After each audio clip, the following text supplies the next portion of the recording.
Hello once again from the Tokyo Metropolitan Gymnasium here at Tokyo 2020, the Paralympic Games and the table tennis events here.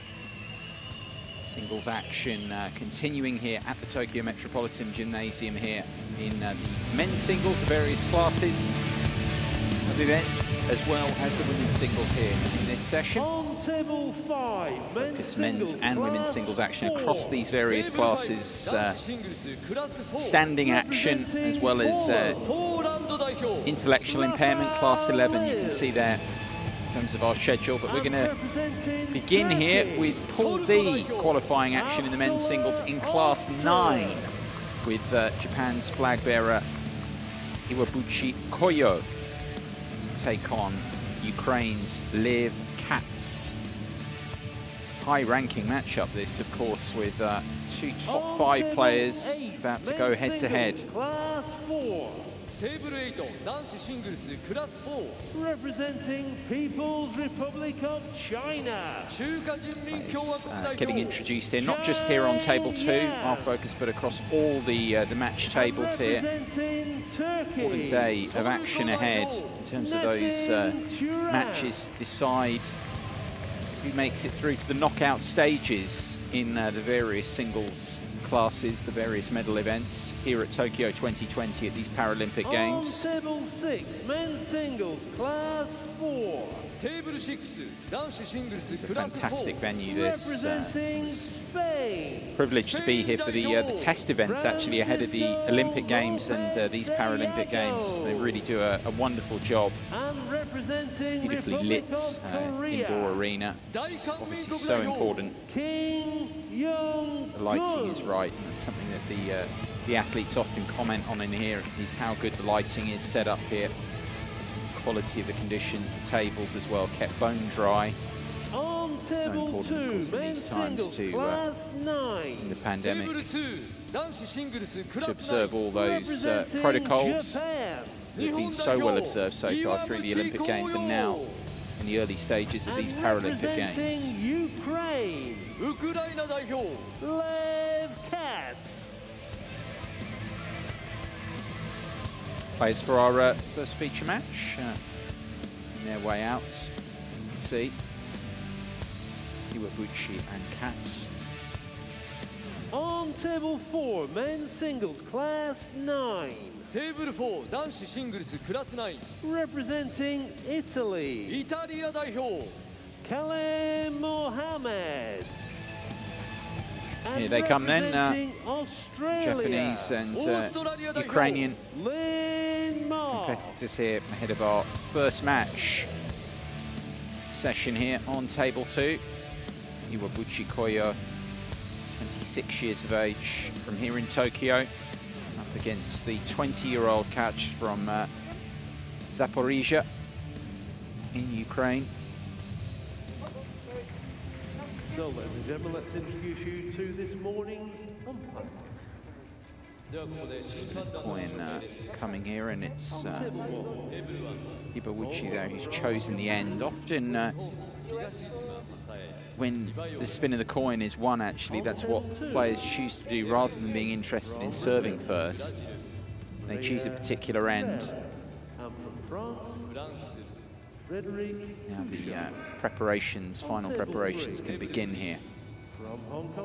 Iwabuchi already with one victory here in qualifying Group D over Ashley Facey-Thompson, the Brit. Catch, well, he beat Nozdonoyev 3-2 in his first match in Group D. So a battle of winners here in the qualifying group. From Republic of Korea. Winner of this one will be well placed, you feel, to get to the knockout stages, although not guaranteed with 4 players in the qualifying group. Nothing decided as of yet, determined. From Slovakia. 20 years of age, the world number 4. It's his Paralympic Games debut, Katz, that he made in that first match, that win. For Iwabuchi, it's his second Paralympic Games, and this is the case actually so often. Players choose to use their own smartphones, their own devices to record their matches video analysis, video review, such an important part of the game at the elite level. Indeed, I'd suggest at all levels. I think players just looking to develop and learn the sport can learn a lot from watching themselves, being able to review matches. But at the elite level, it's about those fractional upgrades, really, about those percentage point improvements at this top level. And video review so important in that regard. It goes without saying, but I mean, when you're playing the match, you obviously are not able to see yourself. You're so focused, totally focused on performing out there, but the chance to review afterwards, it's something that all the top athletes choose to do.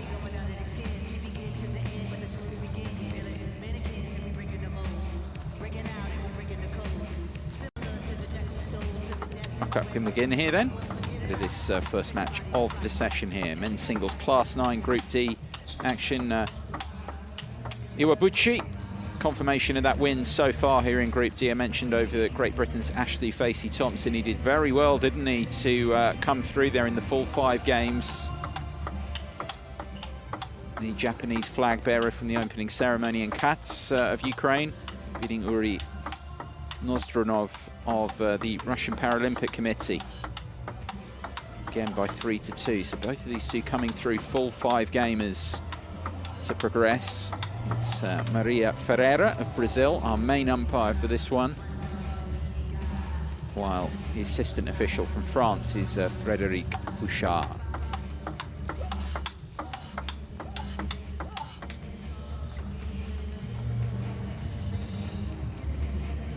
Both coming through 3-2, and say nothing's decided here because of 4 players being in the qualifying group, but clearly whoever comes through this with 2 wins is going to be in a great place to try and make it through to the quarterfinals.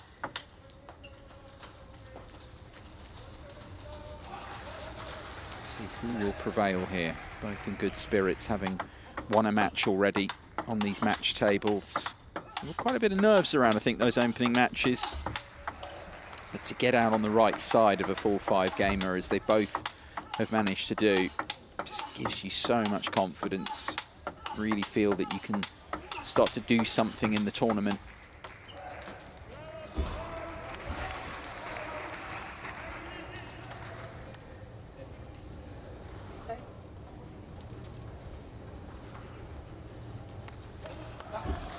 Match between Iwabuchi from Japan and Katz from Ukraine. First game, Katz to serve, Lavon. Action beginning then here in men's singles Class 9 in Group D. Undefeated players going head-to-head here. Lev Katz of Ukraine serving here. Let's serve there on his second point. Now a foul service. Up here against Japan's flag bearer from the Paralympic Games opening ceremony, Iwabuchi Koyo. Both looking to build on their opening victories.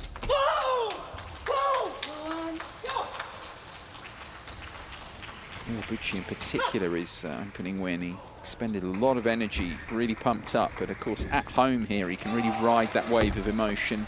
But to do that again, just misses there with the short flick. Always a tough shot to pull off, reaching forward there, trying to get that control through with the arm.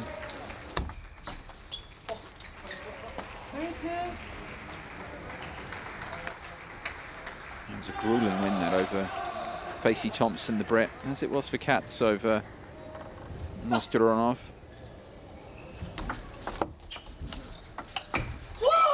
Super shot.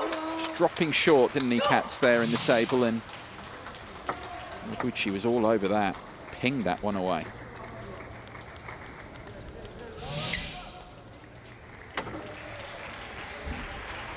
Put the towel down. They've ripped through the first 6 points here, these two.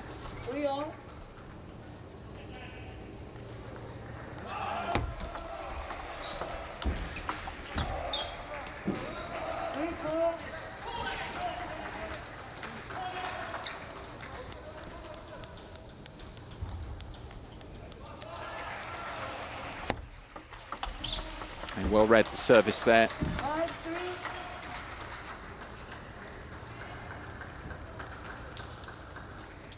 Going with the side spin service, but Katz did very well there. Got in on top of the bounce early. Good receive that time from Iwabuchi. They're just testing each other out. This opening game, feeling their way in, trying to get that feeling going. Katz here still with the lead of 2.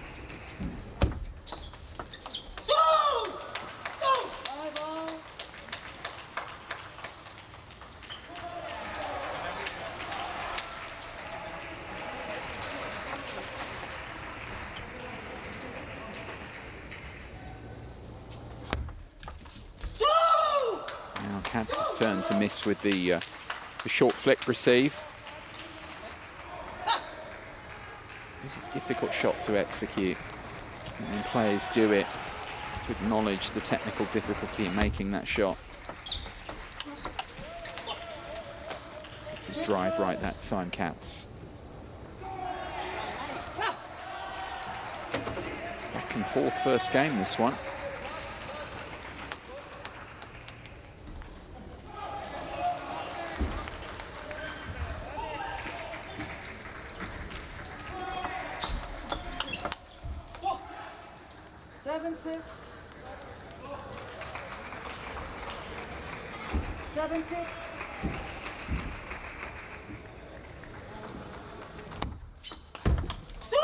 We read that serve well. I'm not sure Katz quite got it right in terms of just going for the pendulum serve. I think he was looking to reverse it and didn't quite get the reverse connection right. Ended up coming through onto Iwabuchi's forehand, and the receive drifts long from Katz. Tight opening game, this.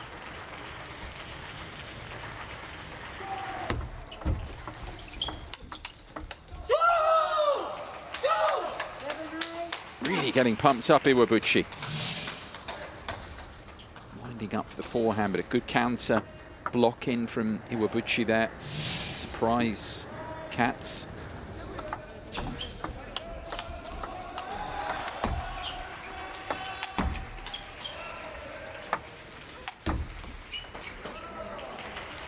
That one eventually misjudges that, trying to fish away, pushed away from the table, Katz.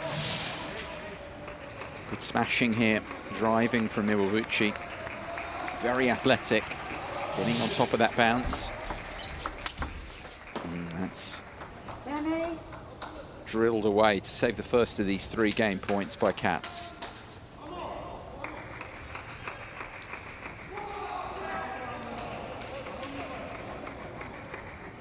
Iwabuchi though with 2 more chances on his own serve here.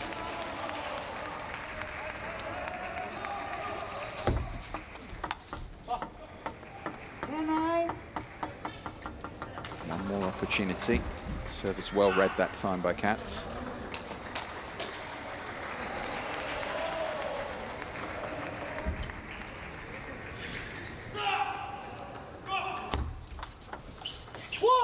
Saves all 3 of them. So into a 10 points all situation here. 2 clear point winning margin needed to take the game. Iwabuchi missing his 3rd ball contact. Rotating serve now, so we get an outcome.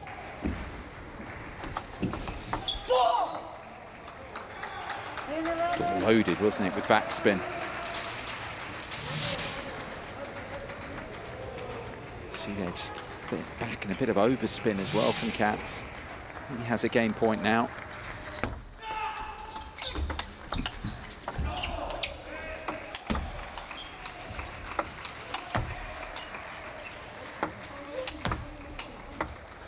Oh, how good was that? Out of nowhere with the counter. And it's the man from Ukraine who's stolen the opening game here, saving 3 game points on the way. Lev Katz takes it 12-10.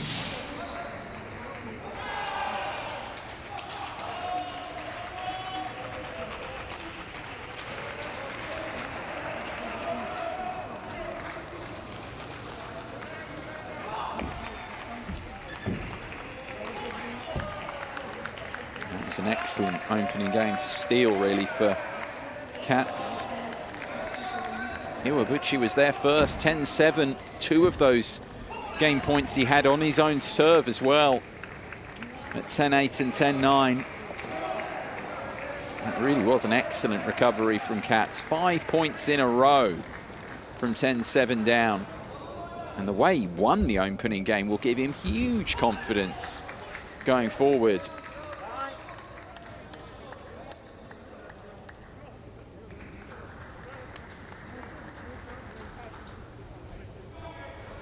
That was the excellent start that Iwabuchi made, but Katz with the last laugh in that opening game.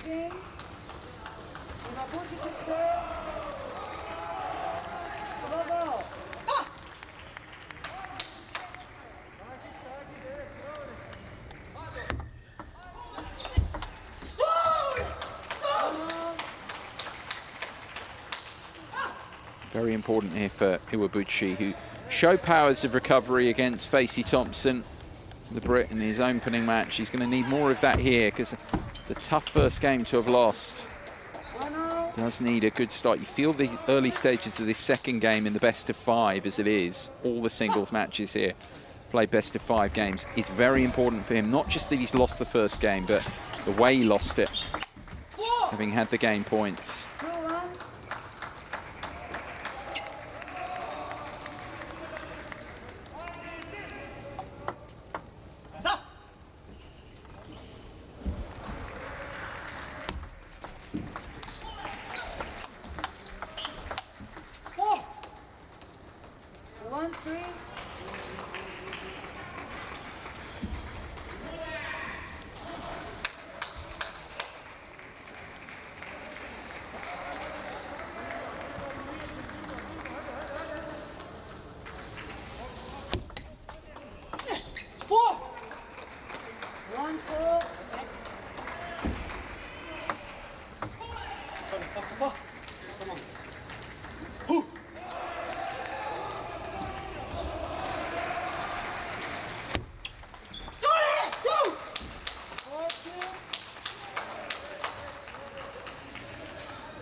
Continuing where he's left off really so far from the first game, Katz. Just playing the big points a bit better at the moment. His attack's working nicely, and there Iwabuchi just didn't get a read. Got stuck that time though, Katz, with that service. Tried to step back. I think he was expecting the topspin serve.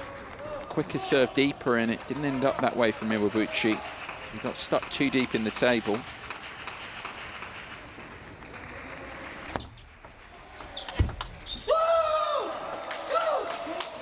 To come back here, Iwabuchi, and to build up a head of steam.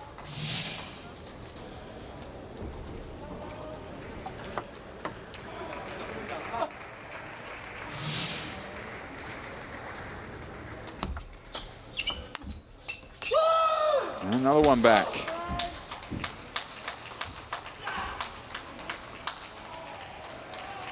Four points in a row now.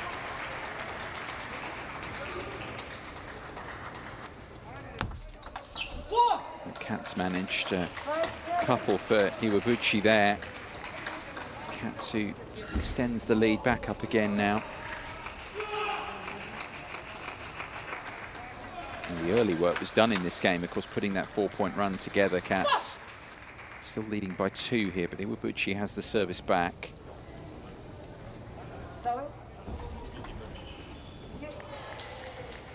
5-7.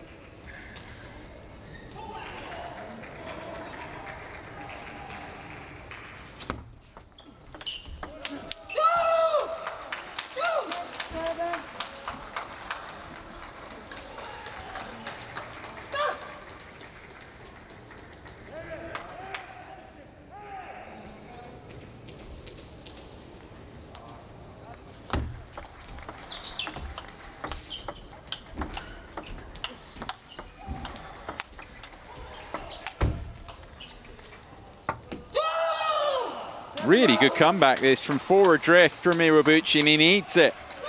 Knows that he doesn't want to be going down, 2 down to a player of this quality. He was able to push Katz. We've seen Katz very content to fish, to step away from the table, but Iwabuchi that time able to find a way through. Another tight game this, just as the first game was.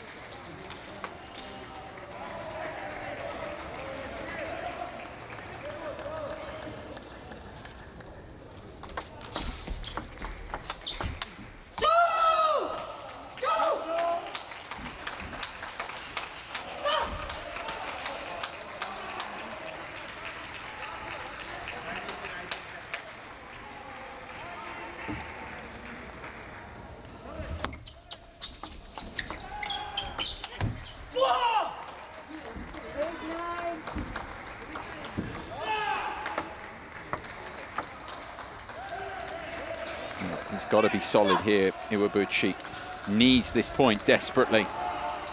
Goes to the backhand service. And it was read there by Katz. He saw it coming. He was able just to make the adjustment and take it.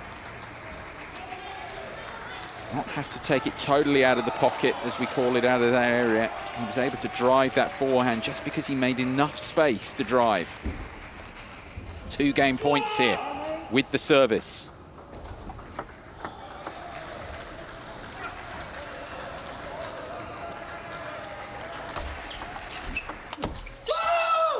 And he snatches at the first one.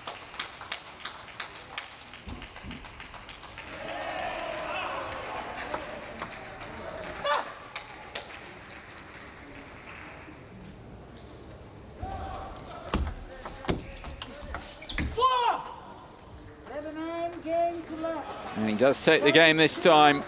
Lev Katz of Ukraine in control of this one now. 2 games up on Iwabuchi Koyo here. Takes the second 11-9.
Third game beginning, a game that Iwabuchi Koyo needs to win here.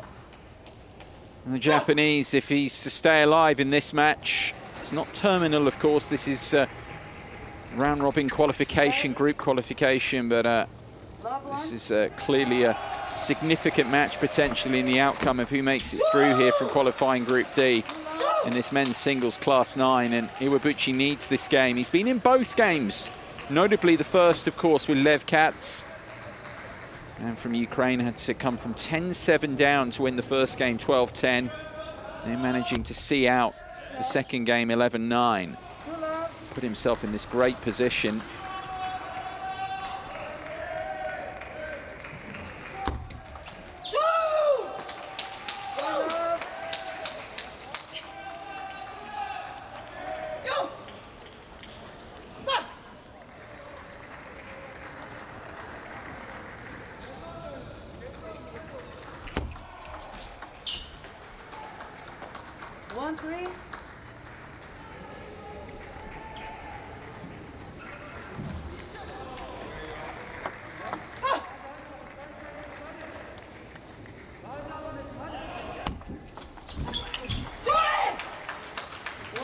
drive there, Katz. This is a good start to the third from Iwabuchi. He made a decent start to the second game, and then Katz put that run together of 4 points to take control at the midpoint.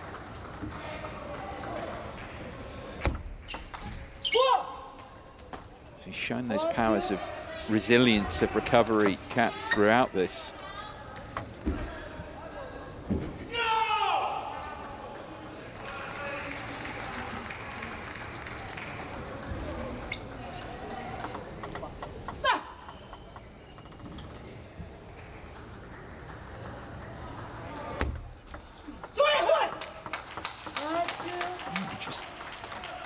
The backspin there, he just took the pace off that serve. It didn't come through.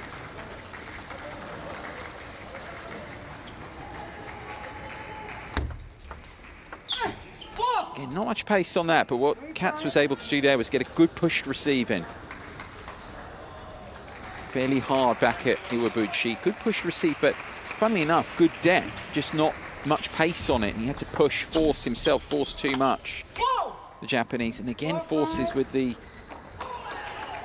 backhand too much there.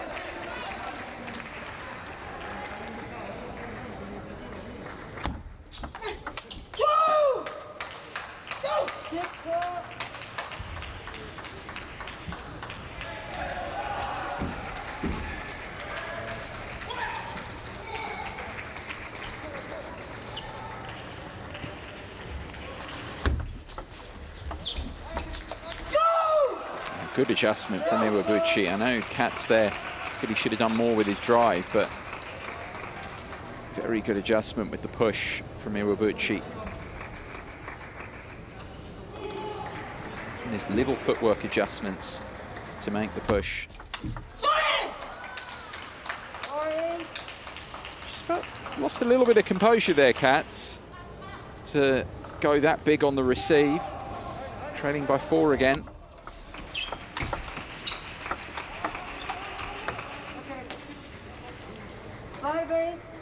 Concedes the point there, Iwabuchi. Another look at it here. It's just hit his chest, didn't it? Hit his shirt before he loses the point. 5-8. Let's serve called there.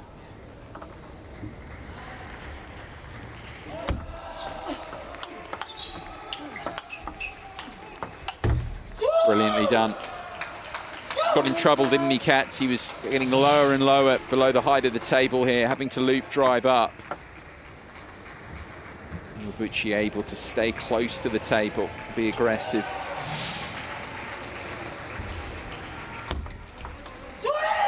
Looks like he might be about to get some tangible reward for being in all of these games in the match so far, the Japanese. 5 game points this time.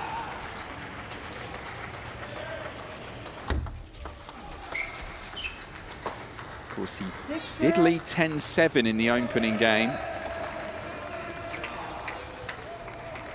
Not be presuming anything at this stage.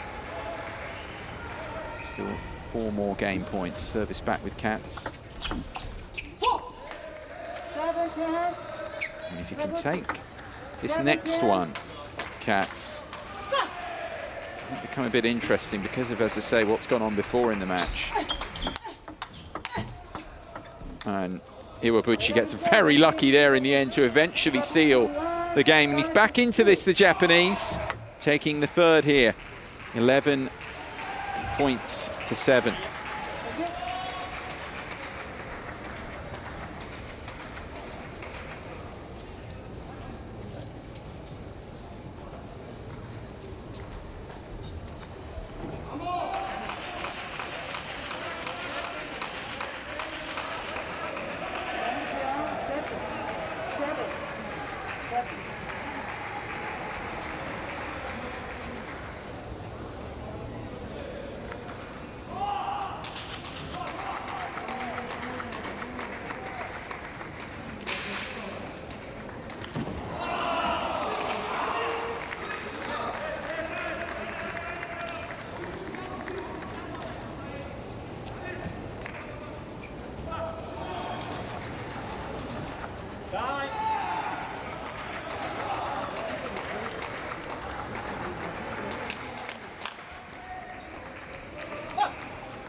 game. Iwabuchi to serve. Lavon.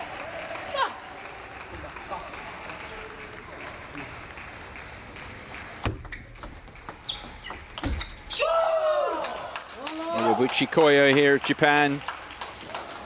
Back into this match with Lev Katz of Ukraine, trailing now 2-1. Remember, it's best of 5, so he still needs, he's back in the same position again here, needs to win this one as well. Katz takes this game, he seals victory. Looking for a better start than he managed to the 3rd game, Katz. He's actually played large parts of this match from behind. If you think about it, it's really just that period in the 2nd game of the match, Katz, where he put that run together from behind to take charge of the 2nd game. Otherwise, Iwabuchi's been in consistently. Oh, he's ripped through that one, hasn't he? Just a bit more pace. Took it a touch earlier, hit it a bit flatter to shoot it through onto Iwabuchi.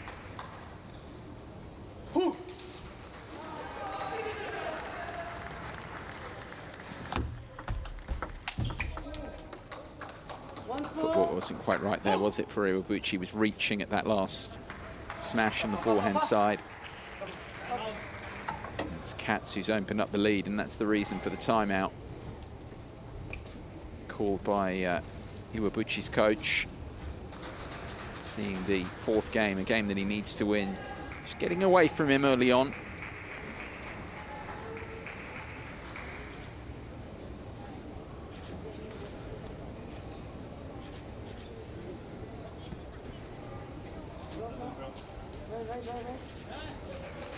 Come.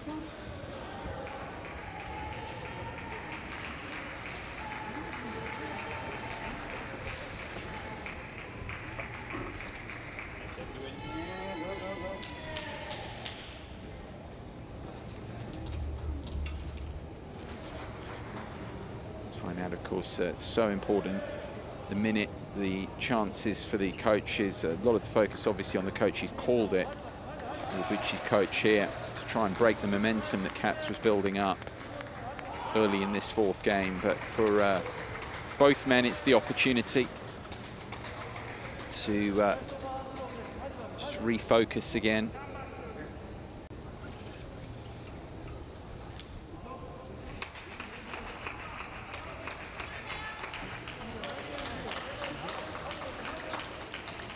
Sorry. 1-4.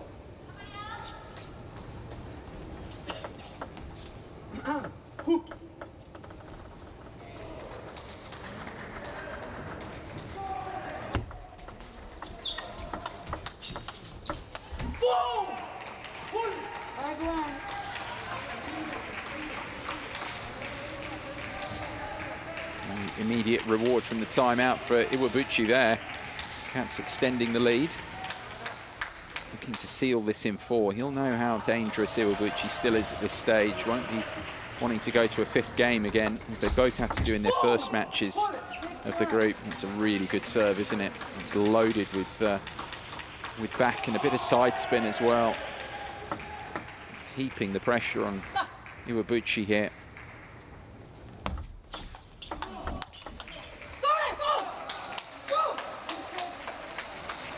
Trying to keep the body language positive still at this stage. Iwabuchi even still trailing by 4.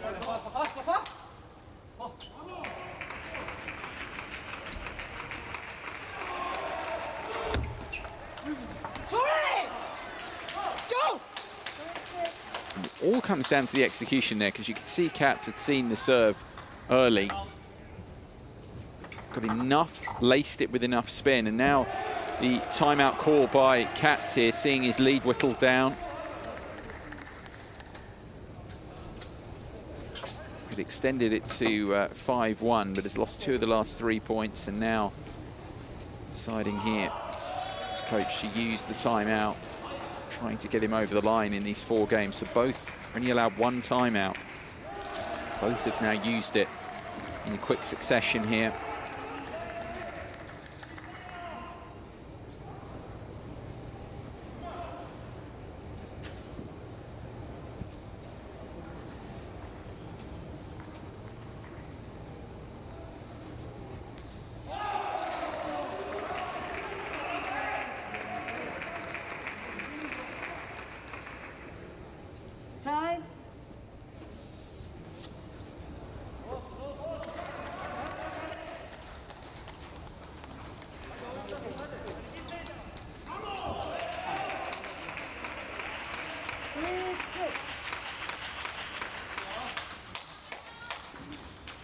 So both timeouts used here.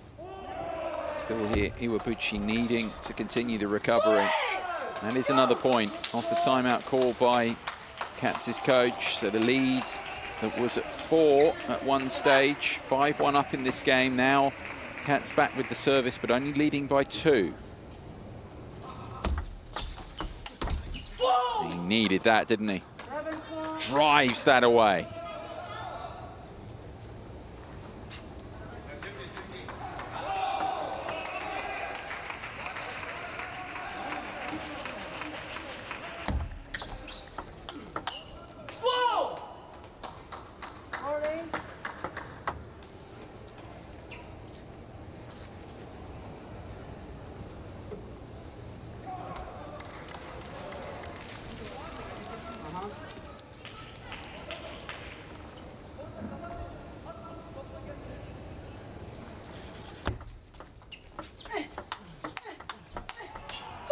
Very strong, isn't he, through the backhand side, Iwabuchi. When he can get in that central rally, centre of the table, that's an area where he's had joy. When Cats is able to open up a little bit more, wind up on, particularly on his forehand side, he's much more dangerous.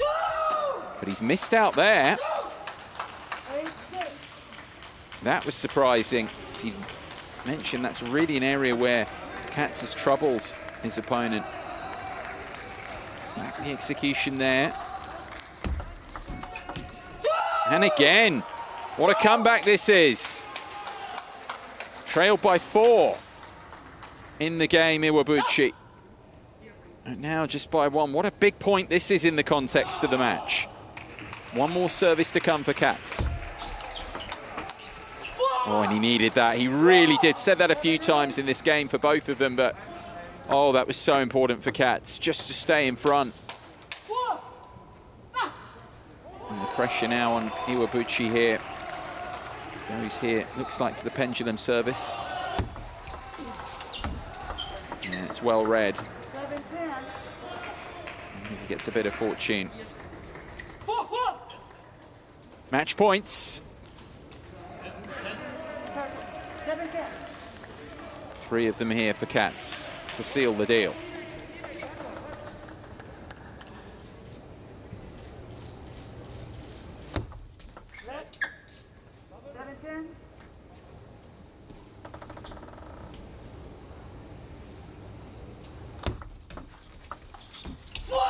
And that will do it. Hard-fought win, but another excellent one here at Tokyo 2020 for Lev Cats of Ukraine, who sees off Japan's Iwabuchi Koyo. Disappointment for the home man, but it's another excellent result for Cats that puts him in a great place to possibly go on and qualify here from Group D in the men's singles Class 9. The winner in 4 games, the man from Ukraine, 11-7 in the 4th in the end.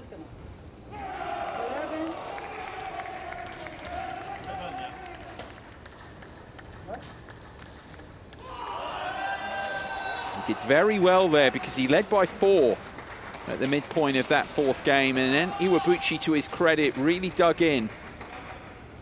Got it back to 1 point adrift, and his disappointment in the end, though, he was in all of those games overall. I think a little bit hard done by to have lost 3-1, but you have to give Cats credit for the way he played the big points, the key points at the back end of games. Yes, he lost the 3rd, but games 1 and 2, he set the tone. The way he played on those big points, and again there at the end, not much to separate them overall in terms of the numbers. Iwabuchi played well. It was a good level match, but overall Cats just playing those big points a little bit better at the back end of games and sealing the victory in the end.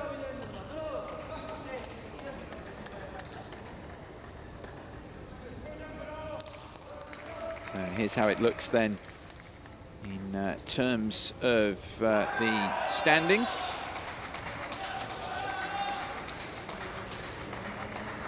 Cats right back into things now. He lost his first match.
ladies and gentlemen, it's time to welcome our athletes for our 9:40 session.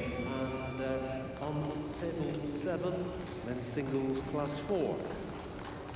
続いての試合をご紹介していきましょう。テーブル7は男子シングルスクラス4です。 Representing People's Republic of China, 中華人民共和国代表 Jiao Xing Yuan. And representing Thailand, タイ代表 Wanchai Chewus. On table 3, women's singles class 6. テーブル3は女子シングルスクラス6です。 Representing Egypt, エジプト代表 Hannah Ahmed Hamed. And representing Ukraine, ウクライナ代表 Marina Laitovchenko. On table 1, men's singles class 9. テーブル1は男子シングルスクラス9です。 Representing Great Britain, 英国代表 Ashley Facey Thompson. And representing RPC, RPC 代表 Luri Nozdrunov. On table 5, men's singles class 4. テーブル5男子シングルスクラス4 Representing Poland, ポーランド代表 Zilka Kristov. And representing Republic of Korea, 大韓民国代表 Kim Jong-gil. Moving on to table 8, men's singles class 5. テーブル8は男子シングルスクラス5です。 Representing Great Britain, 英国代表 Jack Spivey Hunter. And representing Chinese Taipei, チャイニーズ台北代表 Cheng Ming Chi. On to table 6, men's singles class 5. テーブル6は男子シングルスクラス5です。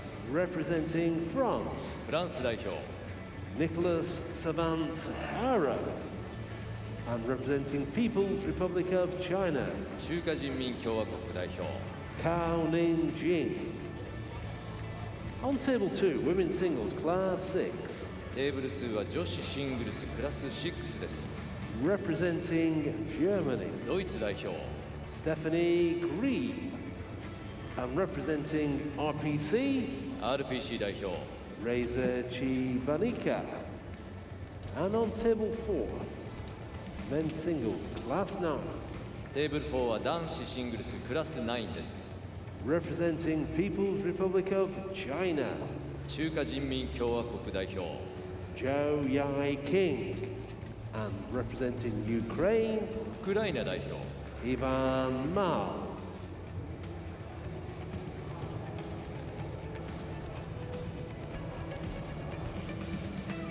So let's introduce to you the umpires for this 9:40 session, starting with table 1. 続いては審判団のご紹介テーブル1からです。 From Malaysia, マレーシア Pari Khalili Marandi. And from Belgium, ベルギ Michel Hermans. On table 2, ーテーブル2 from Hungary, ハンガリ Emre Benchik. And from Dominican Republic, ードミニカ共和国 Luz Pichado.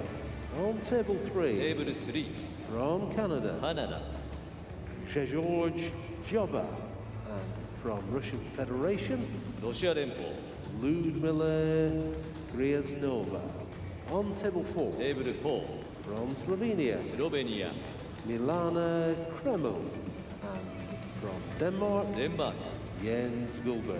Table 5, テーブル5 from Germany, ドイツ Gert Zielig.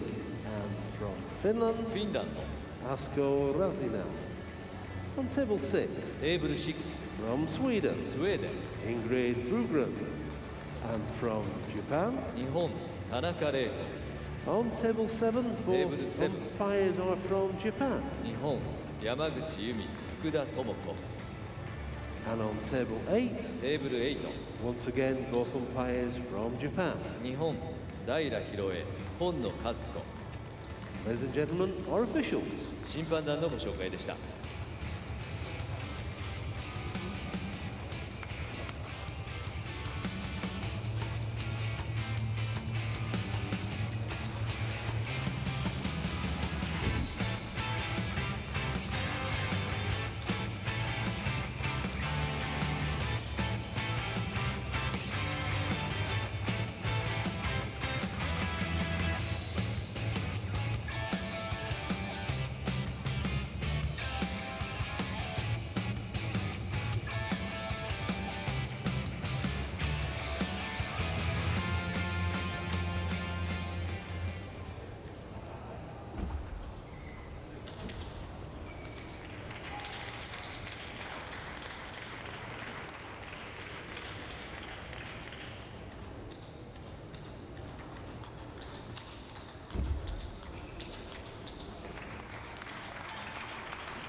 So women's singles class 6 action here in Group B.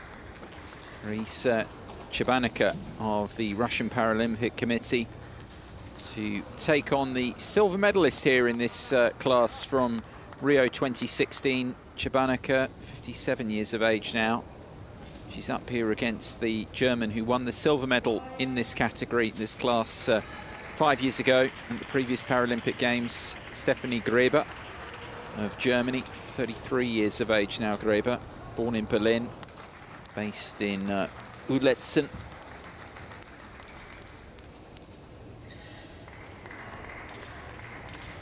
It's 40 kilometers south of Hamburg, Uletzen, where Gräber is based. The third Paralympic Games. Silver, as I mentioned, in Rio. Fourth, 4 years prior to that, at the London 2012 Paralympic Games, again in the Class 6 category. In the women's singles, Gräber. Chebanica, in her third Paralympic Games, the gold medalist in this category, remember, from London 2012. So has that pedigree. Even if, of course, that was 9 years ago now, but still a quality performer. Lots of experience. Gold medals on the World Championship stage, as well as the Continental stage, as well in the past at the Europeans.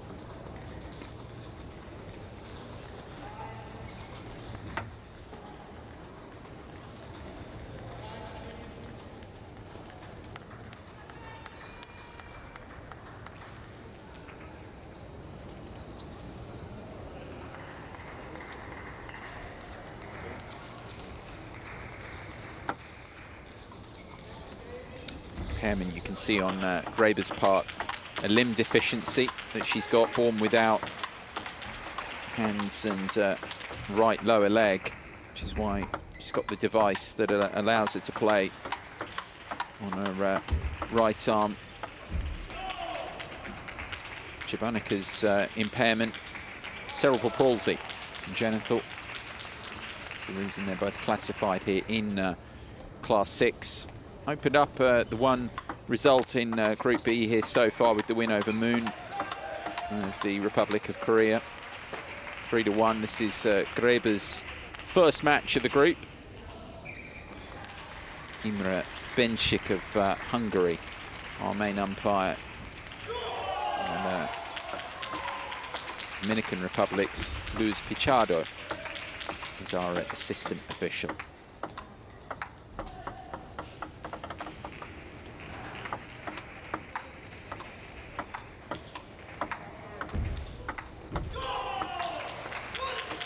The best of 5 games as always here in the singles.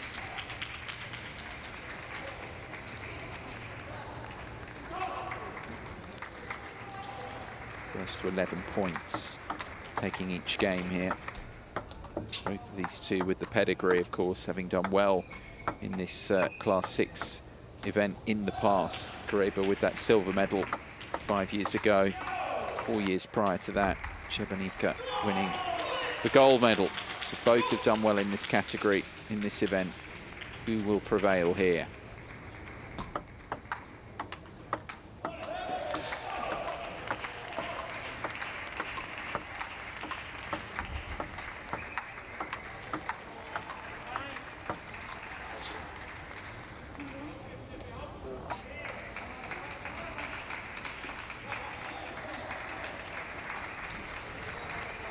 About ready to go then here. First match of the event for the silver medalist from last time out here in Class 6, Stefanie Gräber, against former gold medalist from London 2012, Raisa Chebanica, who will begin.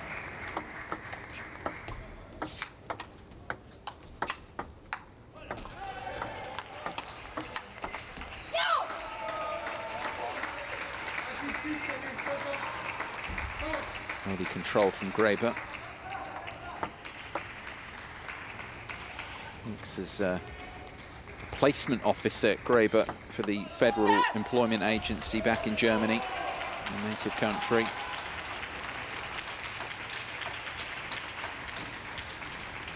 A lot of experience these two have got. Of course, Chebanica particularly 57 years of age now, made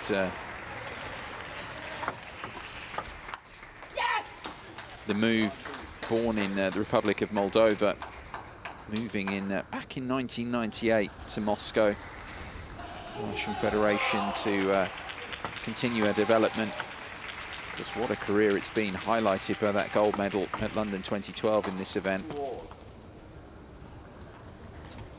Graber making her debut for Germany back in 2009.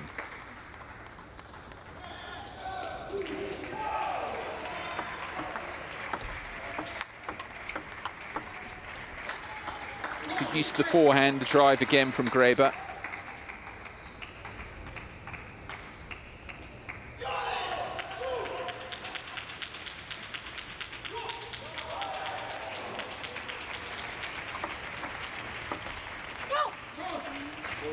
Gestures there, Chabanica didn't get over the top of the bounce there. Backhand side.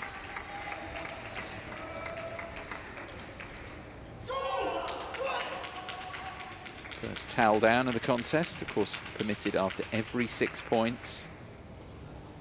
Graber taking that, both of them taking the opportunity to do that. It can get pretty sweaty in the arena.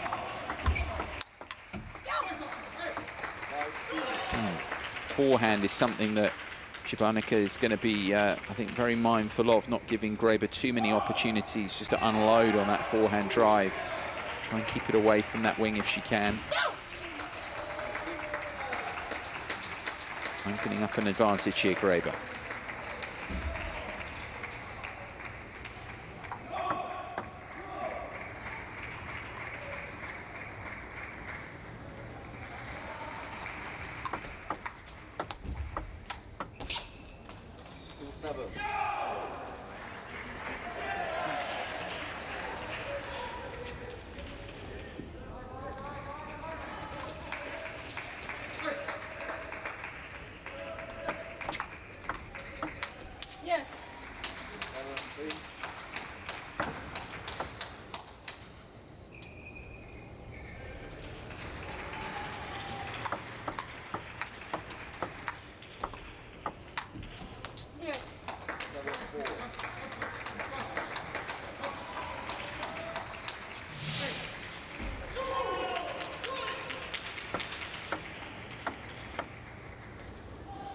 Nicely done, wasn't it, from Graber? Seeing good opportunities at the moment. Threw in the faster serve. They didn't work out, but Chabanica here trying to edge her way back into this first game. Trailed, of course, by 6 at one stage now, just the 2 points the difference. As they towel down again. Good fight back here in progress from Chabanica.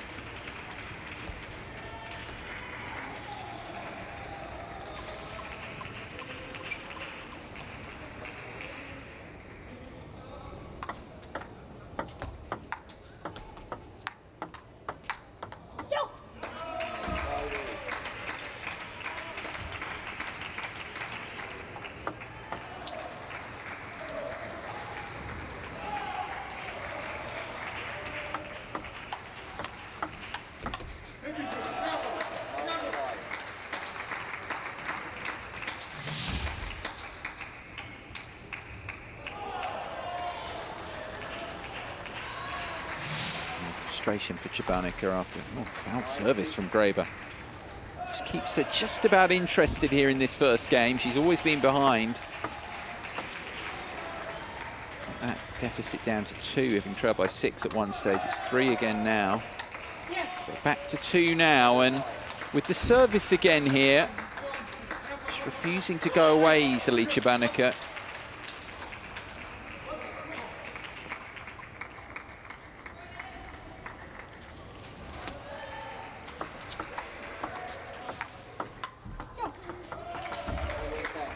Very important that she took that point there.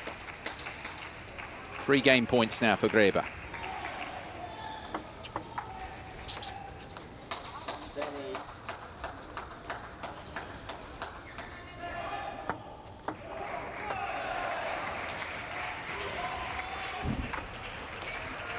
Foul service. Still one more opportunity here. for Graber to seal this.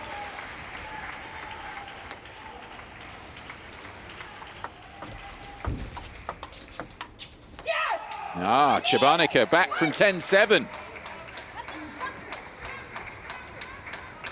Graber there just seemed to lack a little bit of belief on her serves there at game point up. Didn't really commit as she normally does. Shake of the head here, 2 clear point winning margin needed.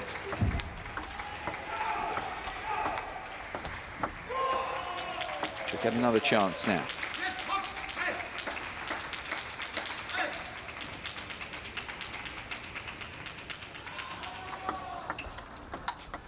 And eventually she does it. Needed 4 game points, but Stephanie Graber wins the opener here, 12-10.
Time.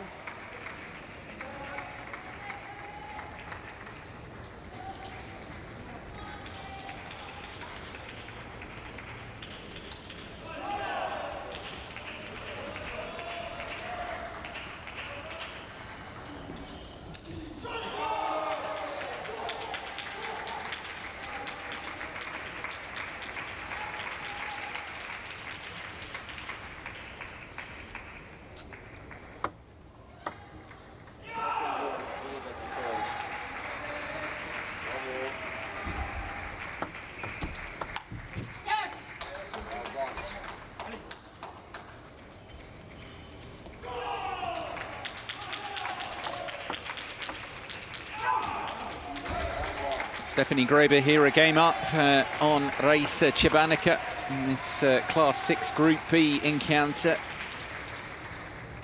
Finding a way through that first game, it became more difficult, didn't it? She has it in the bank now. Has that confidence she can derive from having eventually, it would have been a tough opening game to lose, having been 10-7 up, but she took it 12-10, the German, in the end. No damage done.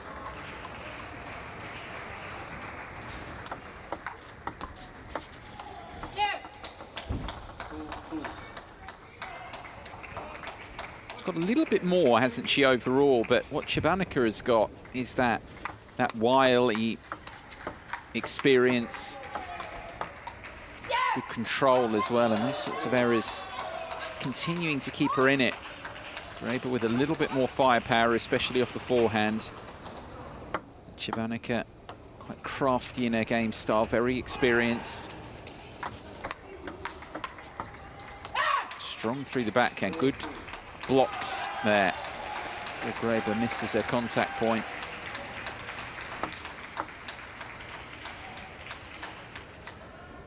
Picking up a lead of 2 here at the first tail down, Chabanica.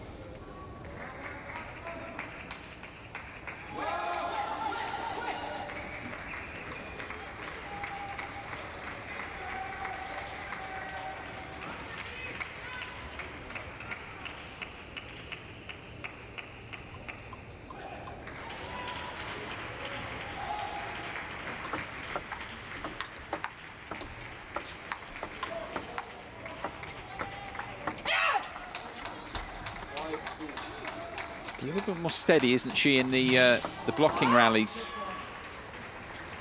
Not the same firepower, but doesn't need to be. There's more than one way of playing this. She's shown that over the years. I like that as well. Good changes of length of a ball there. Frustrating Graber.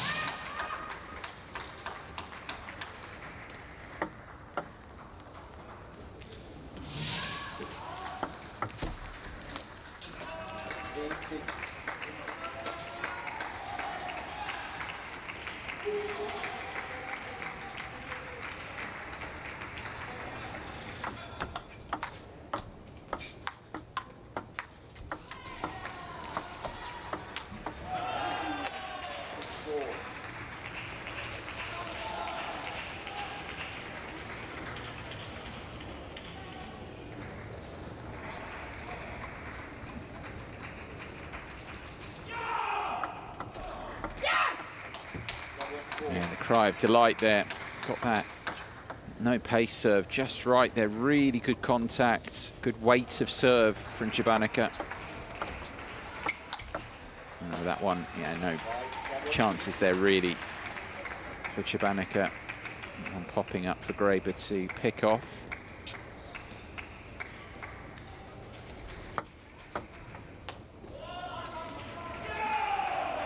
And the towel down here, Jabanica leading by 2, but of course Graber back with the service.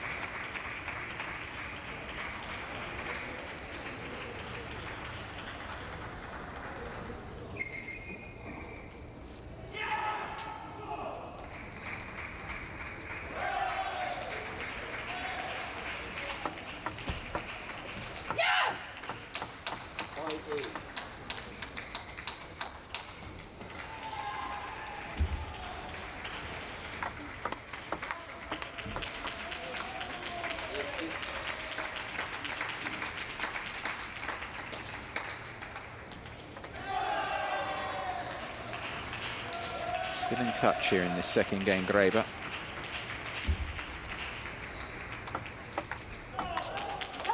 That's a clever receive, isn't it? Just getting it moving ever so slightly away from Jabanica into a forehand. A little bit of side spin, a bit of drift off the rubber.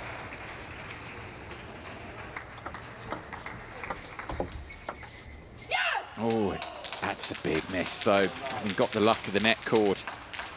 And Graber really should have put that away. It's a let-off. Albeit she got the luck in the first place to get the opportunity. Should have put it away.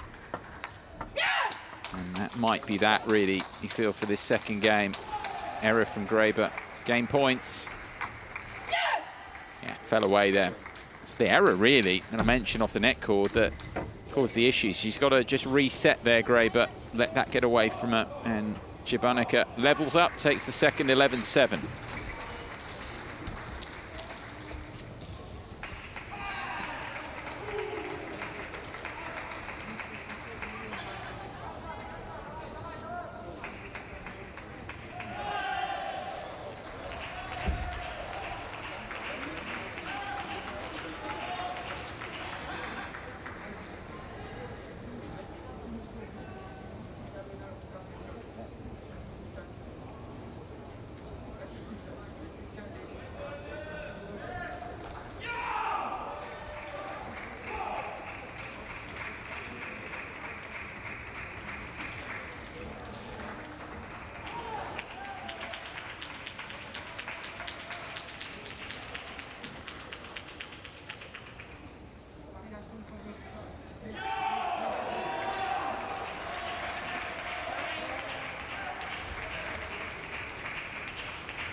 Third game beginning here of a possible 5 here in Class 6 action in the women's singles. Stephanie Graber back to 1 game apiece with Raisa Jabanica here at Tokyo 2020. Just lots of experience on show here, just in terms of the fact they're both former medalists in this event, but also their experience at World Championships. Graber with a couple of silver medals at the World Championships, one in the team and one in this category in Beijing 7 years ago. Gold at the European Championships as well in the class 6 to 8 4 years ago in Slovenia, Graber.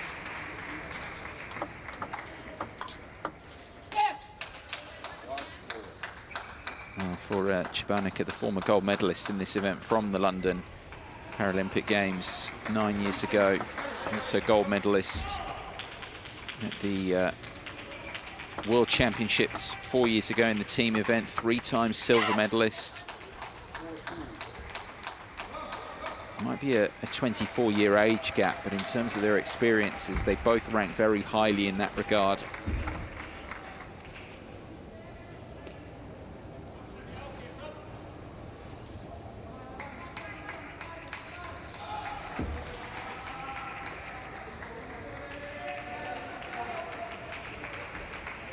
Steely look of determination on Graber's face here, as is the case with their opponent. Key stages of the match here, midway through the third. Graber looking to open up a lead, move out in front again.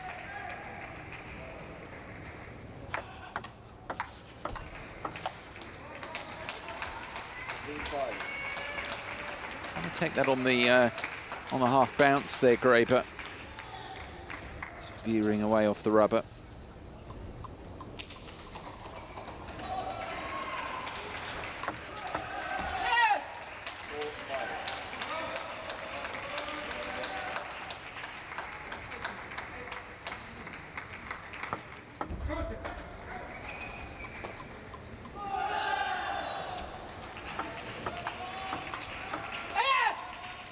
That drifts long as well from Cibanica.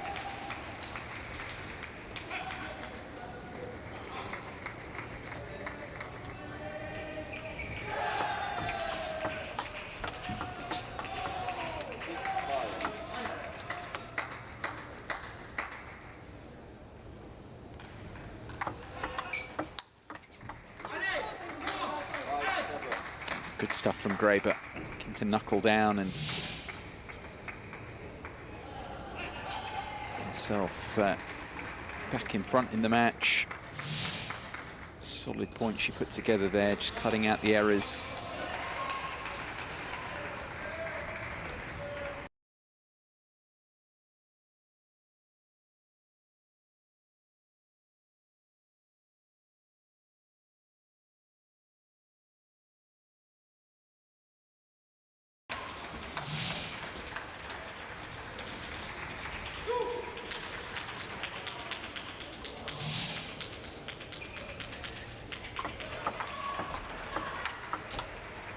Beautifully done there. That slight change of direction to go up the table from Graber.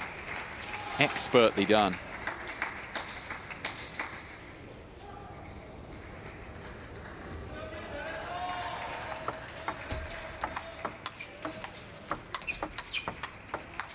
Yes! Needed that, Cibanica.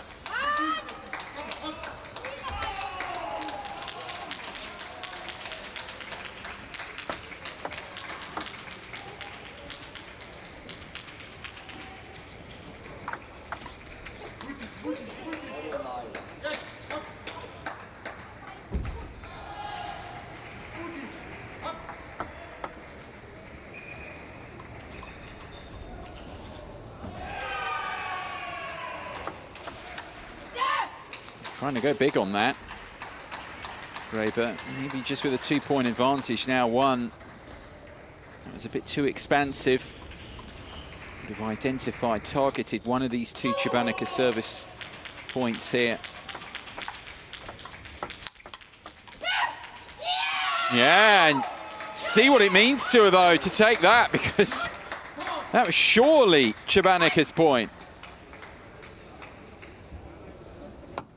Could that be a critical moment in the match? It's given Graber 2 game points, but you see the boost it gave her, because really, how did she win that point? This is out there. Another. I've got a timeout called here. No. Second game point. And that'll do it.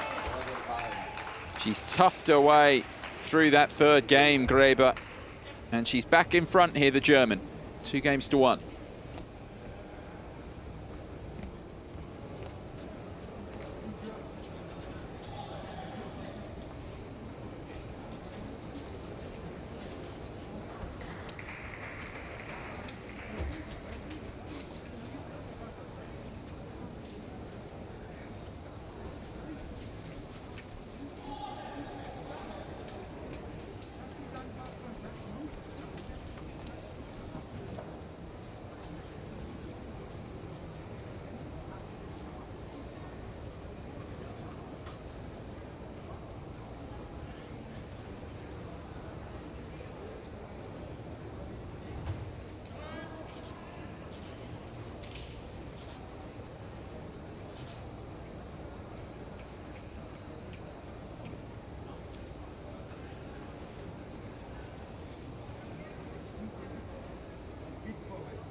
Fourth game beginning here, one that Raisa Chebanica needs to win. Stephanie Graber, if she can take this, would be an excellent victory in this battle of 2 very experienced players, former medalists in this Class 6 event here in the women's singles at the Paralympic Games.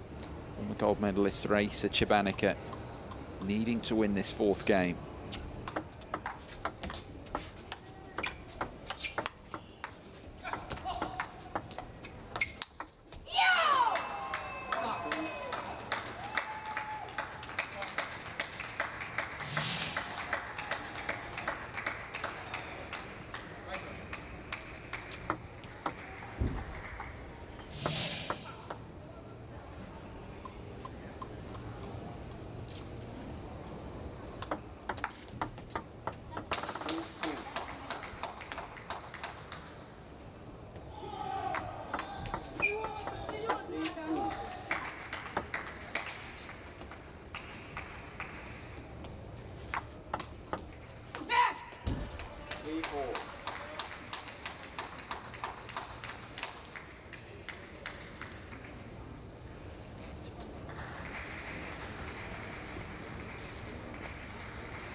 Still in the balance, this one.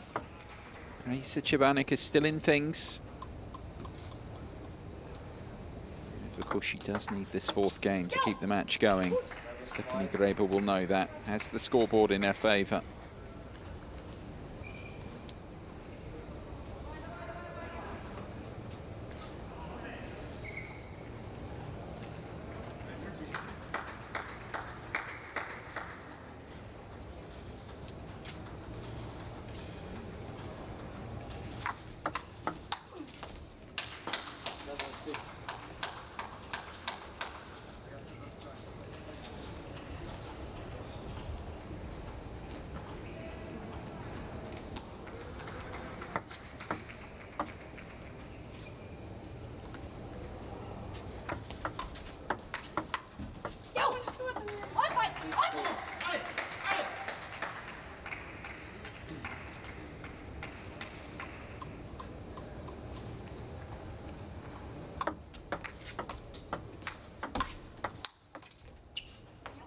Just a little bit more has been the case through the match here. On the forehand side, the forehand of Graber has been impressive.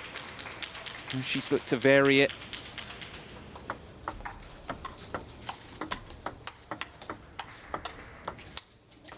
And she actually misses out eventually there. Chabanek putting up a bit of a wall of resistance, but still only 2 points needed here for Graber to seal the win.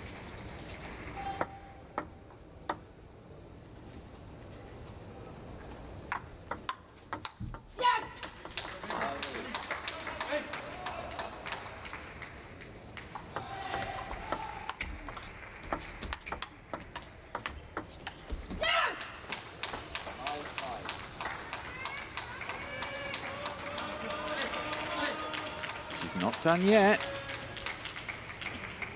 Maybe loses both of her services, and this could still be going all the way. And the towel down.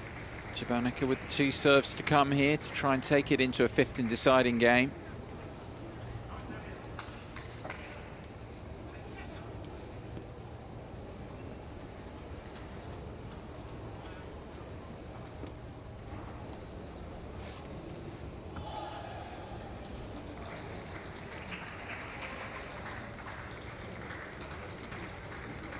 Chabanek come up with here, backhand service, backspin. That's well done, isn't it? A windscreen wiper motion there from Graber. Very fluid through the backhand side, generating a bit of extra power. It's got match point.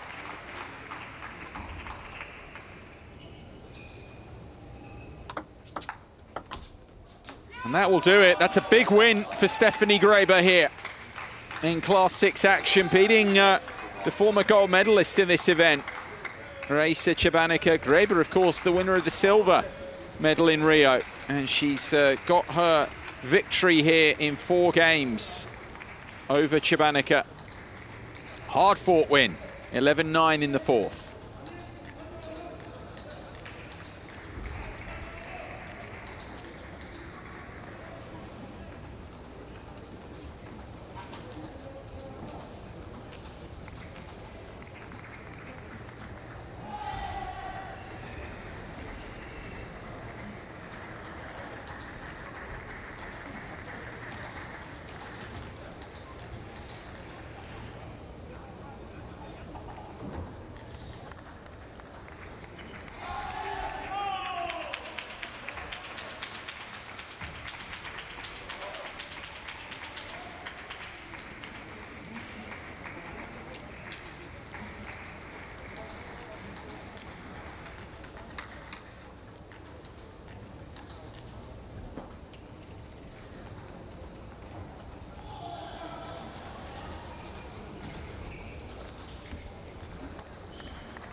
So here on table 2, we have men's singles class 8 Group A qualifying action.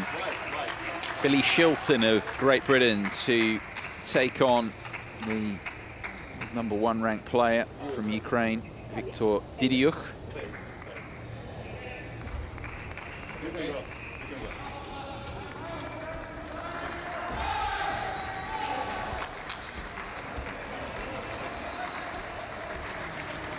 One match played in this group so far. Victory for Didiuk over Victor Farinloy of Nigeria.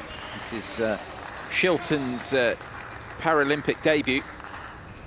What a debut for him in prospect to take on the top-ranked player Didiuk. Very experienced, of course, the man from Ukraine, from Lviv. 34 years of age now. Fifth in the Class 8 singles at the Rio Games 5 years ago. Gold in the men's team in the Class 6 to 8 category.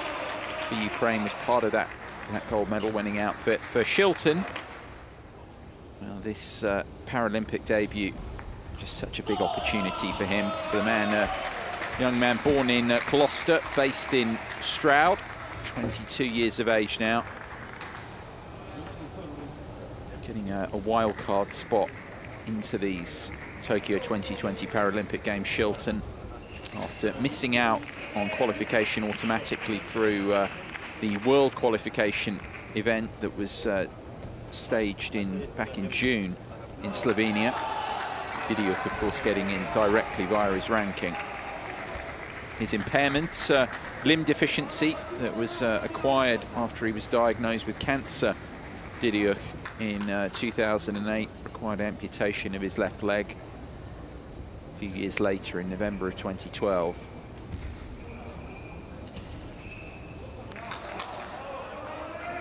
He has the device to allow him to play.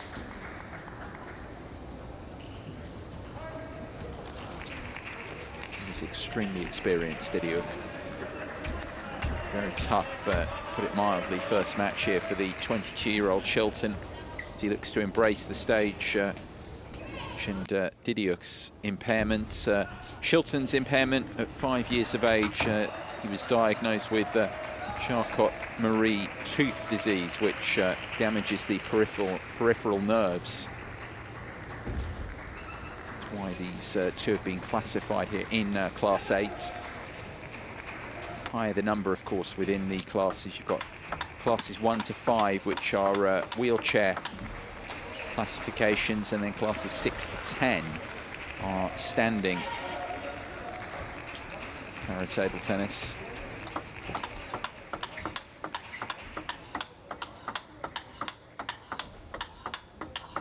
Didiuk with that one win here in qualifying Group A so far over the Nigerian Farinloy, 3-2. He was pushed hard, has that win under his belt. Shilton, the 22-year-old, trains at the English Institute of Sport in Sheffield, back in England. Worked there with the likes of, nurtured by the likes of Ross Wilson, and also another one who's involved here, Ross Wilson, of course, the Commonwealth Games gold medalist, so mentored, nurtured by Aaron McKibben, who's involved here. Our officials just being presented to us there. From Japan, Kamiya Akiko, the main umpire, and Ernesto Rivera of Venezuela, the assistant official for this one. Best of 5 games, as always, in the singles here at these Tokyo 2020 Paralympic Games. First to 11 points takes each game. Shilton, by all accounts, just keen to get going here. Couldn't be a much tougher opening assignment for him, but I'm sure it's one that his mindset, body language, he'll look to really embrace the stage here at the Tokyo Metropolitan Gymnasium and give it his best shot here against Didiuk, one of the top performers in the sport.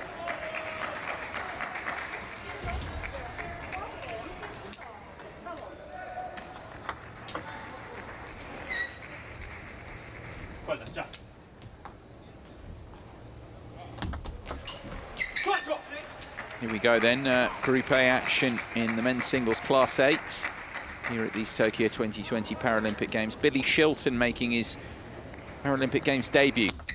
Great Britain up here against the top-ranked player, Viktor Didiuk of Ukraine, former gold medalist at the Paralympic Games from the Rio Games in the men's team event. Lots of experience at all levels, really, for Didiuk to bring into this. And that fast forehand that he's got is quite something, just the quickness of the arm. Can overwhelm opponents, Didiuk, with that strike.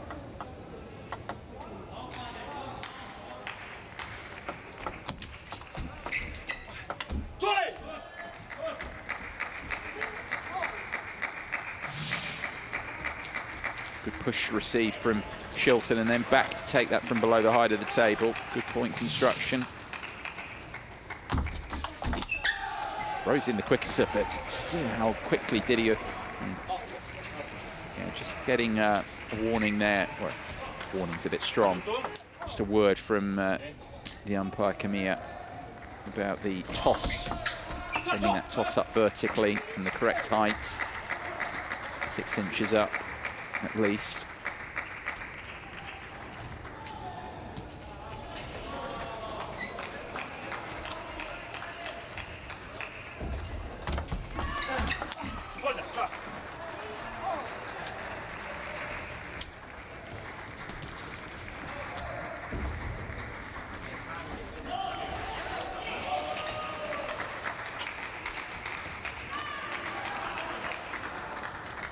Competitive opening here, sharing the first 6 points, these two.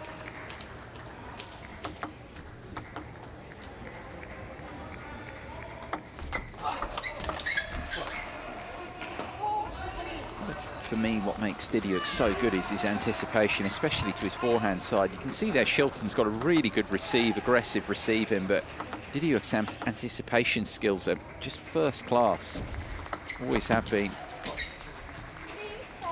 Puts you under a lot of pressure because, from Shilton's perspective here, because you're expecting him to anticipate where you're going to go, so you know that your receive or your drive has got to be extremely good. Puts the opponent under a lot of pressure, and there Shilton probably going for a little bit too much, mindful of that. He didn't need to go so hard there, but that's because feels he doesn't get it quite right. Didiuk will be there quickly to counter. Oh, that's classy. That really is. Shilton didn't do much wrong there. What about that for a change of direction? Yeah, he gets a little edge, but he deserved it. So good.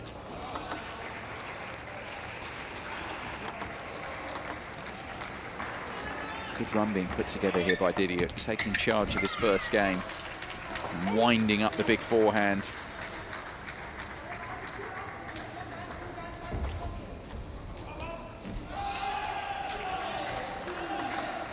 Five points in a row here. 6 in a row, rather, for Didiuk. 3-2 down. He even gets that one through as well.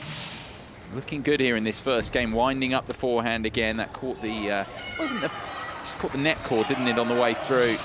Disrupted the flight.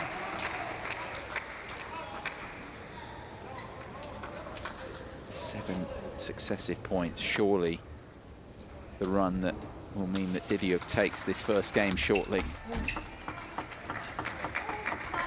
Comes to an end, that 7-point run, but a long way back for Shilton from here.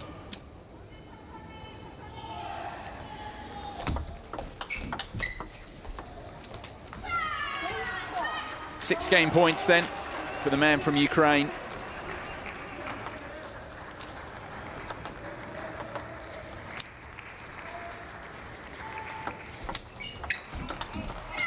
Do nicely, really took that by the scruff of the neck, didn't he? Didiuk stamping his authority on things after a decent start from Shilton. Taking 8 of the next 9 points from there, and he's a game up. 11-4 for Didiuk.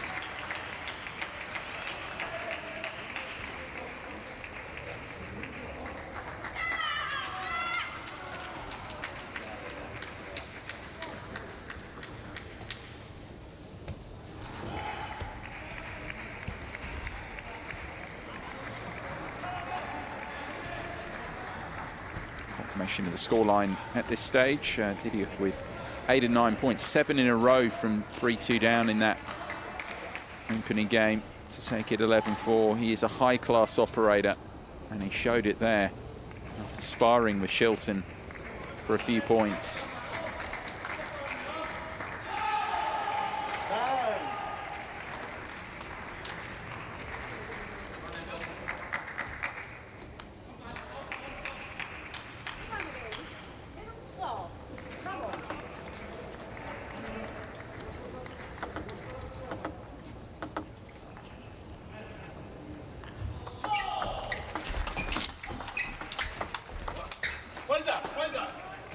He's just so strong out of his forehand corner, Didiuk. Even there where Shilton was putting him under pressure, he's got great shot quality, ability to absorb, pace as well. It's where Shilton maybe would just look to mix it up a little bit more, go deeper into the backhand side, into the pocket of Didiuk. He's not getting much joy in the forehand. Service. And a loop received there. He runs, Didiuk has an academy back in Lviv. He runs training camps for para-table tennis athletes. He's never had any big funding for that. He's contributed basically a lot of the monies that he's made in the sport towards that academy. So intent, Didiuk, on developing, allowing players in his native country to develop, build a career. Clearly a really philanthropic goal, very laudable in terms of trying to develop the sport in his country even further.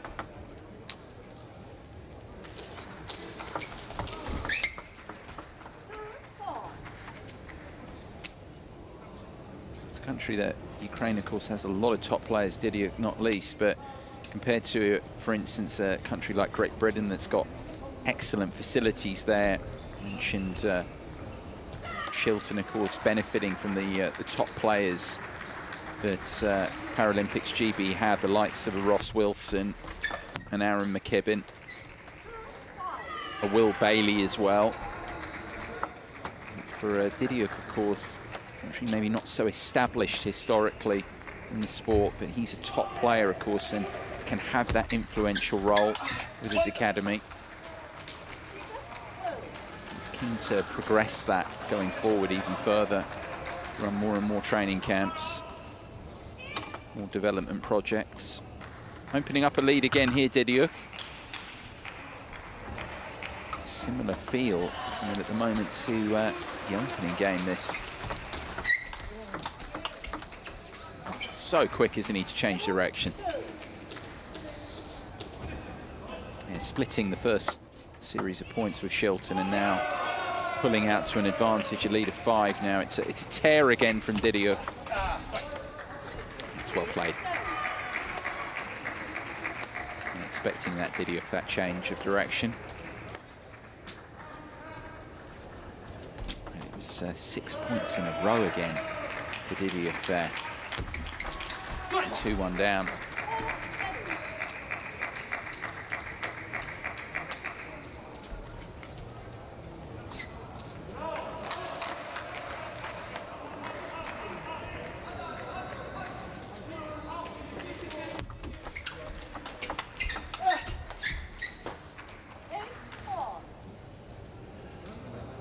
Six-point run seems to have set the tone again for this one. So similarities in the feel of this second game to the first one. Shilton just not quite able to live with the run of points put together by Didiuk.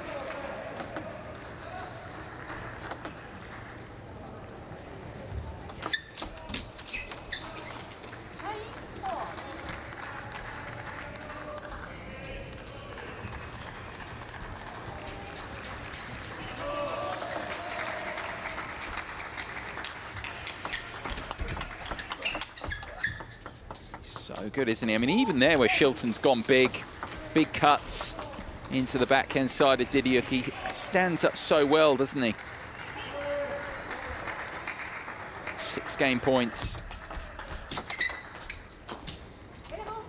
And that will do it. He's run away with it. He's running away with this match at the moment. Victor Didiuk on Billy Shilton. Class apart right now. Another 11-4 decision. He's 2 games up now on the Brit.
Third game beginning here with a possible 5, but at the moment it seems Victor Didiuk is controlling things here. The top-ranked player here on 22-year-old Billy Shilton, making his Paralympic Games debut.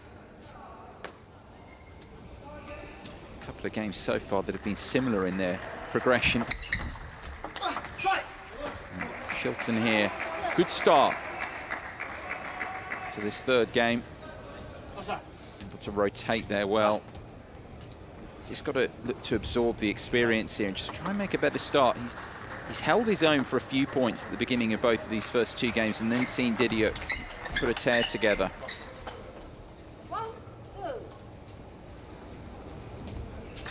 In terms of all the media interviews that he's given Shilton, in a sense he's like a sponge here, just really enjoying being here. And he's got to be similar here with this match with Didiuk. Say, you know, not out of it yet, but even if we were to lose here, just enjoy the occasion. Such a big part here for the British team, just in these Paralympic Games, but you feel going forward, this sort of experience, massive for him.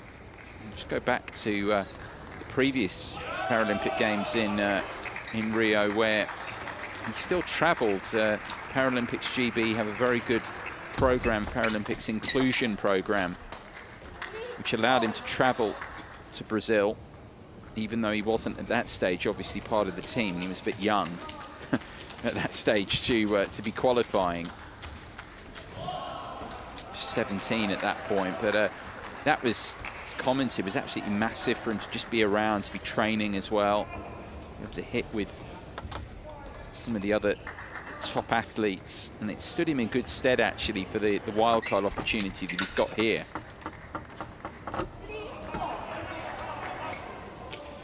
Just has to break this down. Look at this game in isolation. He's done well here. Is that flick receive. There's considerable upside. I know that GB team, the coaches rate Shilton extremely highly. This sort of occasion to play someone of the caliber of Didiuk, got to look to absorb that and keep it going as long as you can. Have the right mentality. That's what he's showing here in this third game, leading towards the midsection.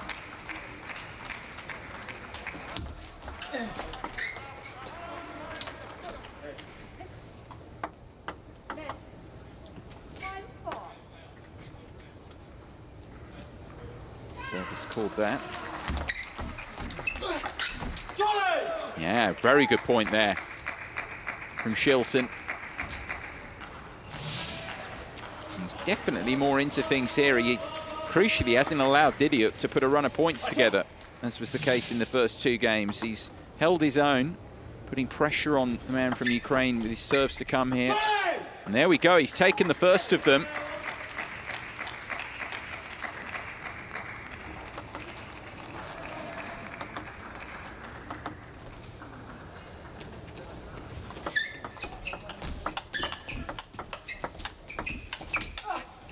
That's good from Didiuk.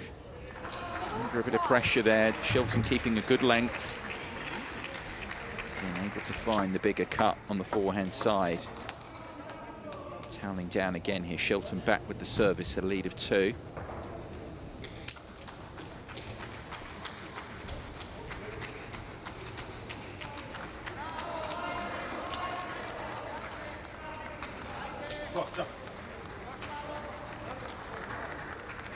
Didiuk will be looking for one of these 2 at the very least. That's exactly what he's done now, ramping the pressure up. This is where it's so mentally, this is where Didiuk can be mentally so strong. Gets that first point. He really put up a wall of resistance there, refusing to allow Shilton through.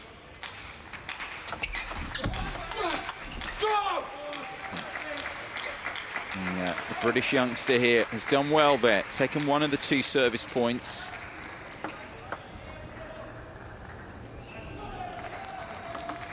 Keeps himself in front.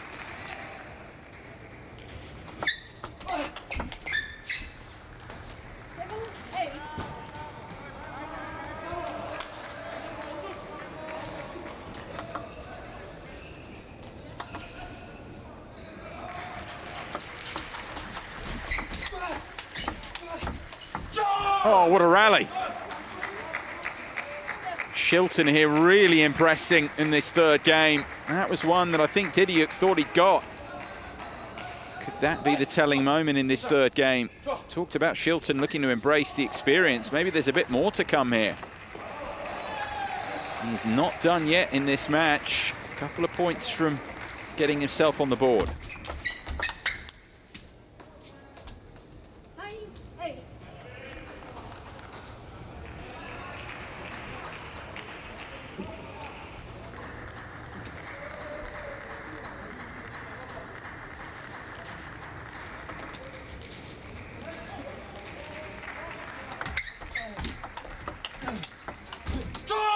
So good out of his forehand corner there. Extended to end of range there, Shilton. And his mindset has been the impressive thing here. Belying his lack of experience compared to Didiuk here. You wouldn't know it in this 3rd game. 2 game points now for the Brit here to take this into a 4th.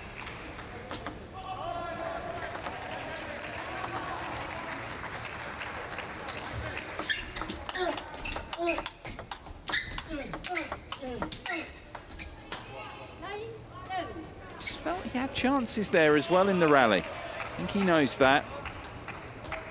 Didiuk wasn't able to muscle it away as he so often does on the forehand side. Still another game point. This is out on that one as well. So we go into a 2 clear point winning margin situation here, 10 each, rotating service. Didiuk, of course, 2 points from victory now. Shilton having had those 2 game points.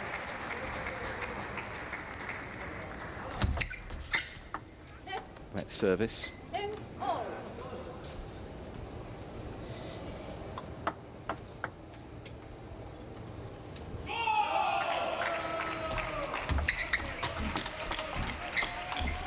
That's a little bit unlucky there. He'd gone into the pocket of Didiuk. From Ukraine did well there, to be fair, to block that back. But it's unfortunate with the net cord. Match point. First time here for Didiuk.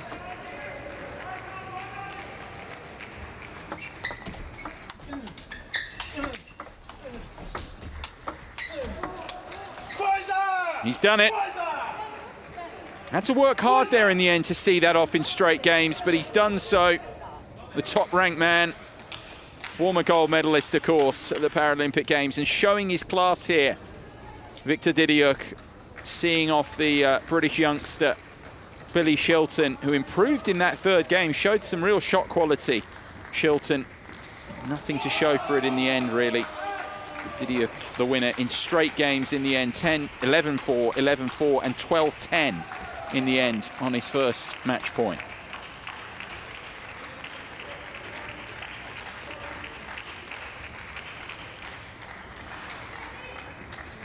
Pushed a little bit further in the end, Didiuk, but you can see there why he's one of the favourites for the gold medal here in the Class 8.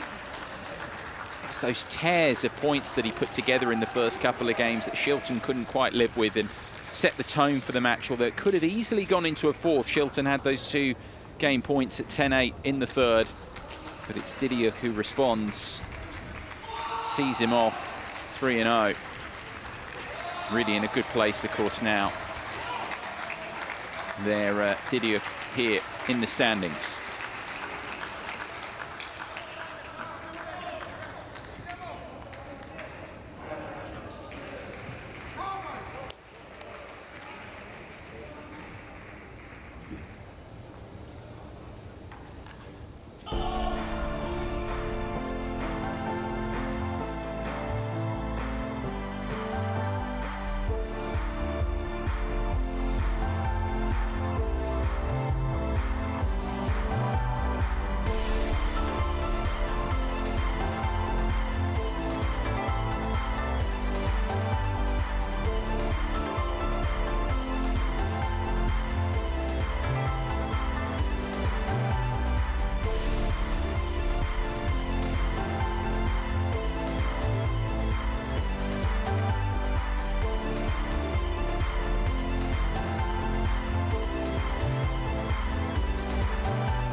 So once again here at the Tokyo Metropolitan Gymnasium, Class 8 men's singles action here.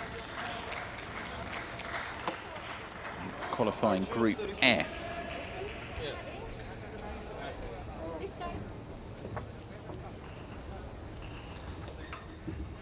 Aaron McKibbin of Great Britain to take on Poland's Piotr Gruzin.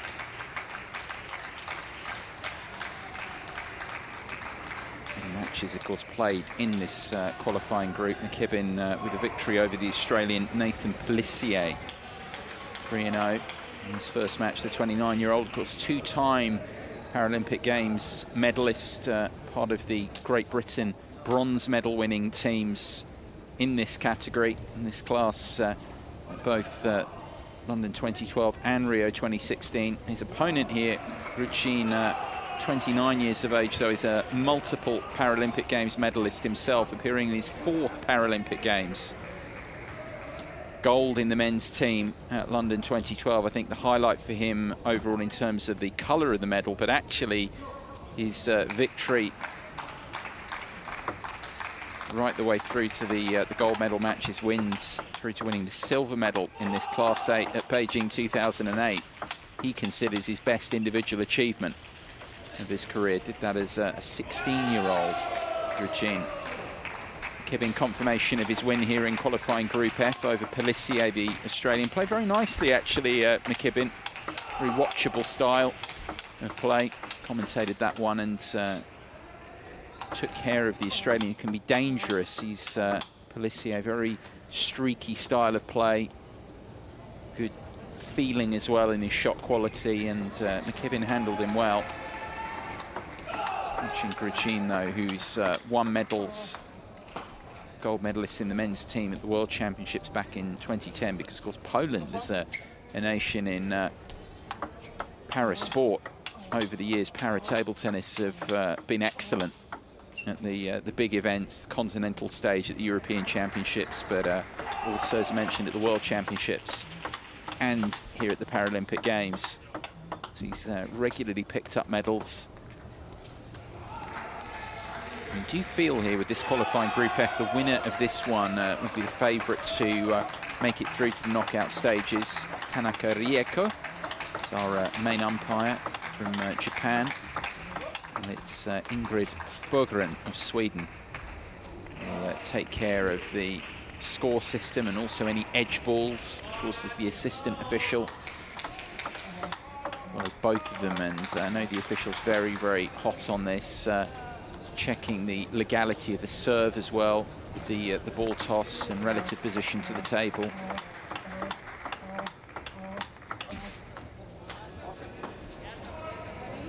Yeah, looking forward to this one here in Class 8. Experience of Gruzin and also, for that matter, of McKibbin here. Let's see who will prevail. Best of 5 games, as always. First to 11 points takes each game.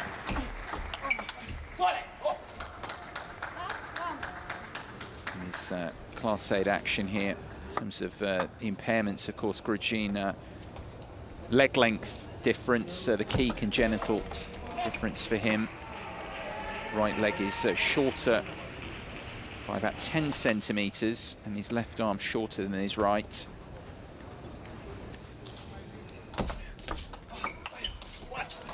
For McKibbin, it's commonly known as clubfoot bilateral talipes that he's got. It's his impairment in congenital. Why they've been classified, the pair of them, here in the Class 8 division.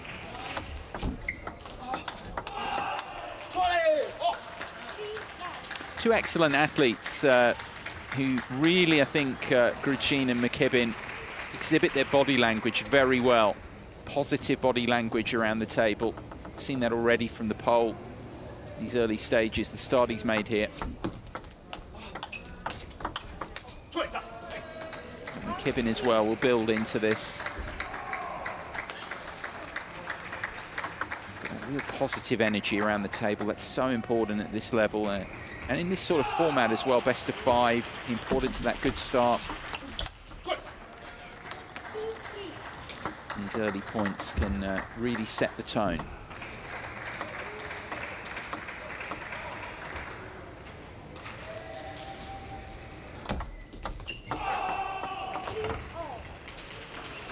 First towel down then, 6 points in, allowed, permitted after every 6 points, the towel down. McKibbin has done well here to come back into things. Lost the first 3 points, taking the next 3 off Grucin.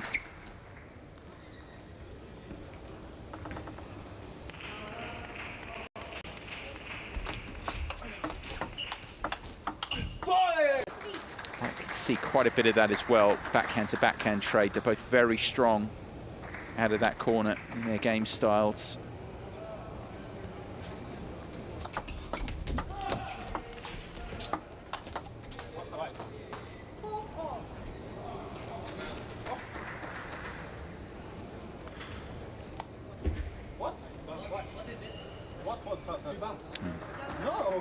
Disagreement here because McKibbin's saying that it bounced twice. Normal goal.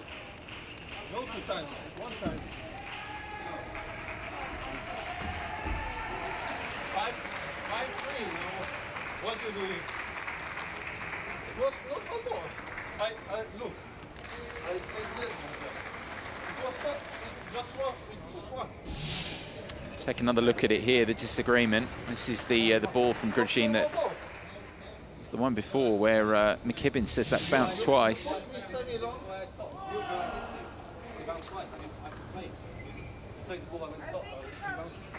No. It was 1 bounce. If you play me semi-long, I play like this and you stop playing. I don't know why.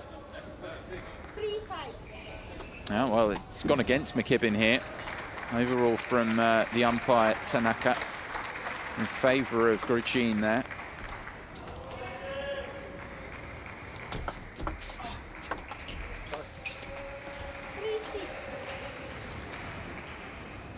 McKibbin pretty good mentally. He's going to need that here because I think he feels a bit disappointed, felt that he had a case for the double bounce, which of course is illegal. And he gets the edge this time, back edge of the table for the Brit. And he's generally very good at resetting. Doesn't get down on himself for too long. It's easy to say that from the commentary box, draw a line under it, reset, but when you I suppose the big thing for him there is it's not happened too late in the game. It's time to reset and respond and go again. And you get a moment like that, say at 9-all in a game, it's very difficult and it can often bleed over into the following game. But all the players... Oh, it's some change up there. What a change of direction. Grucin going on with the arm. It's coming off the face there, just opened up the face and took it away. Fabulous shot. He's putting a run together here. Of course, he got the benefit of the umpire's call there on the double bounce issue, but since then he's been excellent.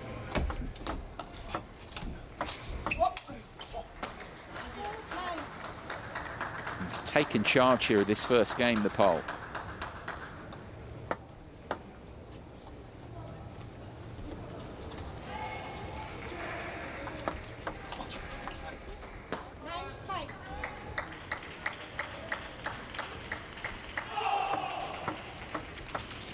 In a row that was from 6-4 to 9-4 up. That looks like it's going to give Grucin the opening game. He's got the service here still at 9-5. Does look that way now. That run, it's 3 points in a row, and the way he did it, I mean, that the backhand will just live long in the memory, I think, in the course of this match. The way he glanced that away was fabulous. 5 game points for the pole. Throws in the top spin, the quick serve, and that will do it for Grugin. 11-5, the opening game in his favour.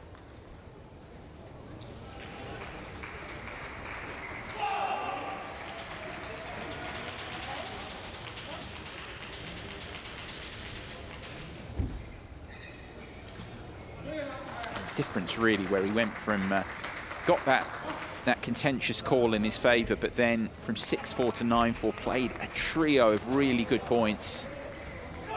It's too much from McKibbin.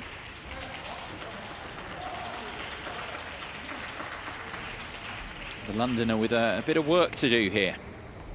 McKibbin, game down to Grugin, a match that I do feel will go a long way towards deciding the outcome here of qualifying Group F. The pedigree of these two, past achievements at the Paralympic Games. Grugin with the first strike.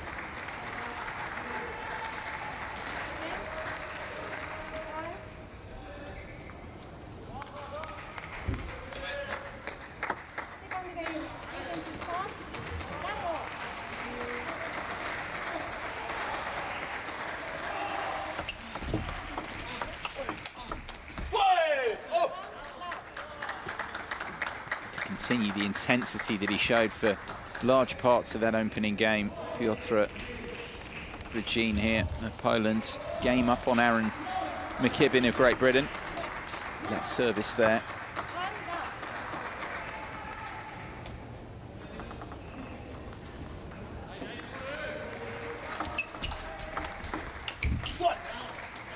Just the intensity is very good, isn't it, from Grugin here at the moment.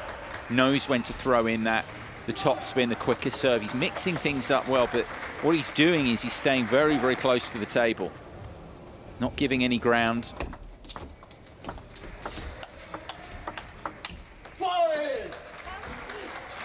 And there, when he does take a quarter, half step back, he's very comfortable.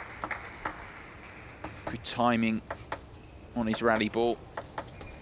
Kibbin's struggling to find ways through at the moment.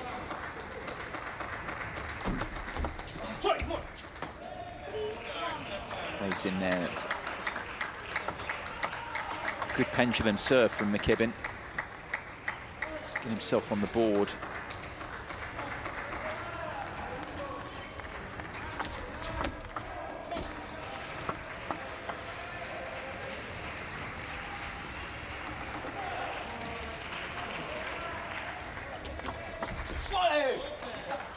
Shot that straight through.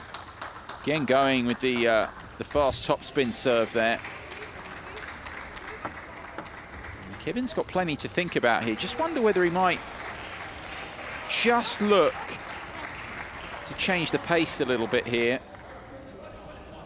You need the table wiped down. Of course, the COVID protocols in place. So important that we maintain those to keep everyone safe and healthy. The athletes, of course, paramount in all of that. He's got all the answers at the moment, hasn't he? See there, McKibbin trying to mix things up, but he got done. Basically a little bit slow to recover.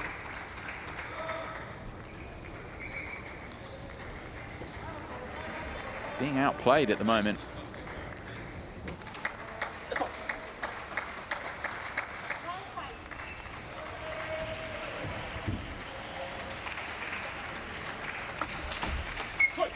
Goes to the backhand service there with backspin. That's a good change up. Just needs a little bit of a change up. I think just some changes of pace from McKibbin would be useful. He's sometimes just too keen to go into a backhand to backhand trade with Grugin. Just mix up the placements.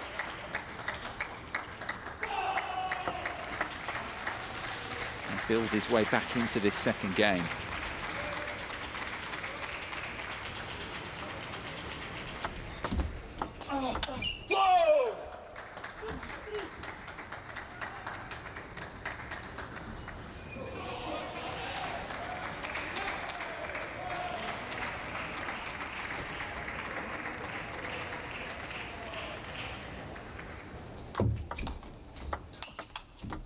Hasn't handled that fast topspin. The the long serve from Grugin at all, McKibben.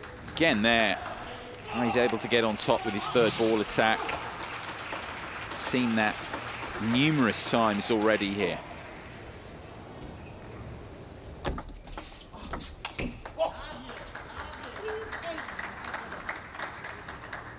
At the moment, I mean, the telling numbers for me here statistically in this matchup, Grugin on service, 13 points won in his own serve. He's only lost 1 point on his serve right now, almost through 2 games.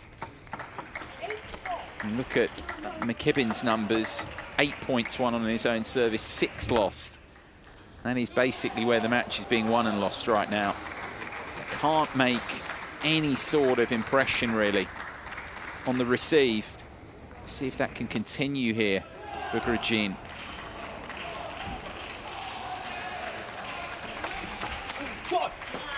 He's not reading it at all. I mean, there he's so late on the receive.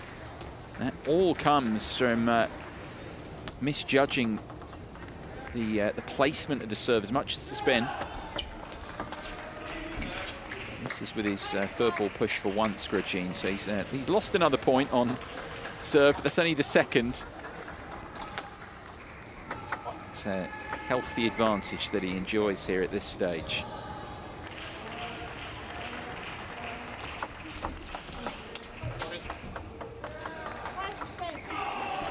Five more game points then. Similar sort of feel to the opening game to this one. McKibben well adrift. And the reverse pendulum serve doesn't work out either. Grugin read it. And he's registered another 11-5 decision. He's controlling things here on McKibben. 2 up now, Grugin in this one.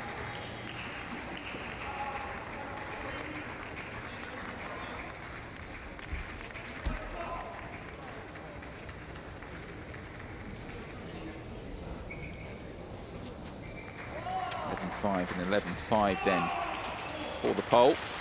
4 times a Paralympic Games medalist. Gold, a silver, 2 bronzes, including in this category, of course, silver and bronze. Kibben's couple of Paralympic Games medals, last 2 team events in this class, London and Rio. Grugin, such a figure as well, back in his home country. In terms of the awards that he's picked up. Underlining actually over many years now how good he's been. Still only 29 years of age, Grugin. That's because he was so good so young.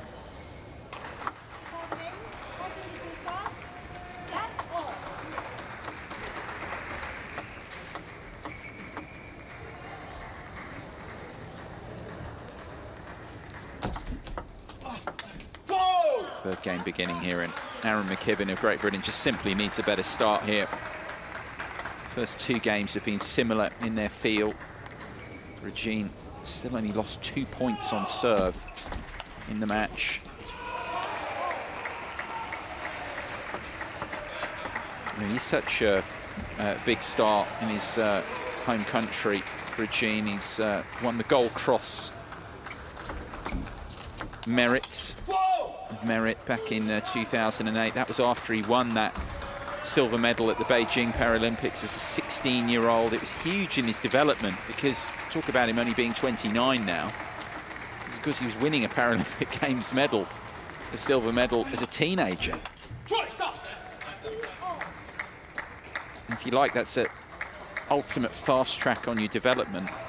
He's referenced that himself. He says in terms of the rest of his career, it's massive for him. It gave him that fast-track development experience, playing on the biggest stage as a 16-year-old and winning a Paralympic medal.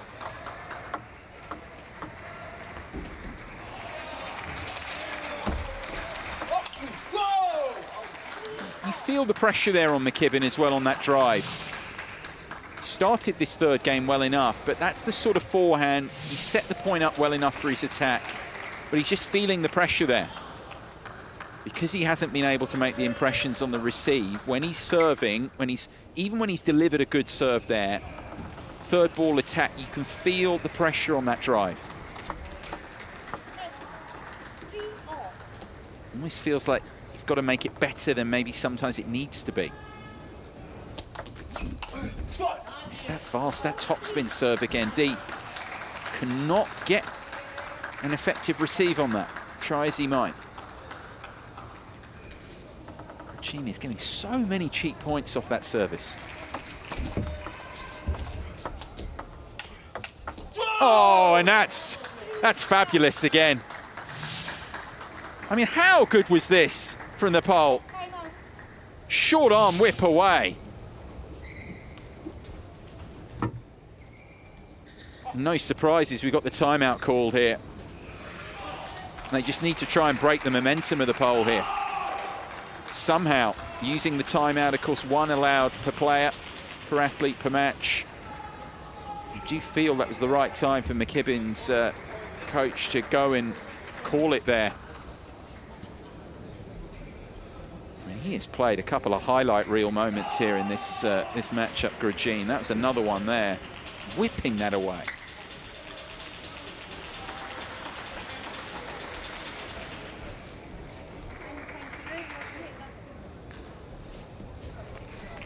The message has got to be to McKibbin here. Got to try and get some more effective receives into play, but it's easy to say that from here. He's not reading the service. 2 and a bit games in here, it's still the same story. I mean, you look at Gracini's numbers, still at this stage, 17 points won on serve, 3 lost. You're not going to win many matches with those sorts of numbers on receive. 10 and 10 McKibbin himself. His service profile.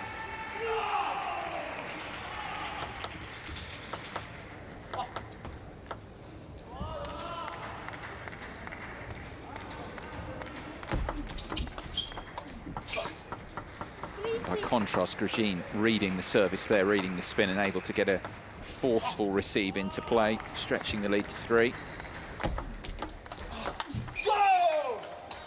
can see there, backspin service from McKibbin. What he's trying to do, he's trying to land it short in the table, but he's not getting that ball to dip low enough, and that's allowing Gracini to loop up with the drive receive.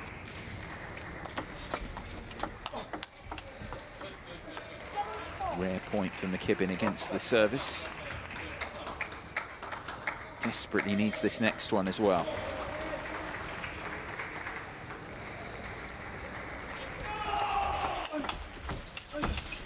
Oh, there he goes now.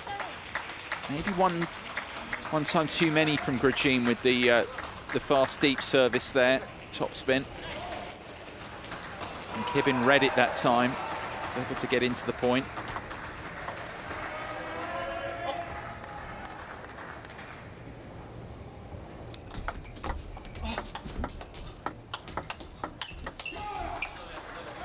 Better from McKibbin's perspective.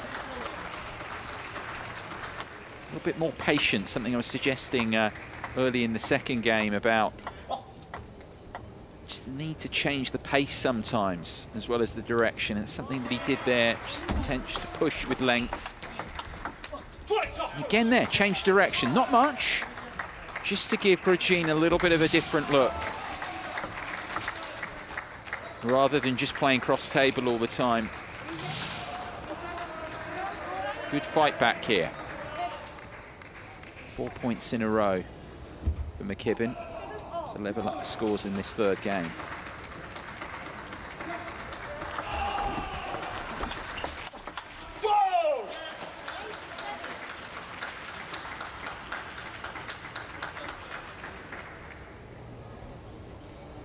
It's been a game so far of runs. Gracini with 5 in a row earlier in the game, and now, of course, McKibbin with those 4 leveling up at 7 each before that point for Gracini.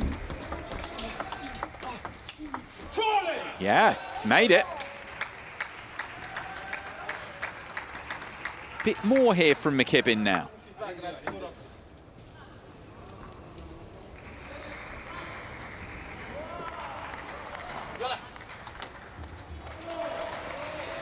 An intriguing third game, this one for sure. From the neutral's perspective.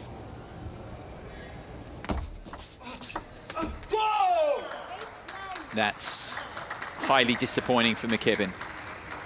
Time on that forehand drive. For once, Grudjean couldn't keep it low. And again, that's just the pressure that he feels on service because he hasn't been comfortable. He's actually slipped negative now, McKibbin. Points won and lost on serve, 12 and 13. Do you think that drive, it's just the pressure that he's feeling on his own ball that he's felt throughout the match here?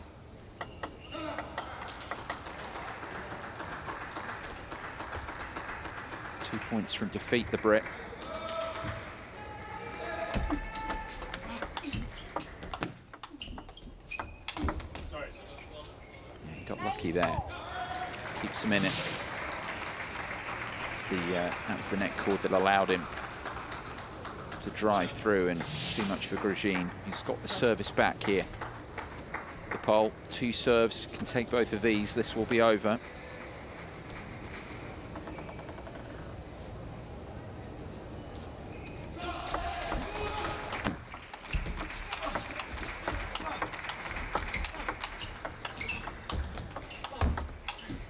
Oh, what a point that was. Both catching the net.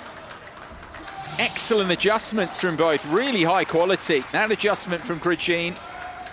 And eventually, McKibbin off the tape again, goes long. First match point for the pole.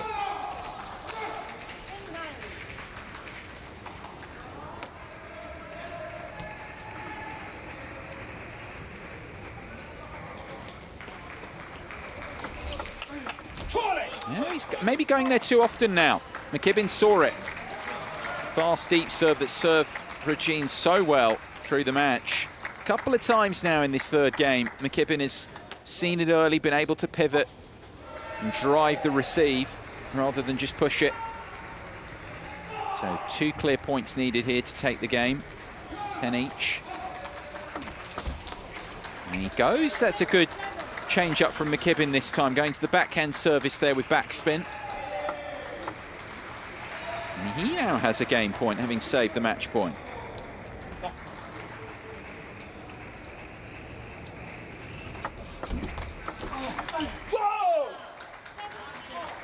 Not for him either.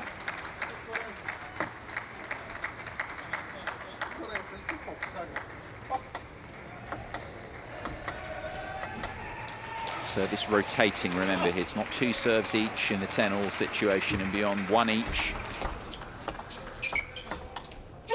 And it will be Grudjean now who takes the service there against the service, as he's done so often in the match.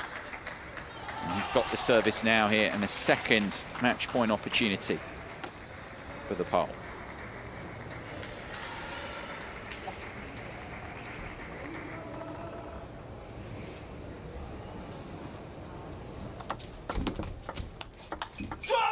Done it this time. He's seen off McKibbin at the second time of asking there. High quality match that, but Piotr Grudjean of Poland winning through in the end in straight games, saving a game point there in the third, but in truth he was the better player, dominant behind his service, and he beats Aaron McKibbin of Great Britain 11-5, 11-5 and 13-11.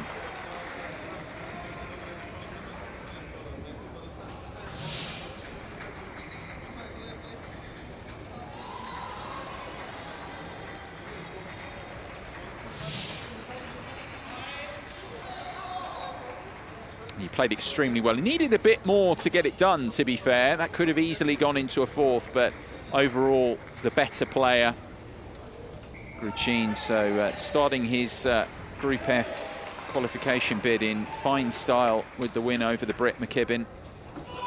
To mention the big difference in the match, just how good he was. His numbers actually on serve took a little bit of a hit relative, but still overall, 21 points won on serve, only 7 lost.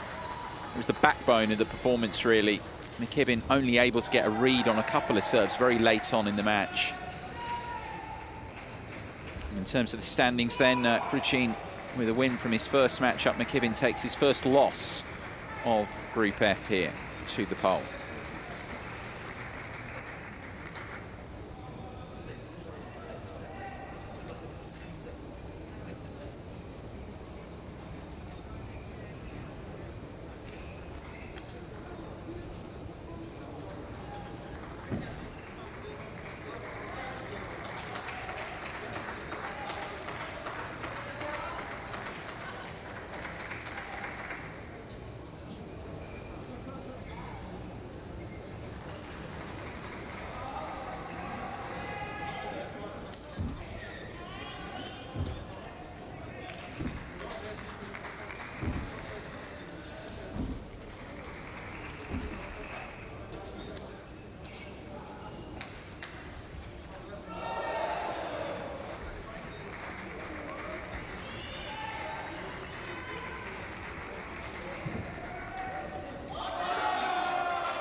Men's singles class 6 action here on table 2. In Group 6 qualifying here with Thomas Rau of Germany to take on Rungroj Thaniom, former gold medalist, of course, from Thailand. This event from London 2012. Rau, the German, 37 years of age, in his third Paralympic Games appearance. Reached the quarterfinals in this class before, class 6. 5 years ago in Rio, fell in the group stage in his first Paralympic Games in London in 2012, but is on the continental stage as well as the World Championships. He's won a couple of bronze medals. Thaniom, the gold medalist from London 2012 in this event, bronze 5 years ago in Rio. It's his 5th Paralympic Games overall.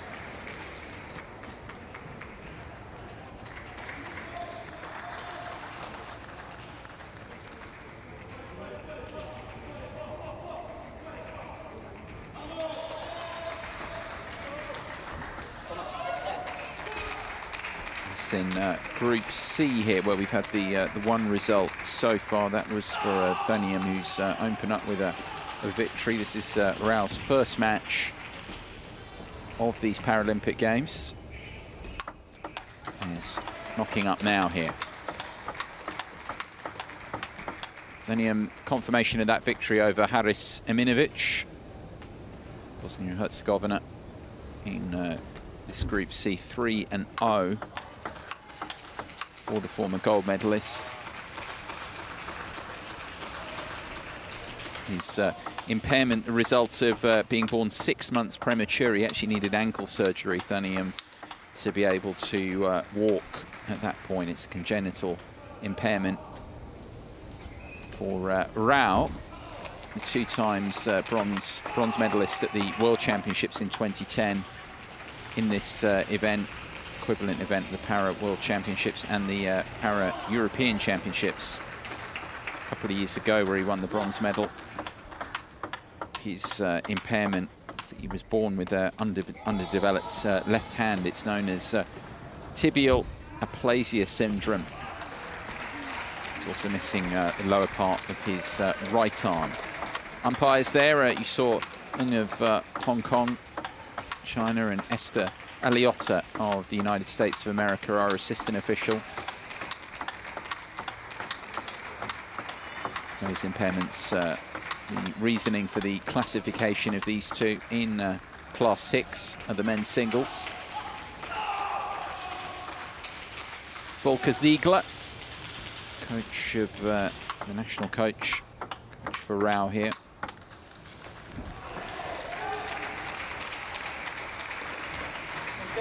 Best of 5 games as always in the singles here. First to 11 points takes each game. Here in Group C of men's singles Class 6 action here at these Tokyo 2020 Paralympic Games. This one about to begin.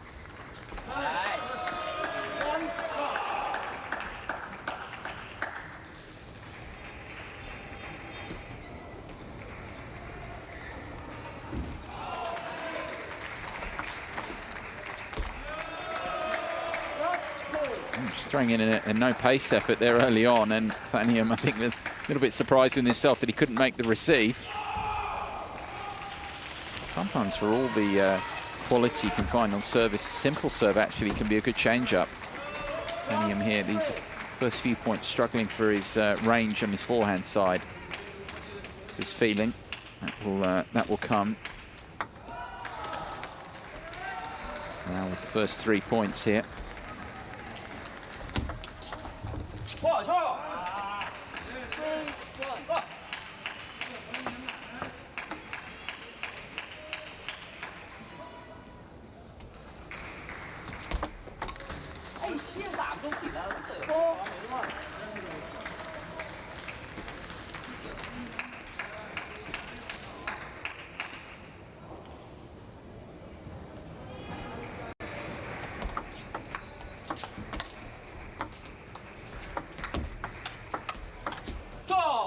Yeah, it's good.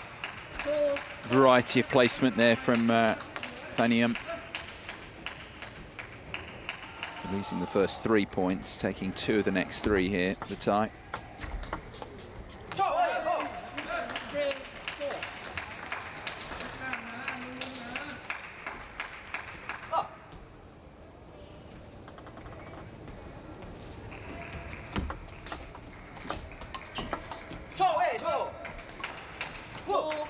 Because in terms of the classification of this men's singles event, Class 6, the lowest number in terms of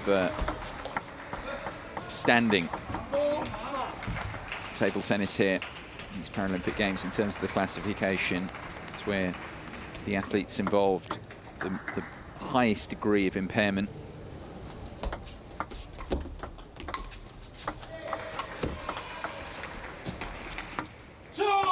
It's just a tremendous point from both, the movement there, as well as the creativity, shot quality around the table.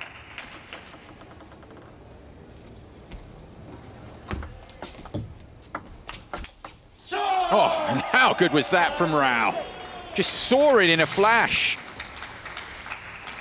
It wasn't the best push, best chop block really, but his follow-up was first class. A little bit late there, wasn't he? Misjudged the flight of that ball from Thanium. Good comeback this from the Thai player, having lost the first 3 points.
Really good effort this from Thanium.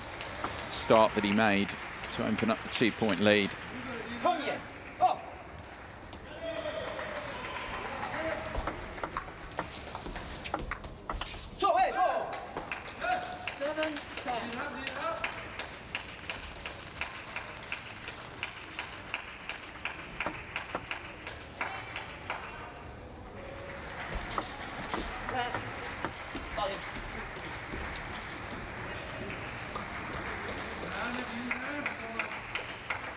Game points then, 3 of them here. First of them to come for Thanium on the Rao service.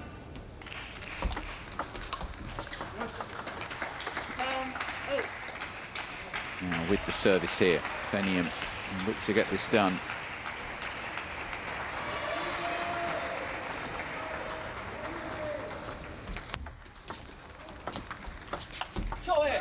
And that one will do as Rao misses his drive.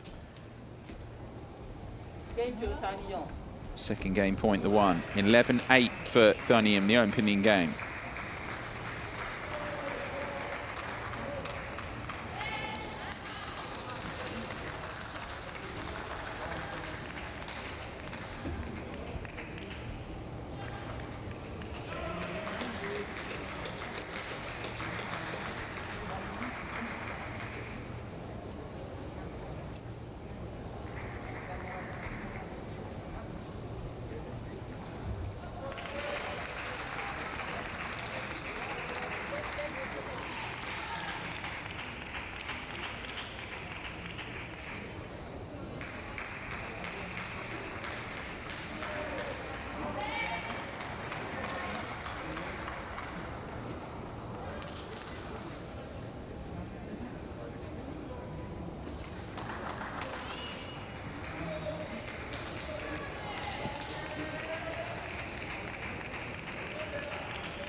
Second game.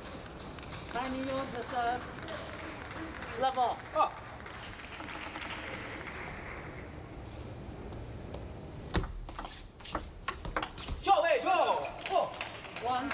Second game beginning here, and Thomas Rau, the German, needing a little bit of a move back in his favour. He started this match well enough.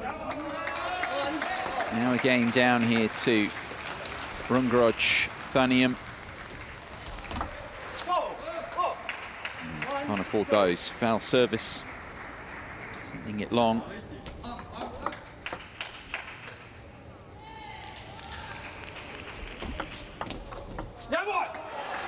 This wasn't so much a short angle flick, was it, from Thanium?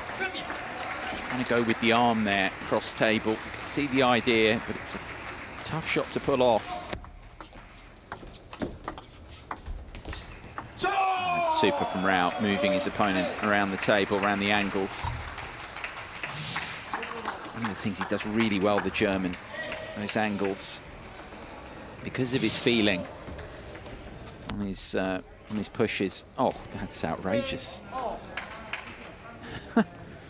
There's a service there, I mean, right off the edge. Unplayable.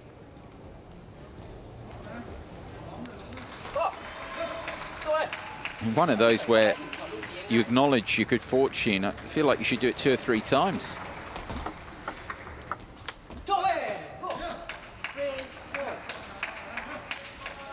That more conventional point in his favour for Thanium. Taking the lead here again.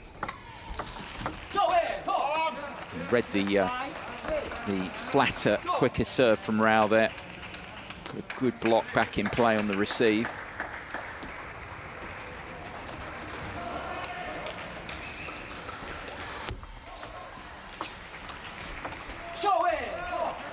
Yeah, difficult there to do what I mentioned. Rau very, very good with his push plays and little blocks, little deflections, but it's difficult when an opponent is looping like that, 'cause it's a lot of spin to deal with.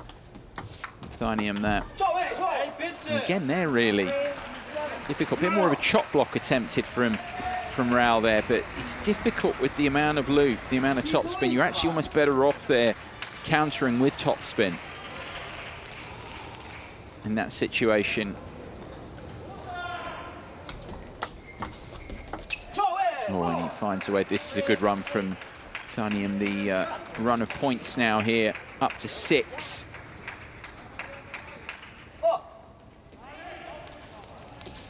This looks to be the push that will take him through to this second game, the tie. Oh, foul service now as well to add to Rau's woes. Surely moving into a 2-game lead shortly here. Excellent pendulum serve. Just saw the work he got on that as well with the side, bit of backspin as well, but the side spin taking it away from Rau. He was trying to cut off the angle. Did it that time, but then couldn't follow up, and there we go. 2 up, running away with that. 9 points in a row for the tie, and he's 2 games up now. Takes the second 11-3.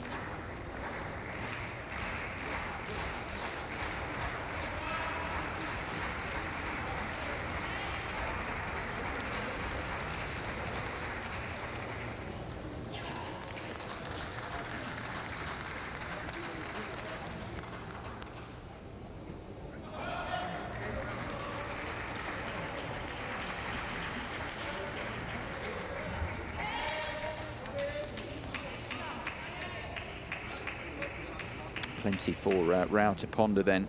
So back here at the key moments from that second game for Thanium, who is in total control now of this one. 2 up, 11-8 and 11-3 there with that 9-point run to date that he's put together from 2-3 down in that second game, looking to carry that on, the tie here early in this third.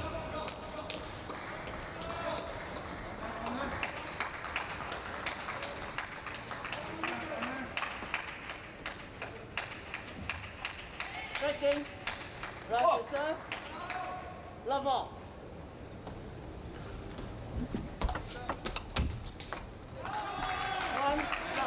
Third game beginning here, a game that Thomas Rau has to win to keep this one alive, this men's singles Class 6 Group C encounter. 2 down here to Rungroj Thanium of Thailand.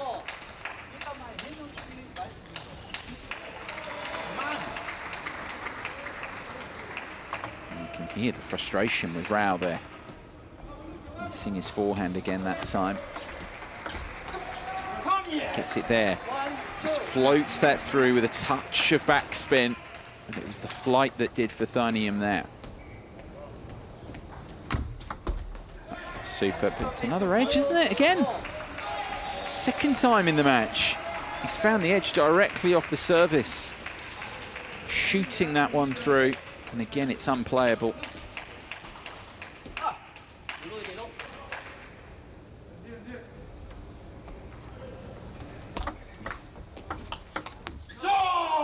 To unwind on a forehand there. Rau.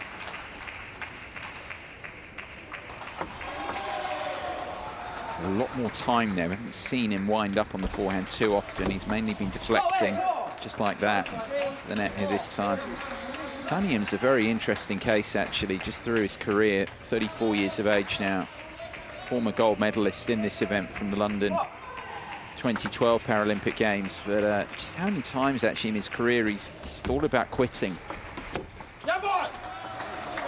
Key moments in his career where things have just happened to go his way, and that's given him the confidence to carry on. Go right the way back to 2003.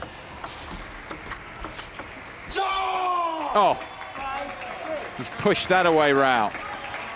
Beautifully. He enjoyed that. Needs more of that. Just seeing a bit more of him now, not just as a pushing influence here, but able to drive more. Again there, giving a little bit more here.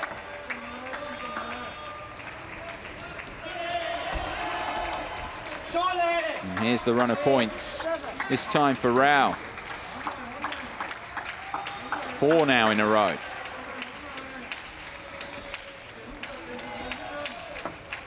And it's just, in terms of these athletes, back on the point about Thanium, how key moments in their careers can just give them the confidence to move on, to carry on. He's had that a few times.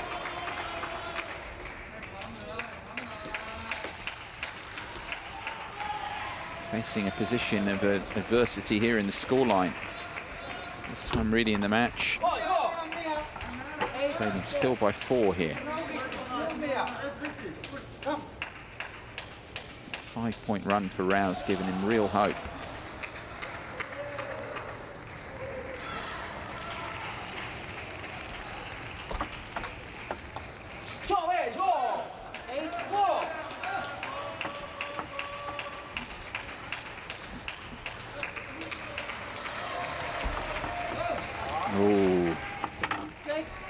The error with his push, and then another foul service for Rau, and that's got Thanium back in, and no surprises, the German bench called the timeout there. It's the manner in which he lost both his services there, Rau. Just needs a moment, I think, to draw a line under that.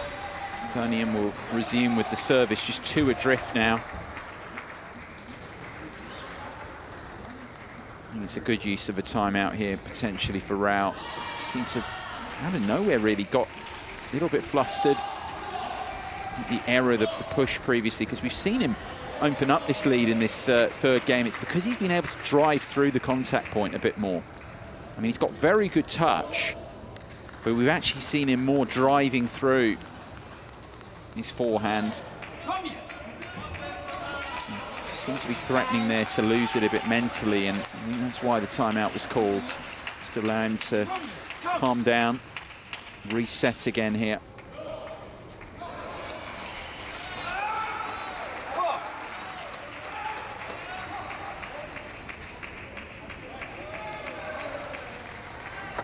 Single bit of timeout does the trick for Rao, with Thanium resuming with the service, still 2 adrift.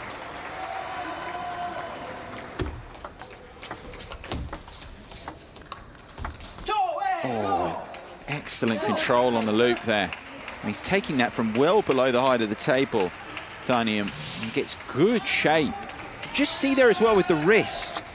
Just getting under as well with the topspin, brushing, but also round the outside of the ball, just to take that out of Rao's reach. So it's well-controlled shot. Oh, and now the block, the counter block as well. Just when Rao had thought there, I think he'd won the point. Maybe he was a little bit guilty of ball watching there, Rao. Thought his shot was good enough. Maybe he wasn't quite ready for the block. Albeit it was a very good one from Thanium.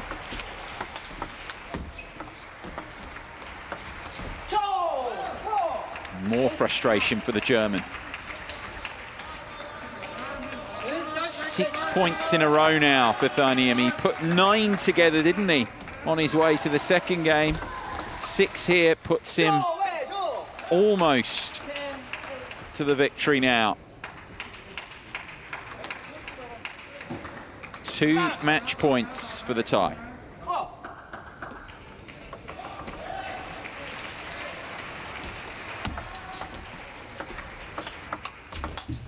That will do it. Another run to finish it. 8 points in a row for Rungroj Thanium as he seals the win here in qualifying Group C in the men's singles Class 6 over Thomas Rao, who led handily in that third but has nothing to show for it in the end. Thanium, the former gold medalist in this event from London 2012, with a good win, another good win. Straight games, 8-3 and 8 for Thanium.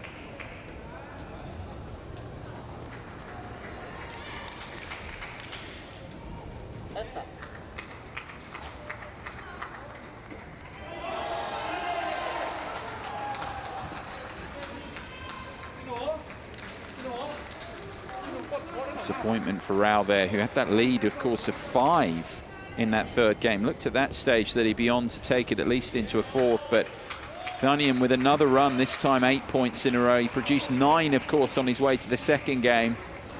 And he was just more effective on serve, wasn't he? 18 and 8 the ratio. Rao 11 and 15, a key area of difference in the match. Much as those runs as well of points for Thanium, who looks in a good spot now, doesn't he, here in qualifying Group C for the men's singles Class 6 with his second win of the group.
It's day 2 of the Tokyo 2020 Paralympic Games, and we're here at the fabulous Tokyo Metropolitan Gymnasium.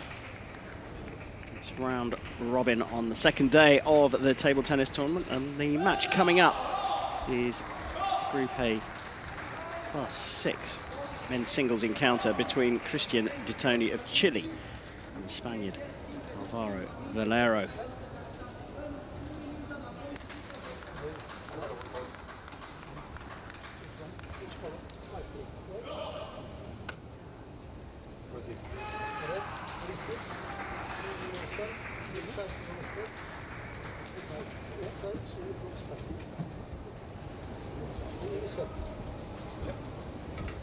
Coin toss complete.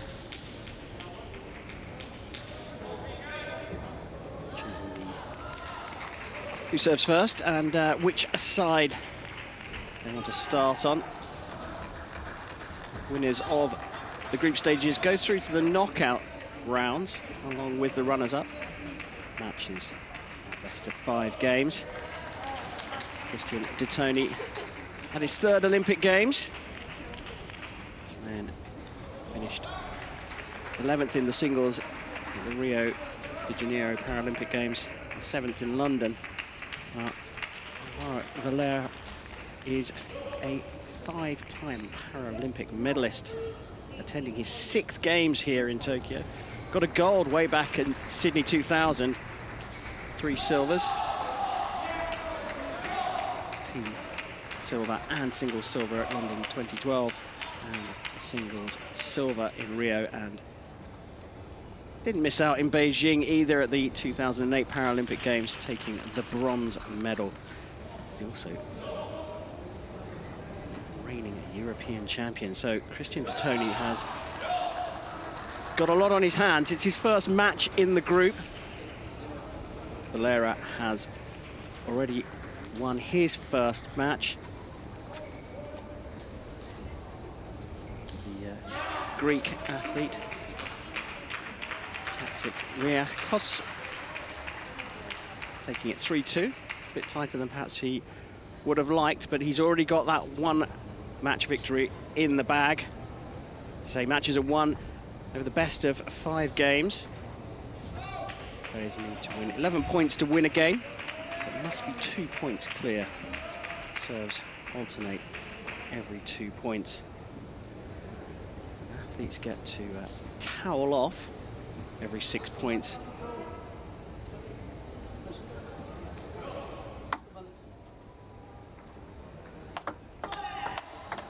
A few minutes to warm up here.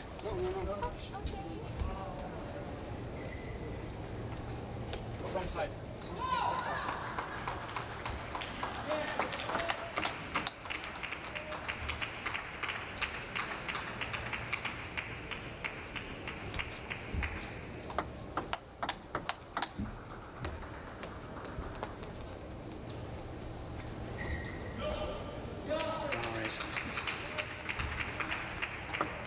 Here it is 6 games. He's a 5-time world champion as well, so it's the red-hot favourite for this match.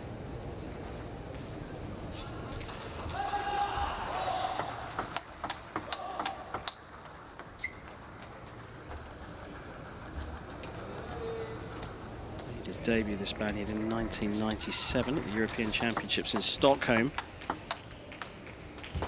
But he's still very ambitious and wants to take gold here in this event.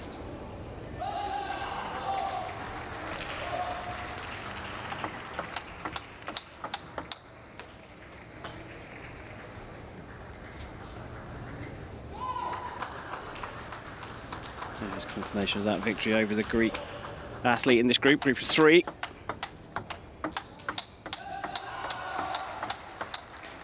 And our umpire, Grzegorz Joba of Canada.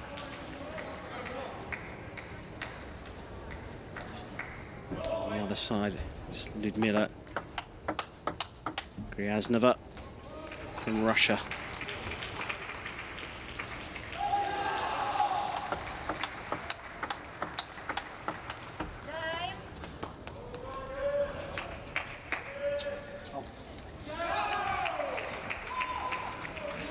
Warm-up complete.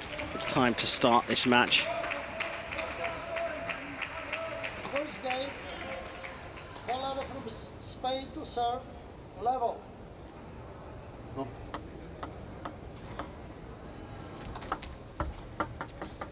So Valera gets the match underway against De Toni, taking the first point.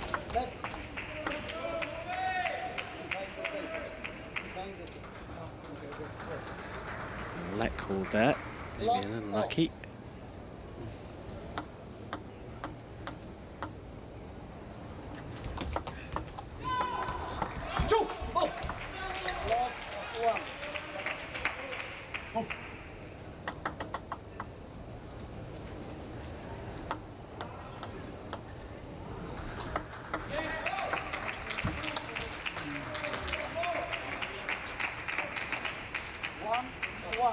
Let's go deep, perhaps a little bit early there. Chilean positioned himself well, but didn't quite have the speed on the ball coming to him to fashion that, but he did nick a point on Valera's serve.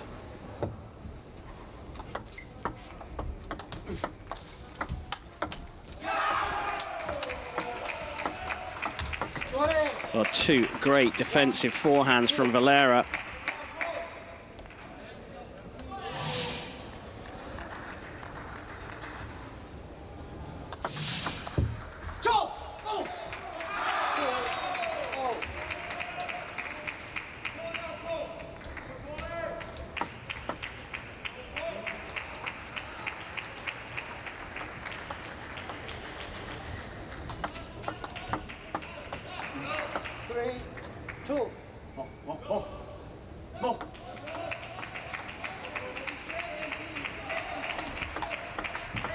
Great return. Happy about that, De Toni. So they get to towel off now.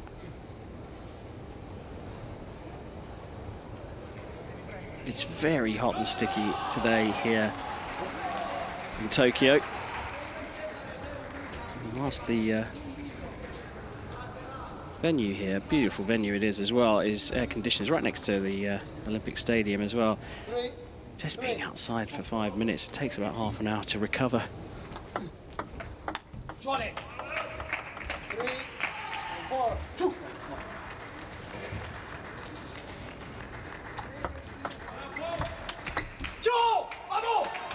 Well, nothing to separate these two at the moment. The key thing here is winning points on your opponent's serve. So quick at getting into that position using the pencil grip. 1, 4, 5. Well, there were signs of that earlier on.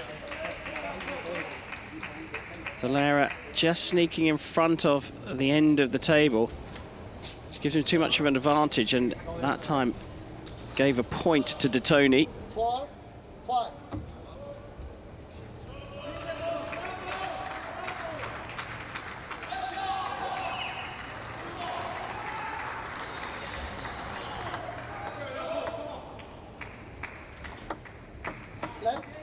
So you see Valera's now just positioned himself a little bit more into the center of the table.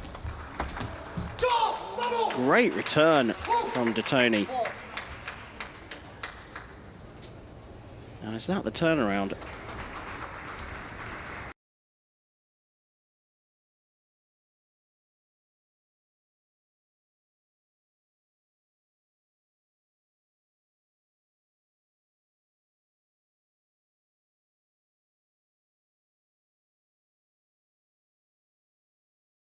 Going for the sweeping forehand when there wasn't really enough power in the ball coming towards him.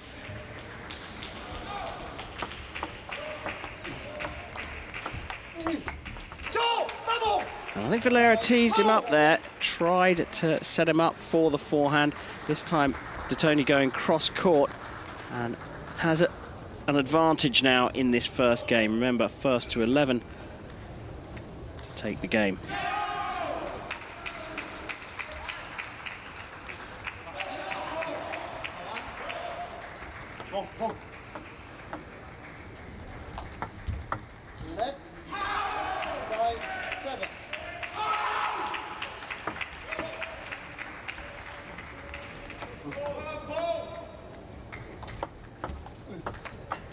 Good shot from Valera. Good disguise on the serve that time.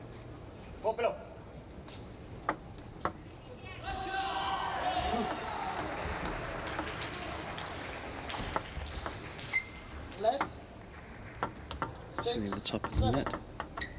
So a let called.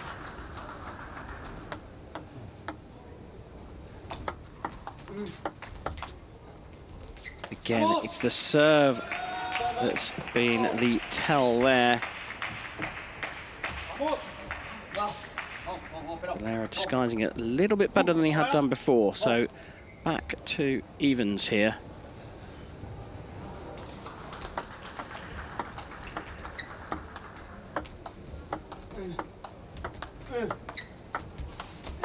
Had to reach for that one. Oh, unlucky there. He was the one that was creating the angles, Detoni, but in the end, Valera pushed far wide to Detoni's forehand. He managed to get that one back, but couldn't get over to the backhand side. And there is the final action. It was very close, just clipping the end of the table. Good serve from Detoni. And that's what created that. This is shaping up to be a cracking opening match for Detoni in Group A.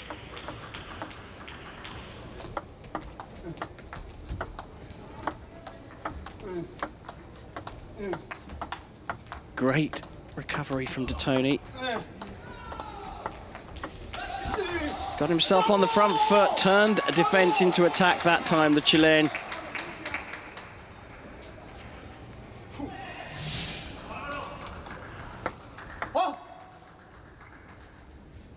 And that's where that powerful forehand is going to be helpful for him.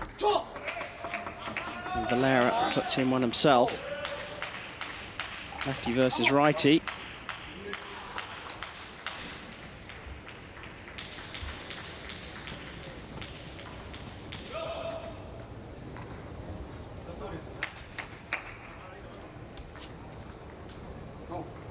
Both wrestling with the nerves, I suspect, at the beginning of this match.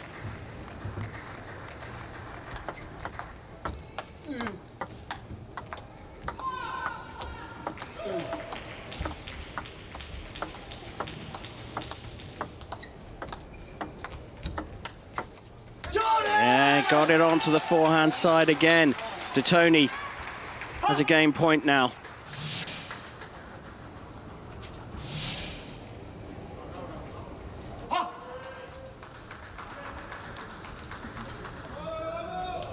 On serve. Detoni with the opportunity here to get the first game. Oh, very good play there from Valera. Silver medalist in Rio, having to fight hard here. Now we go to the serve alternating every point. Need to be too clear.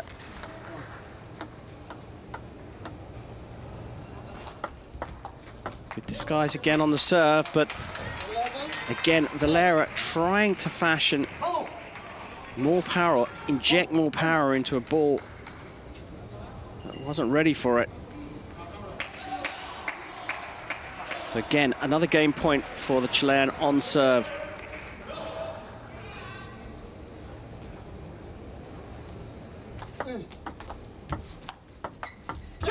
And takes it with that lovely forehand. Detoni takes the first game, 12 points to 10 here against the reigning Olympic silver medalist.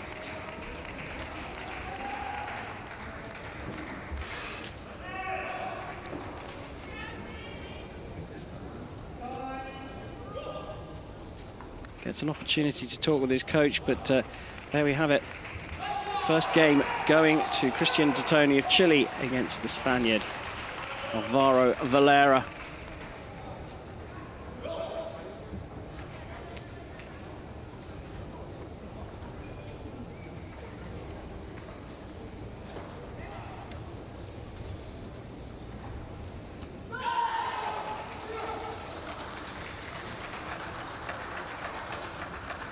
It's that forehand that really opened things up for De Toni. Can barely contain his delight. It was a tough one. Tony winning 6 points on his own serve. Very, very tight. But we move into game number 2.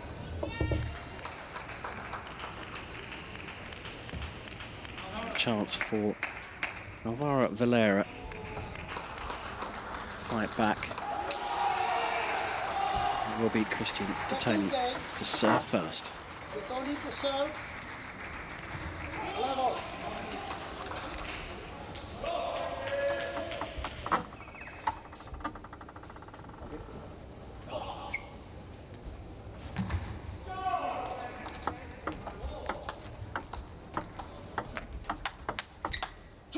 Very good rally there, but going long from De Toni gets our second game underway.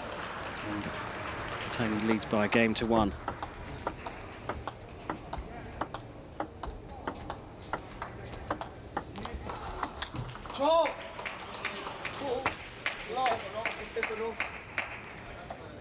Ya, perfecto. Go. Go.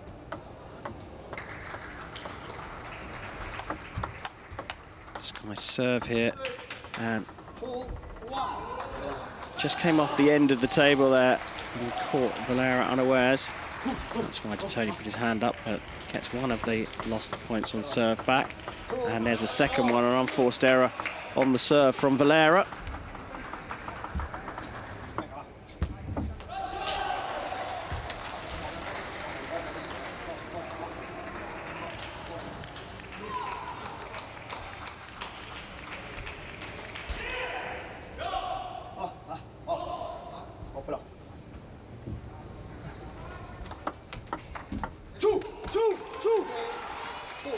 That's the first point won on serve in this game. Vamos.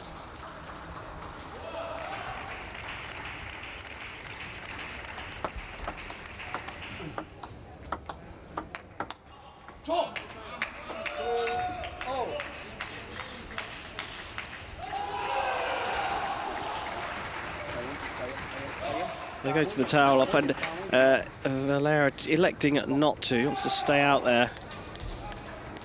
Very focused. 3-0.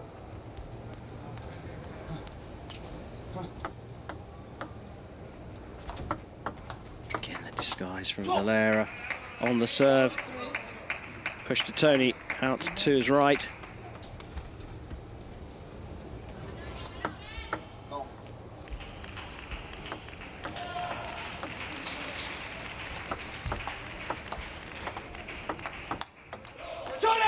Brilliant backhand there.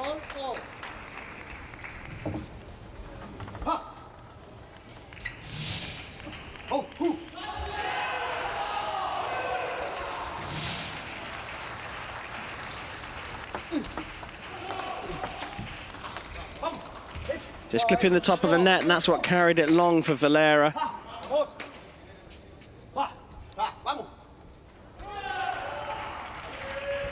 Very vocal, Christian De Toni, talking himself through the match.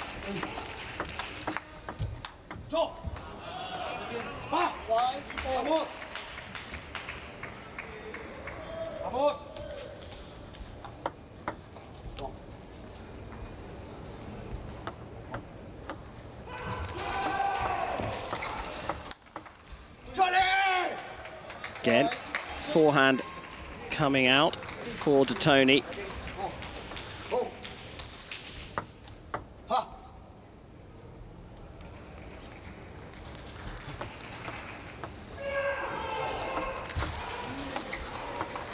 Just lofted that one over, and hand goes up. Couple of shots there going De Toni's way. Lady Luck on his side.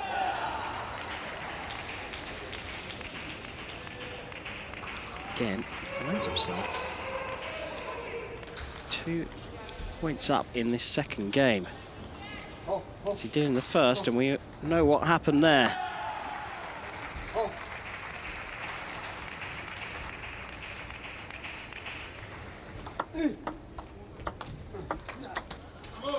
Good shot, though, from Valera. Just needs to string a few of those together. A little more consistency from the Spaniard. Sensing that nerves are playing their part here, the reigning European champion, just not able to deliver the consistency we're used to from him.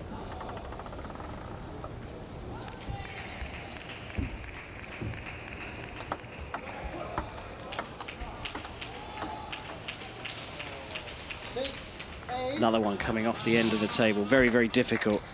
Good angle here. You see it just clips the edge, and that changes the profile of the trajectory of the ball.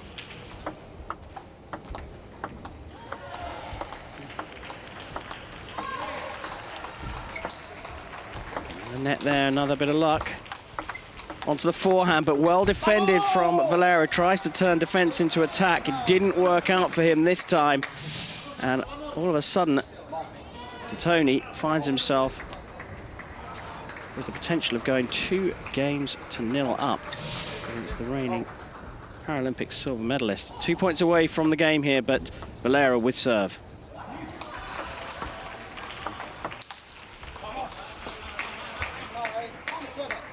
Just misses the table, goes long.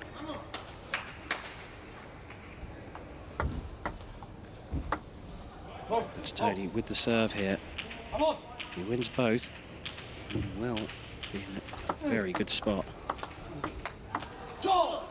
Good change there from Valera, changing the direction of the ball and pinning Tony in on his right-hand side, and that seems to be a feature of the tactics here from the Spaniard.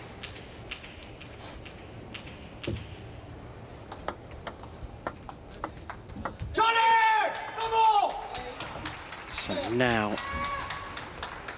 he's just 1 point away from the second game.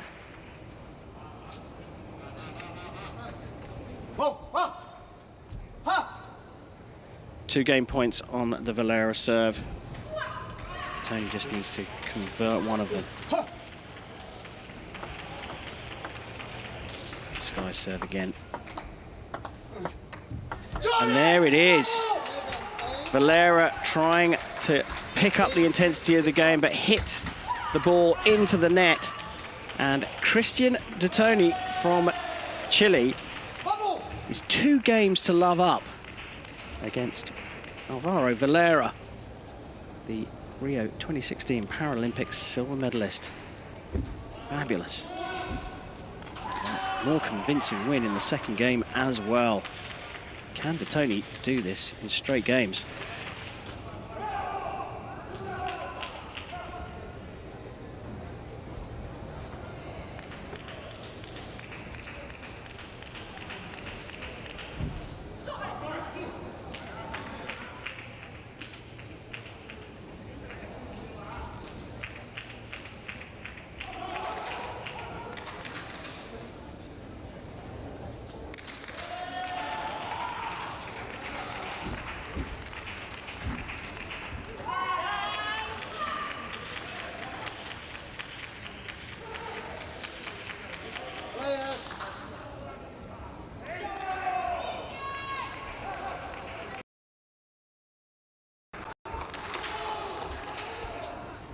Well, Christian Tony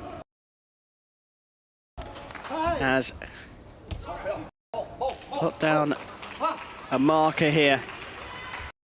He's taken the first 2 games against the reigning Olympic silver medalist, Alvaro Valera, 12-10 and 11-8.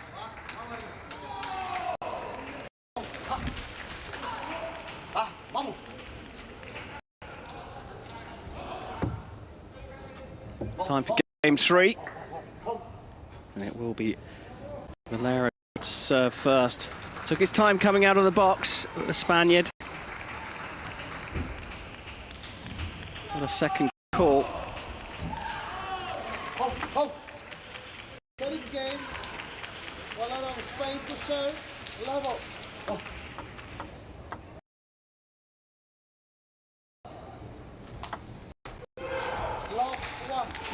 the Valera comeback needs to start soon. He's got game 3 underway with a foul serve.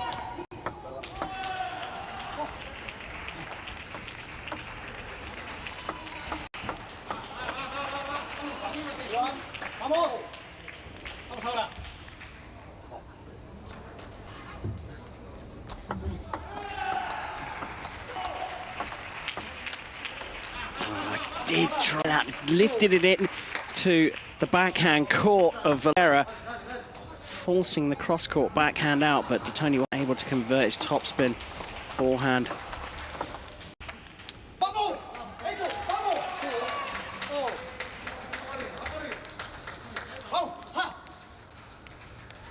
Very cat and mouse this one, it has been throughout. Tony just pulling away at the crucial stage of the first 2 games. Those are the angles we saw from Valera in the first game. I think he'll be looking for a few more of those. He needs to get some more move from Tony.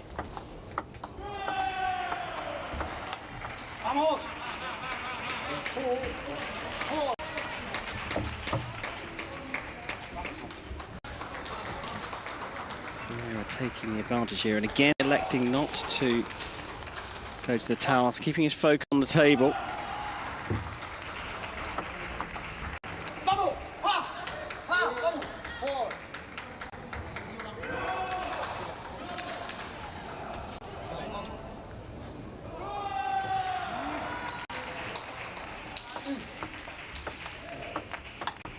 Oh, brilliant.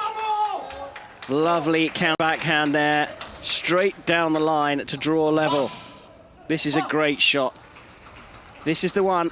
Absolutely brilliant. The dexterity on the backhand, absolutely fabulous. Lured him into the topspin again, Valera. And again, Tony's gone along with it.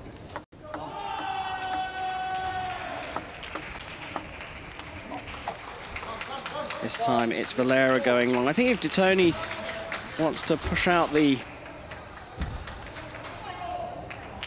forehand topspin, he's better off going cross-court.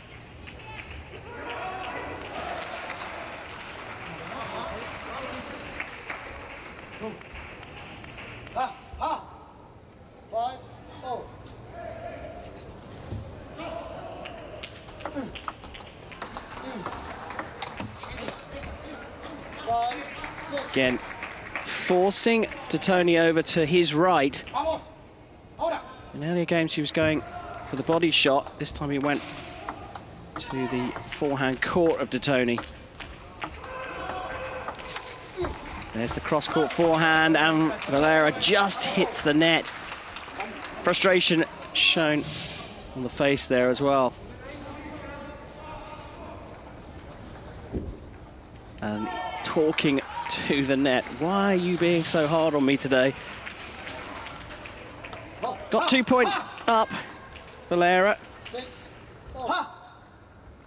Tony's dragged him back in. Good angle there on the backhand from Tony.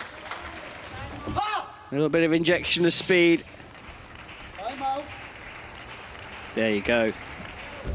First one with a little bit of backspin, and then injects the speed with the backhand. Top spin. Timeout called for Tony. Taking the lead, coming from behind.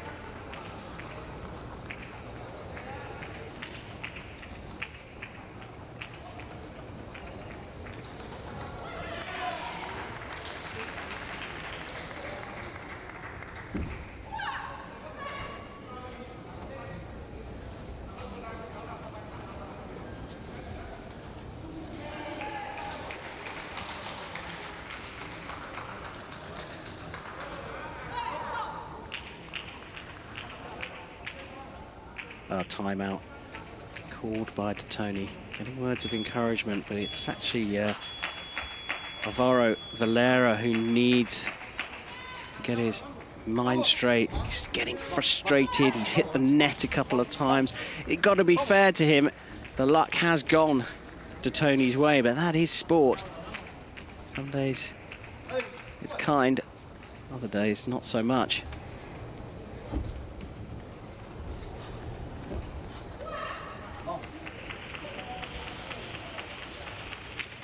So timeout over. To Tony with the lead. Valera with the serve.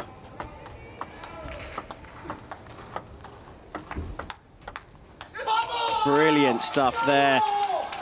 That was all about the depth on the table. A couple of short ones from De Tony, and then a deep one to body right in the middle of the table. And here we go again. A 2-point advantage for De Tony, and he's got 2 serves as well. Perhaps in the strongest of positions. So let called there.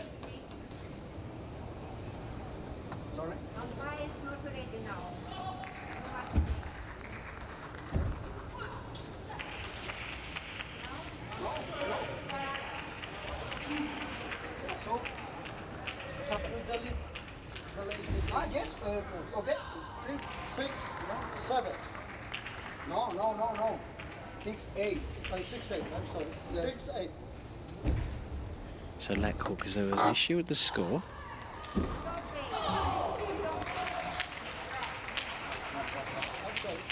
But it stays at 8-6 to De Tony.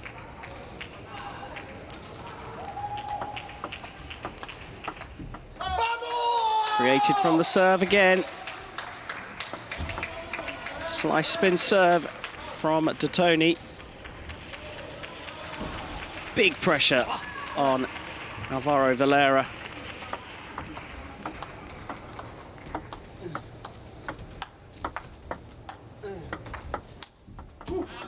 Good backhand topspin from him though. Steals back 1 point, but still trails by 2. Has the serve though. Needs to win both these points. Determination on his face. And it was again luck on the side of De Tony, just clipping the top of the net. It meant Valera had to change his mind mid-shot and just took it long. So 3 match points for Christian De Tony. Doesn't need 3, he's done it in 1. He has done this match in 3 games, taking them clear. 12-10, 11-8, 11-7, and he has got his first victory in his first match here at the Tokyo 2020 Paralympic Games. And you see what it means to him. Confirmation there. The reigning Olympic silver medalist, who has already won his first match, has been taken out in straight games, and look at the joy on the face of Christian De Tony from Chile. Brilliant, brilliant stuff.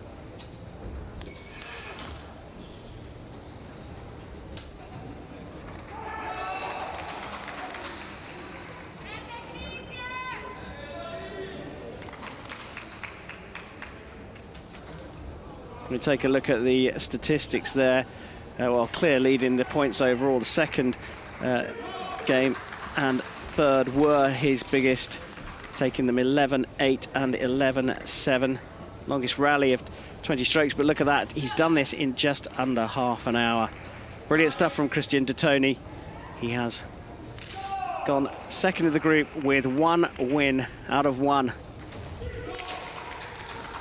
Valera stays top of the table, but Christian De Tony has 1 more match to go here at the Tokyo 2020 Paralympic Games. Can he top the table?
beautiful Rainbow Bridge. Crossing one of the most beautiful cities in the world, Tokyo. It's day 2 of the Tokyo 2020 Paralympic Games, and we're here at the Tokyo Metropolitan Gymnasium, right next to the Olympic Stadium. The round robin on the second day of the table tennis tournament, and the match coming up is the women's singles class 11 match between Leah Fernie of France and Furukawa Kanami from Japan.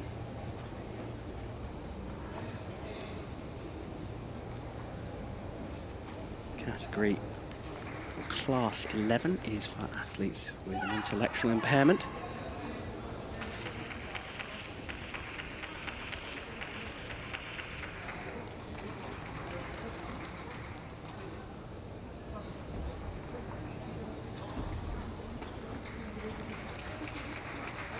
And this is a Group B match. The 17-year-old Fernie is making her Paralympic debut. Got a bronze medal at the World Championships in 2017. And team bronze in both the 2017 and 2019 European Championships. So already well decorated for a teenager.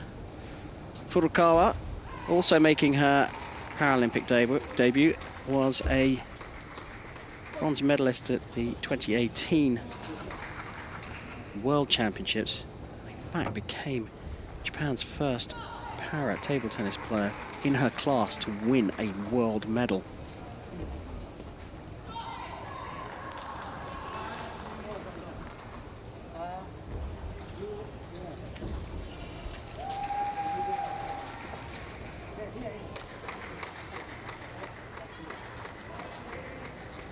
Players will go through their warm-up.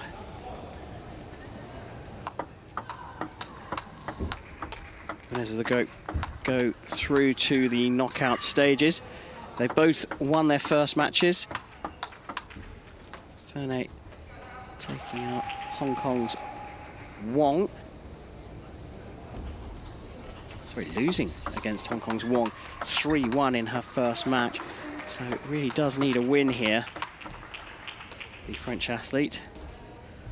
It was Furukawa who won her first match against Ukraine's Kuzmina. Another victory here will put her in a very strong position to go through Group B.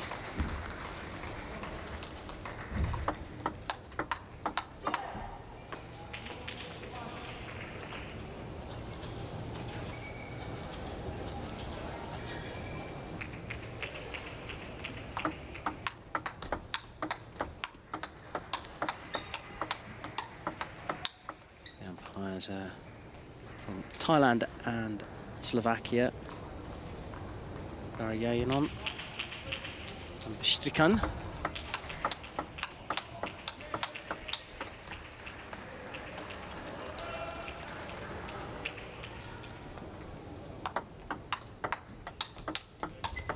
You see the power develop from Fernie on the forehand.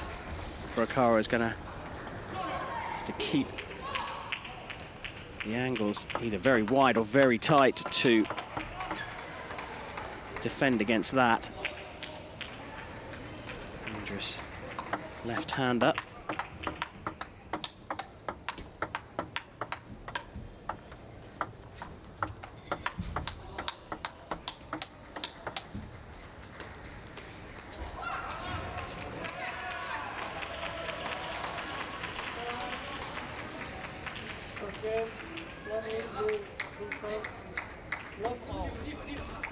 So here we go, start of the first game here.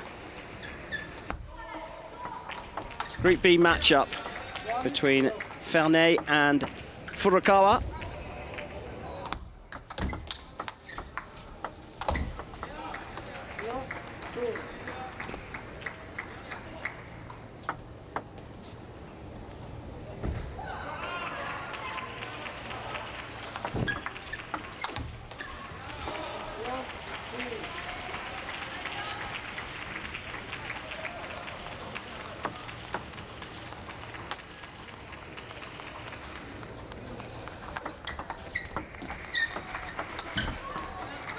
Ferney off to the best of starts here. Hasn't dropped a point through the first service rotation.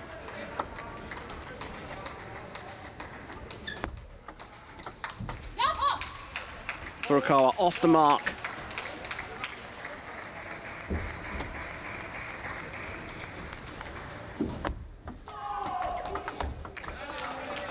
Created from the slice spin there. And they go for the towel down, or Ferney deciding not to. Looking very confident, French athlete.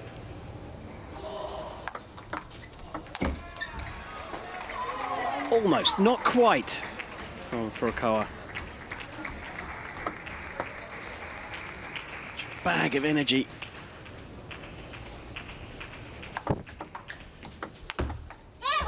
Good angle.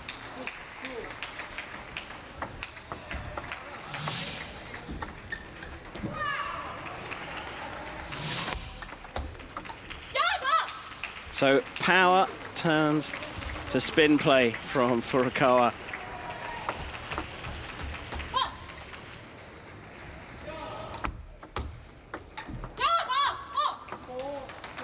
Forced error that time. Furukawa taking the benefit here. Now on serve. Can she close this one out? She has. She's got herself right back into this. Shaken off those early nerves.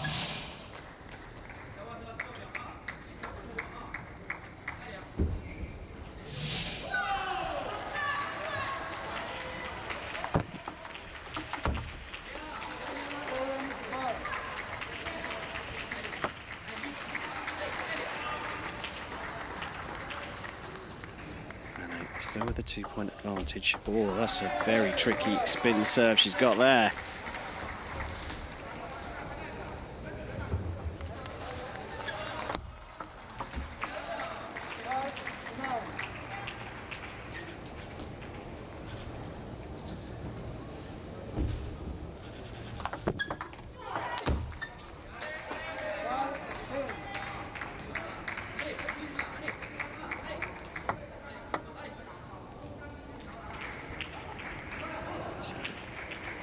Fistful of game points for Ferney, and she gets it with the first.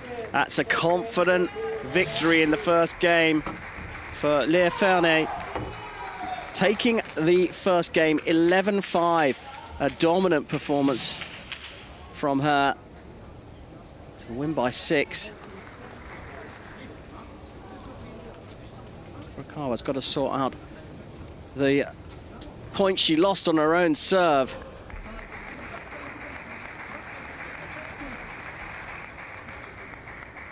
There it is, confirmation of a dominant first game for Léa Ferney, setting the tone for this Group B round-robin match.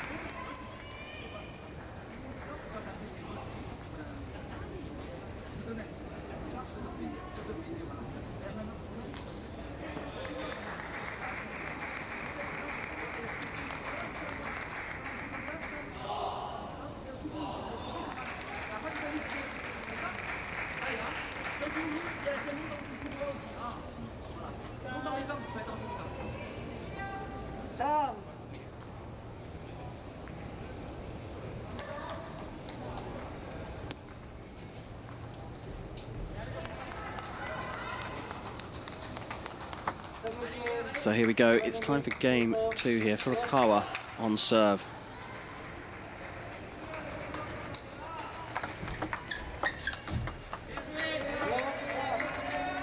That's the issue here. Furukawa can't give away too many points on her serve.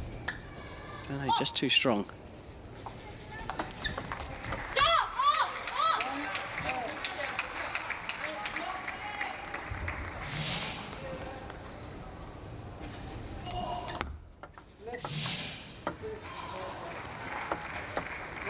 Hiding in plain sight on that serve, disguising it right at the last minute. But tried to force an angle that wasn't there.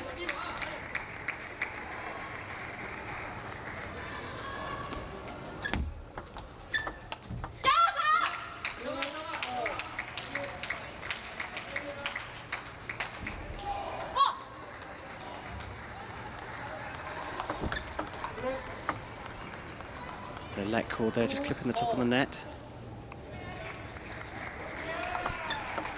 Again.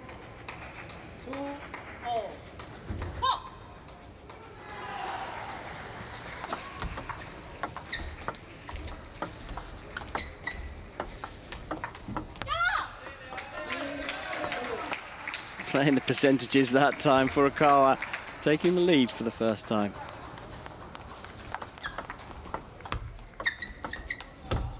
Oh, she had that one there. Just loss of focus here. She had a full open court, open table.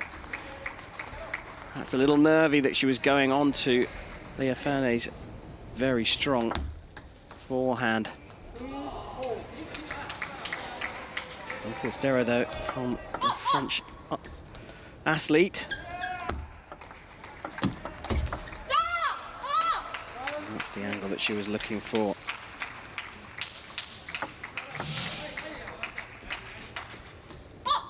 Pops it up with a bit of spin and then sets it up for the next shot. Very good angles from Furukawa. She's got herself right back into this match. Ferne just dipping in her energy levels on the defense. That's better from Leah Ferne. A bit more aggressive.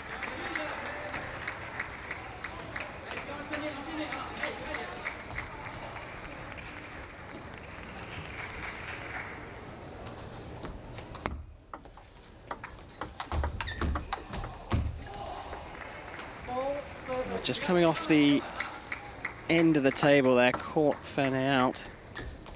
Acknowledgement from Furukawa. This one just looks like it might well explode. The pair of them keen to get into fast flowing topspin rallies.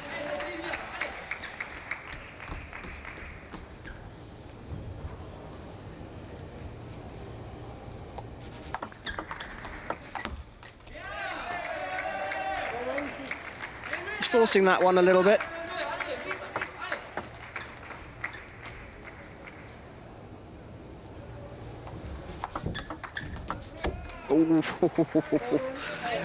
Acknowledgement there from Ferne. That's one apiece though. It was a great shot, very shallow in the table.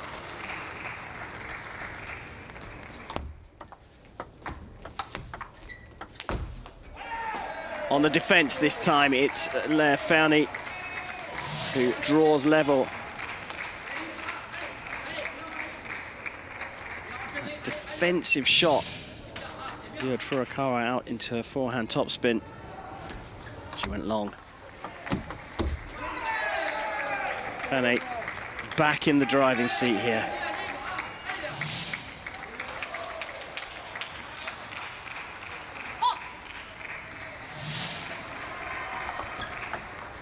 Serve.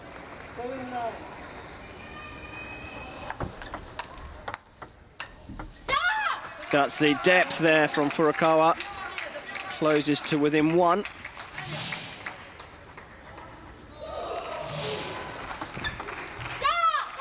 And now we're all square again.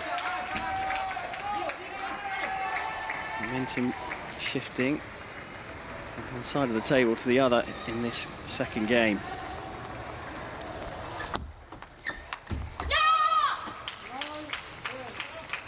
So now Furukawa with the game point, but she's on Ferne's serve.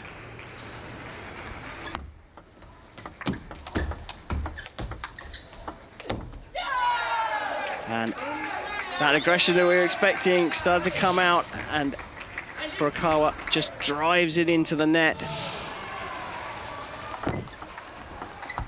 So alternate serving now. Got to be 2 set points clear. Furukawa taking it on her serve. Ferne now to retaliate.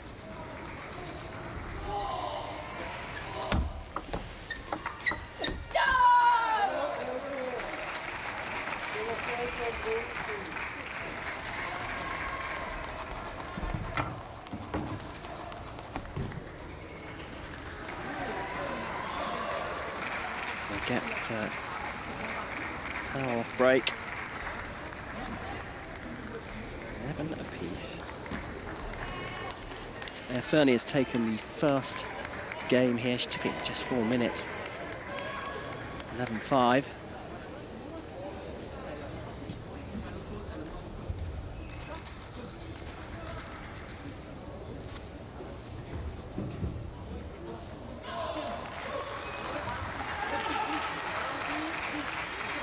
Opportunity to talk with their coaches here. Tactical play so important.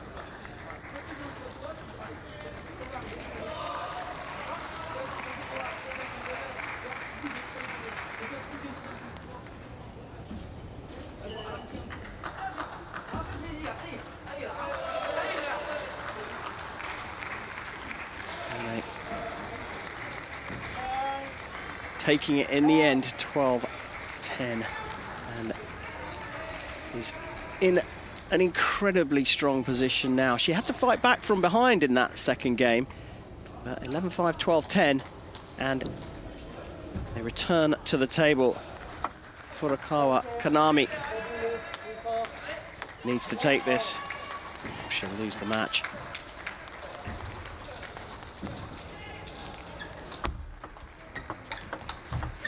Good start.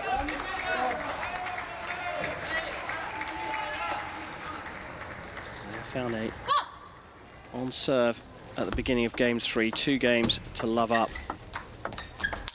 Oh, lovely stuff. Changing to a cross court from down the line. Backhand to forehand. She made that point, and she's delighted with her execution. There's the tricky spin serve from Furukawa. And the reason it's tricky, it looks like all her other serves until right at the very last moment. That's a great return from Fernie.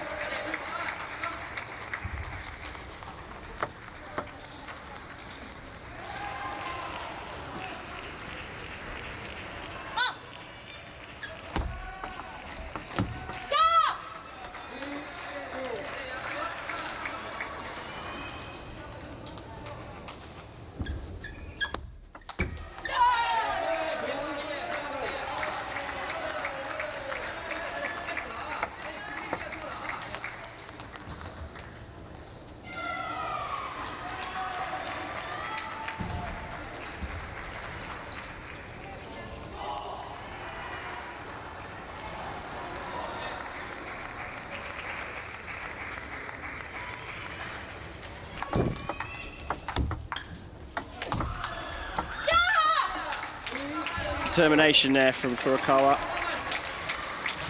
forcing Fernie back, further and further back, and then tries the backhand back spin, but Fernie getting around that one. Good movement of the body to create the angle for that forehand, the left-hander. Starting to show the confidence you get when you are 2 games up. Remember, Furukawa has already won her first match against the Ukrainian Kuzmina. Fernie showed a little bit of nerves in her first matchup against Hong Kong's Wong, going 3-1 down. And Furukawa just electing to go for the timeout here. Understandable given her position.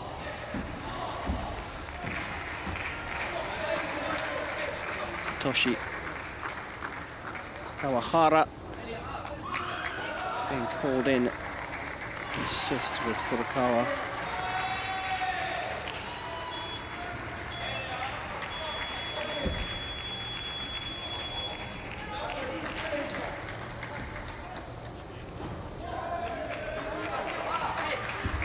Timeout.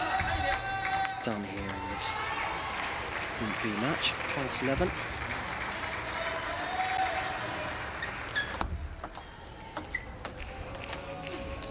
Just clipping the edge of the table.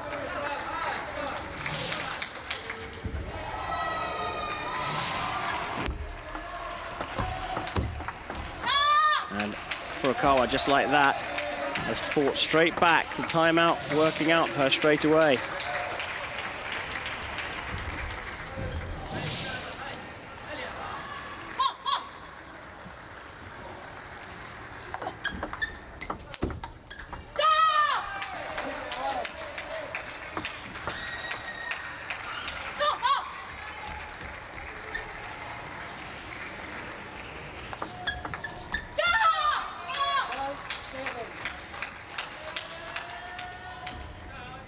Well, that's consecutive points on for Furukawa straight after the timeout.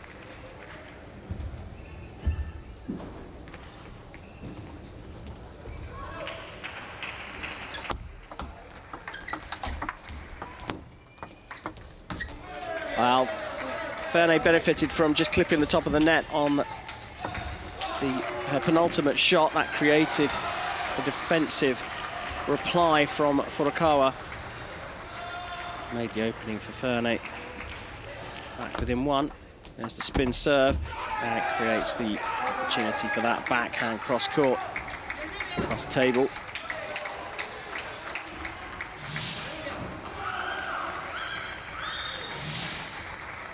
Done on speed there as well. Oof. No, I don't think that was deliberate. She just clipped the end of her end of the table, and somehow the ball popped up, span forwards, went in, but it was a sitter for Ferney. Good reply.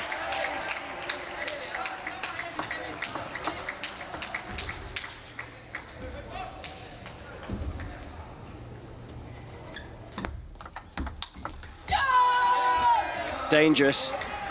If you're going to go to the forehand of Leah Ferney, you better make sure it's as wide as you can make it.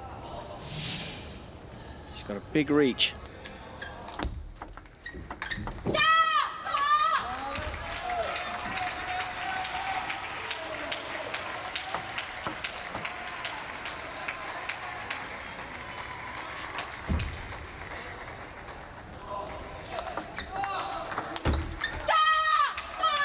Furukawa now with game point.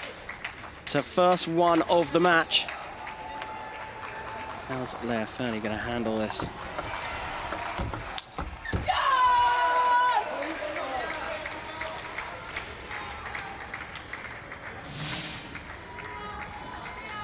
Again to that forehand, that dangerous forehand. And all square. Serve to change every point here, and Ferney wins it on her serve. And now it's game point to the French athlete.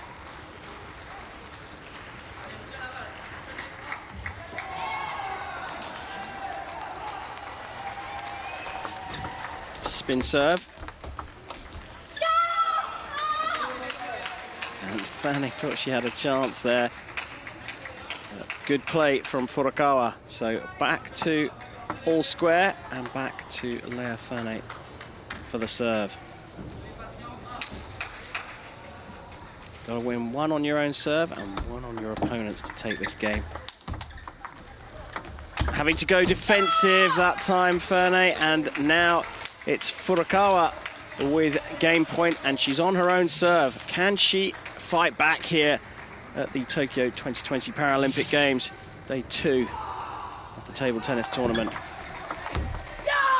Into the net, unforced error, perhaps trying to do a little bit too much with that. So all square again.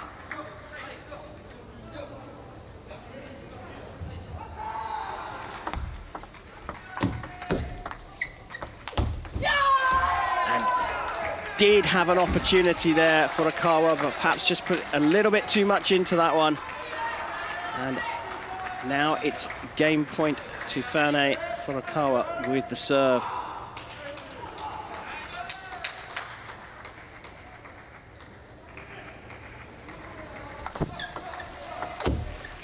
And she's done it. It was a struggle in the third game but Leah Faune has won her first Group B match, having lost earlier yesterday on the first day of the games. Leah Faune has shown what she's made of. The 17-year-old takes this match against Furukawa Kanami 3 games to love.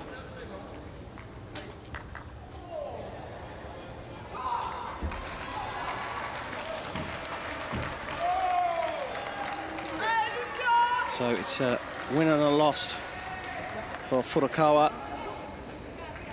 And that win has put Faune on the same statistics. She's 1 up, 1 down. The debrief, difficult one, but confirmation. Leah Faune beats Furukawa Kanami 11-5, 12-10, 14-12 in straight games.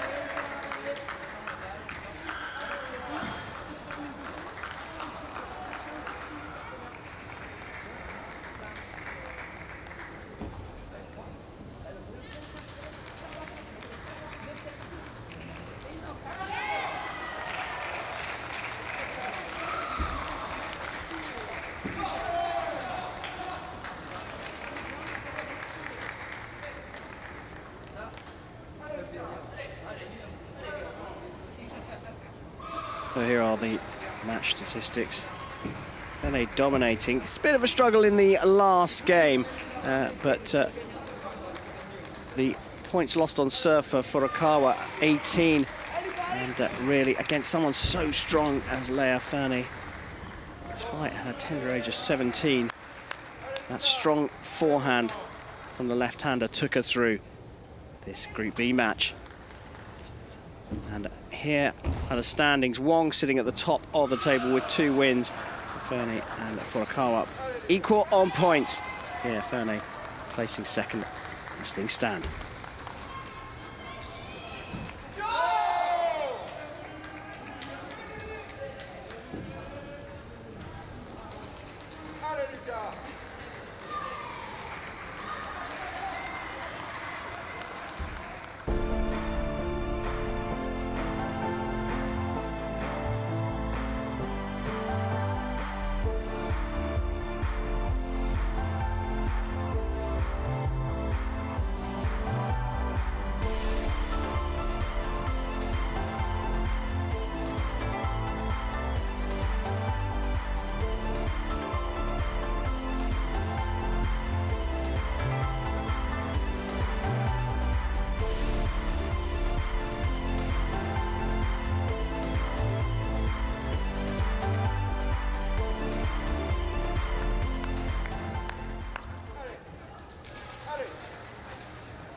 Day 2 of the 2020 Paralympic Games. And we're here at the fantastic Tokyo Metropolitan Gymnasium. It's the round robin day, second day of the table tennis tournament, and the match coming up is the men's single class 11 contest. There we go, between Florian van Akker of Belgium and Takemori Takeshi from the host nation, Japan.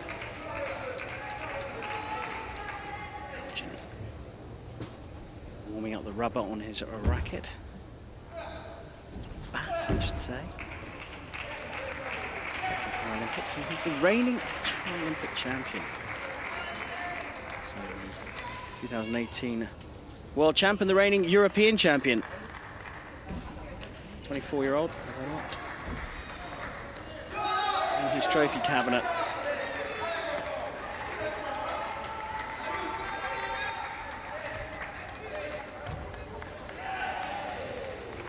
Table there is Takemori Takeshi, 27-year-old, is also at his second Paralympic Games, and he is a self-confessed table tennis obsessed individual.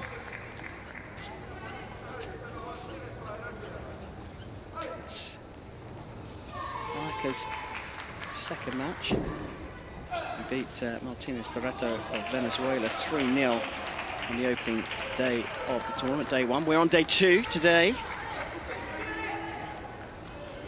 And it's Takemori's first outing here in the Tokyo Metropolitan Gymnasium. We're right next to the Olympic Stadium as well. The opening ceremony for these games took place.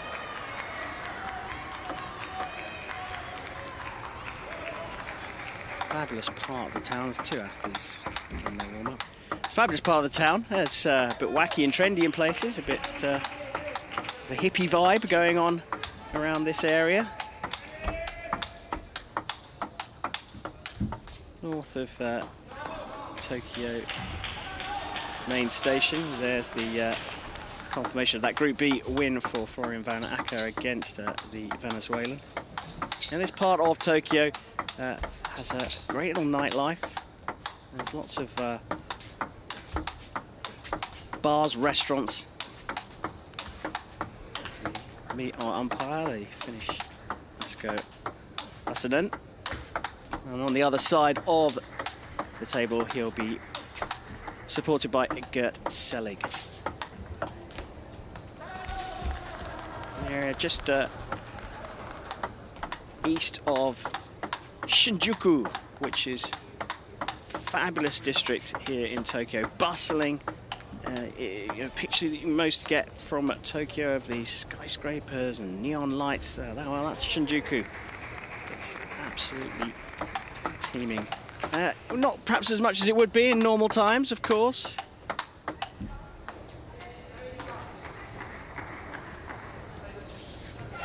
It's a fabulous park close by to this stadium as well, Harajuku.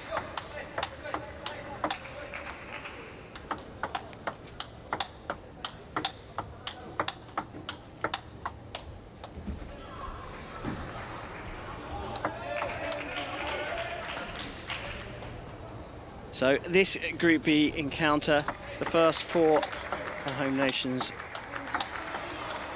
Takamori. The winners of the groups go through to the knockout stages along with the runners-up. So another win for Van Acker in this one will put him in a very strong position.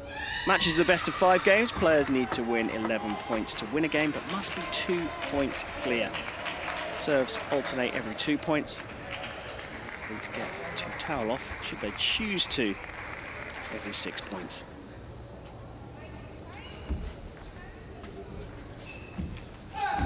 First game, Takamori to serve, Lavo.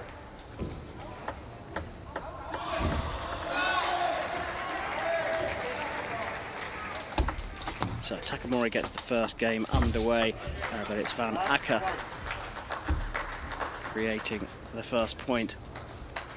Winning points against the serve.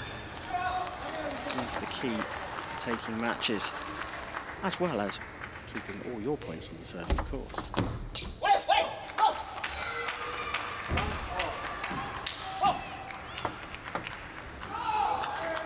So one apiece.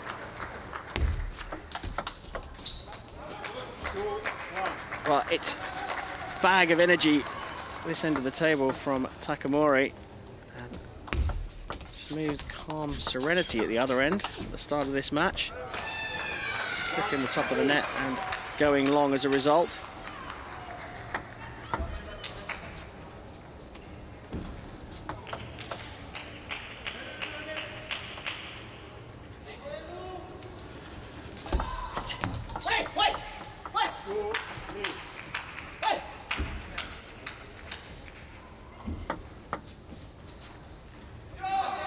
Plus 11 encounter between these two.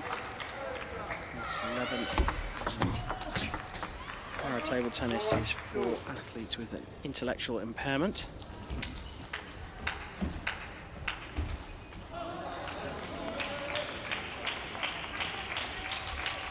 Mori is born with autism. There's Van Acker.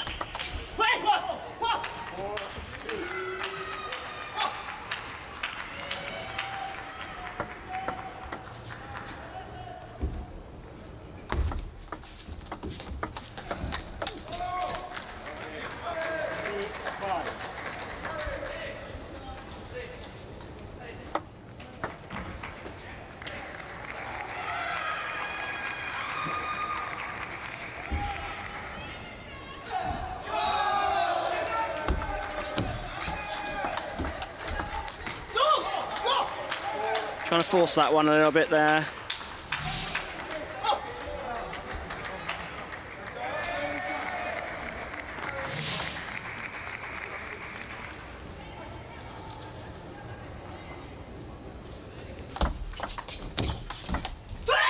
Great change of side there from Takamori.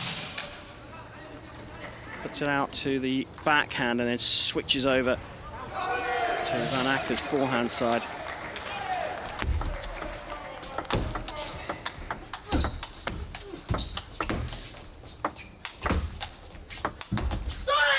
Great rally.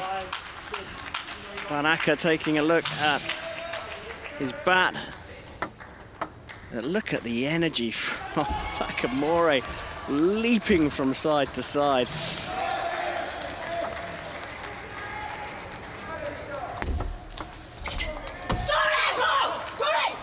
An immediate change of tactic there, going for a short ball.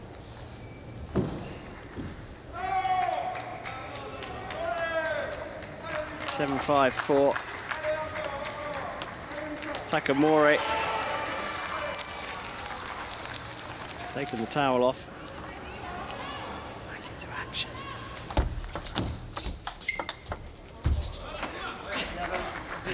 The contrast in styles in this match is incredible. Van Acker, cool as a cucumber. Takamori, jumping jack.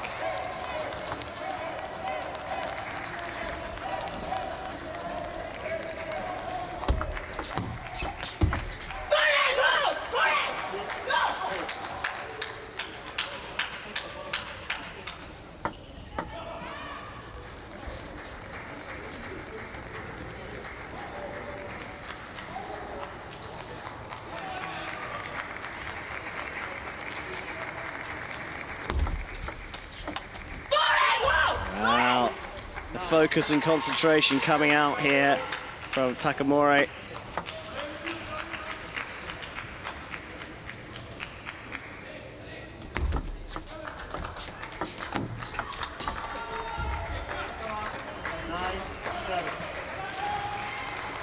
Naka getting back. Another serve here. Now a big opportunity for Takamori.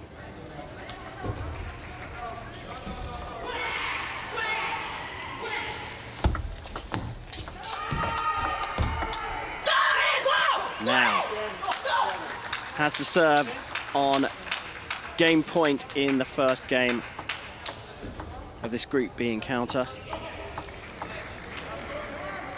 Single class 11.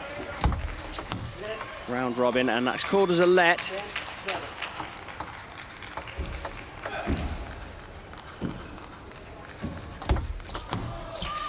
And he's done this on the first opportunity. Takamori Takeshi has taken the first game here. 11 points to 7. And a bit of a head scratcher now for Florian Van Acker, the reigning European and World Champion and the reigning Paralympic champion. He's got a battle on his hands.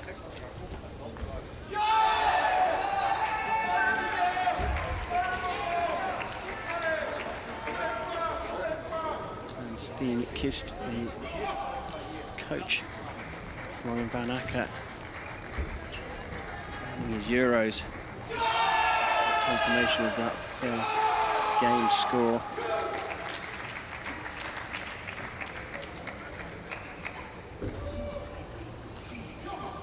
Satoshi Kawara down the other end, talking with Takamori.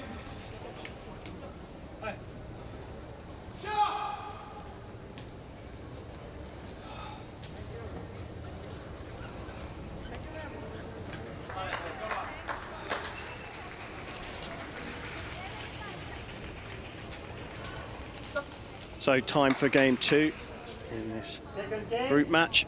Van Acker will serve against Takamori.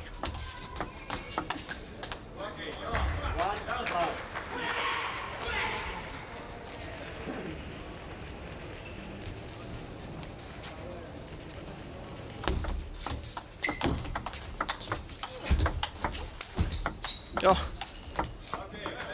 Remarkable out wide on the forehand there from Takamori, but in the end, just drove it into the net.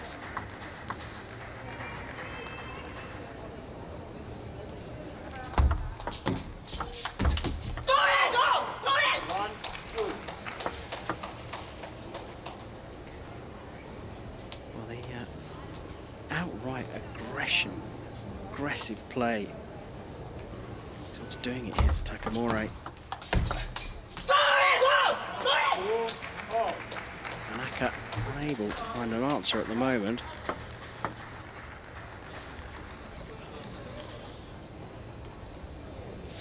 His first 2 serves though.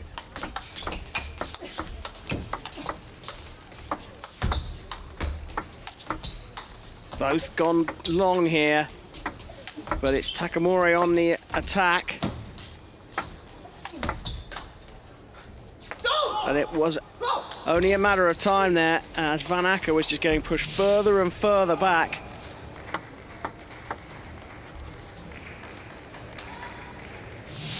The ball was in flight for so long there, just going wide of the table.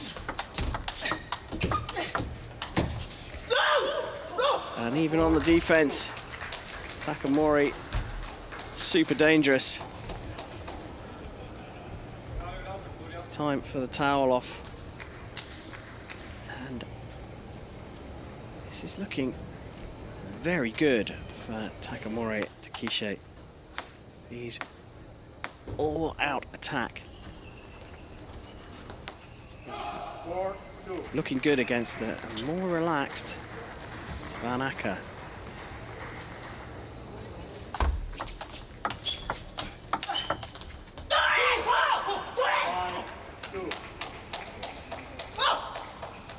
Starting to pull away in game 2, having taken game 1.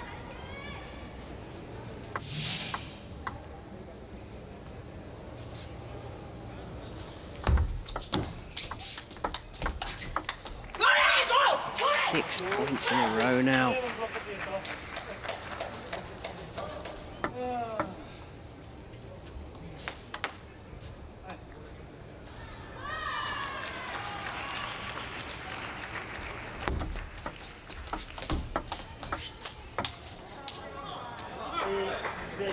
Finally, Florian Van Acker stopping the rot. 6-point run from Takamori has put him in a very strong position here.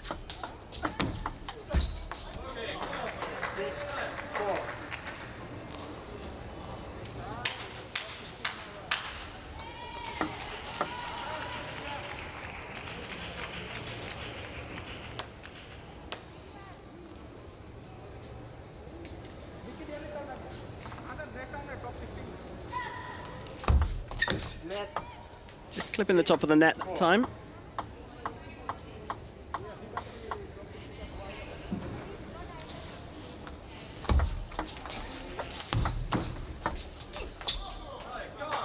Got away from him.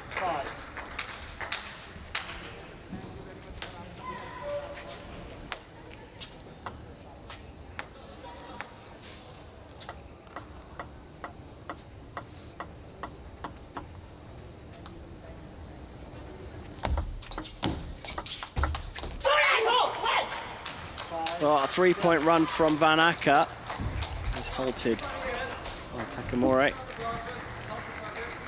And the serve switches back to the Belgian. So take the second towel off in this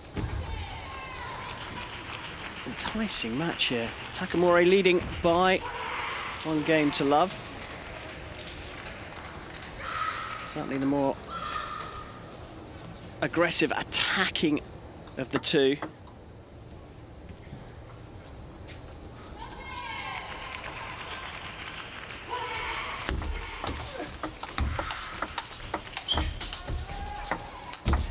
Dangerous now for Van Acker, and ended very quickly by Takamori, taking that one very deep. Covered that first one, but this is the deep backhand. It started to drift away from him, and oh dear, no answer to this at the moment.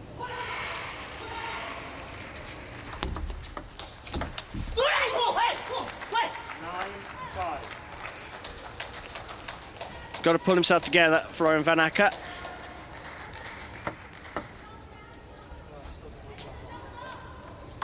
Bit lost at sea at the moment, but he's got to remember, he's the reigning Olympic champion.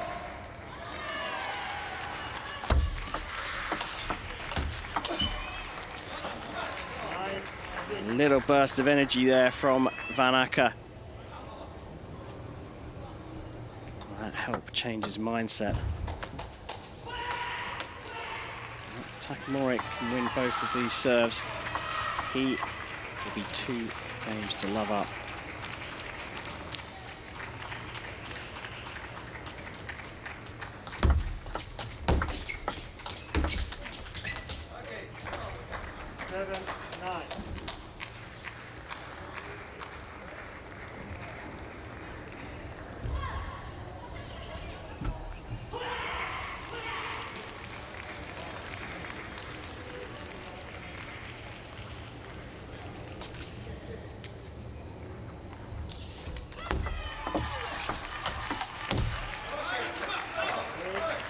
So, the 2 points go to Van Acker.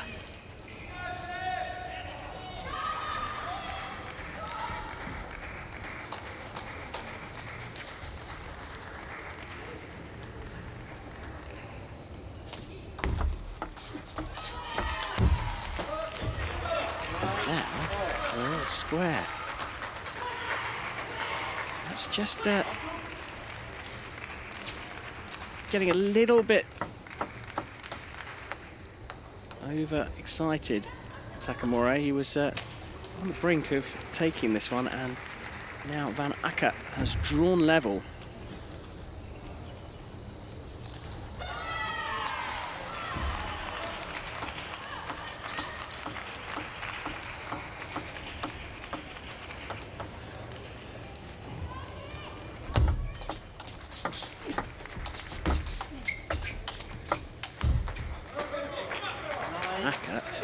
From the depths of despair in this game, has pulled himself back into this and now has game point on the Takamori serve.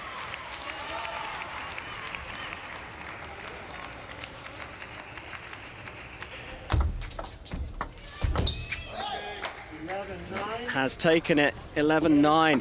What a turnaround. It all looked to be in trouble for Florian Van Acker, but somehow he's just dug deep. Now that will give him some impetus here going into the third. Lost the first one 11-7, taken the second 11-9.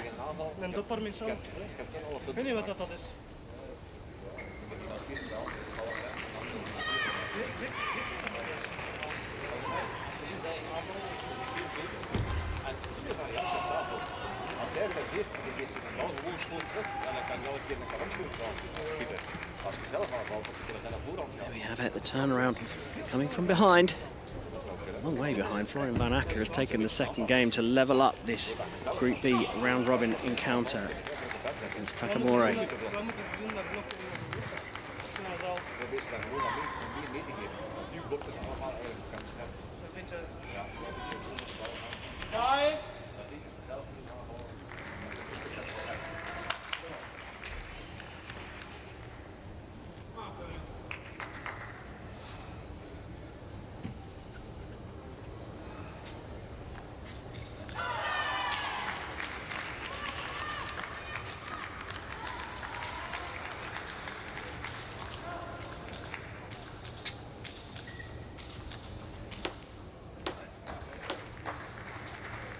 Third game, Takamori to serve, Lavo.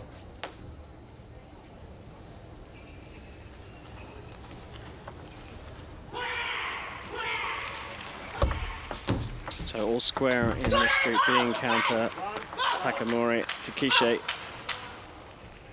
started with serve, wins the first point.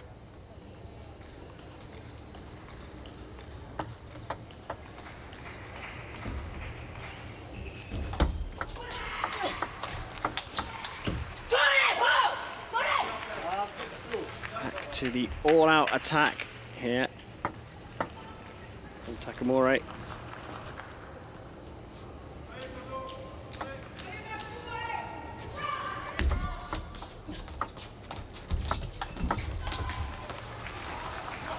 Well, got in a spot of bother there off the net.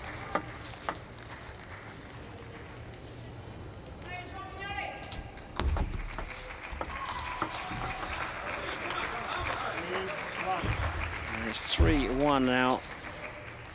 Okay, getting that final point on his first serve in this third game.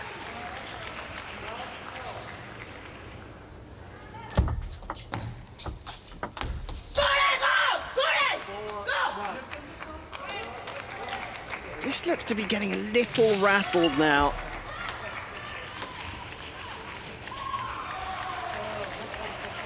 Takamori is very vocal, but it's all for himself. He's just going to keep his momentum and his focus up. Much quieter, Florian Van Acker.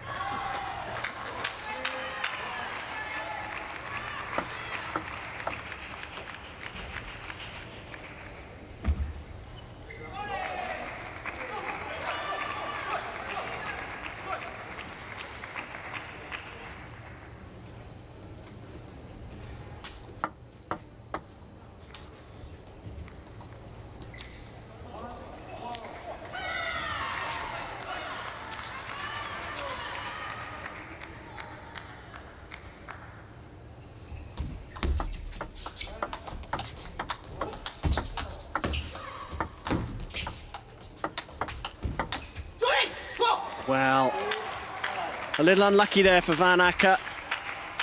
Clipped the net, so got a bit of benefit there, but just trying to inject a little bit of energy, but he's again back to shrugging his shoulders. Was in this position in the last game and fought his way back through sheer grit and determination.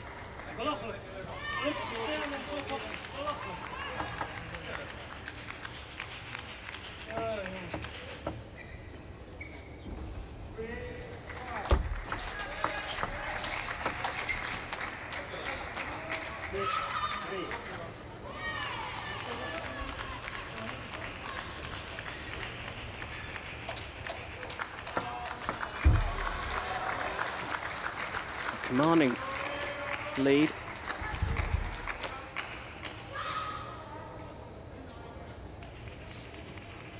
Takamori on the serve. Oh. Took his eye off the ball there.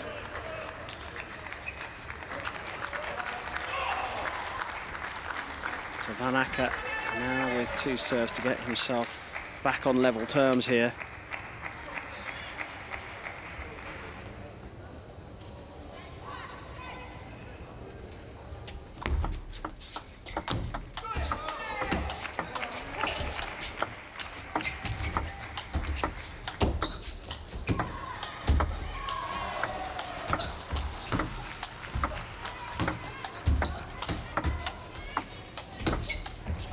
What a rally that was.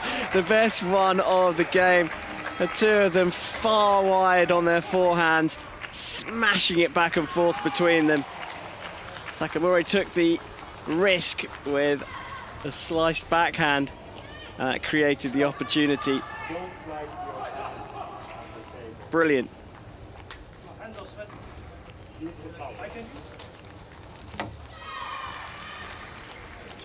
So both players being wanting to touch the table and saying, just wiping, trying to wipe off something, probably some perspiration. Yeah, as you heard, and I can say, my hands are sweaty.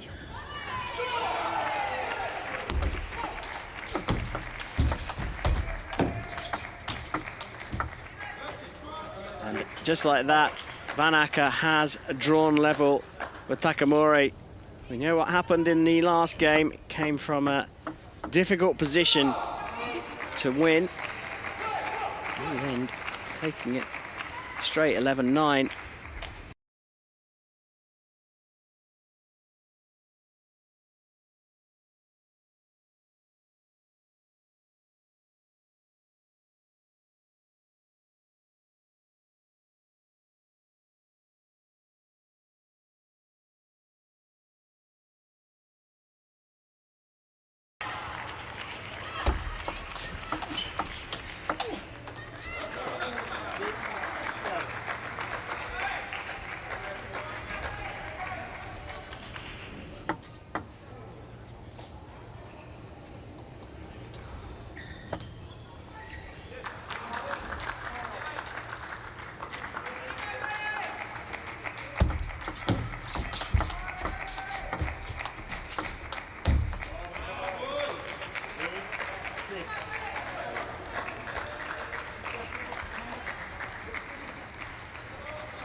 Well, Van Acker has turned this round.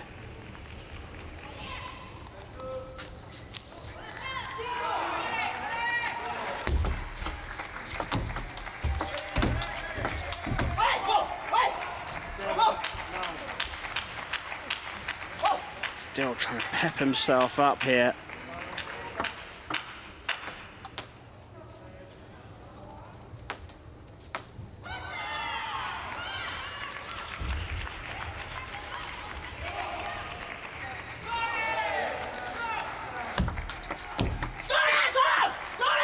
This one's swinging back and forth like it did in the first game.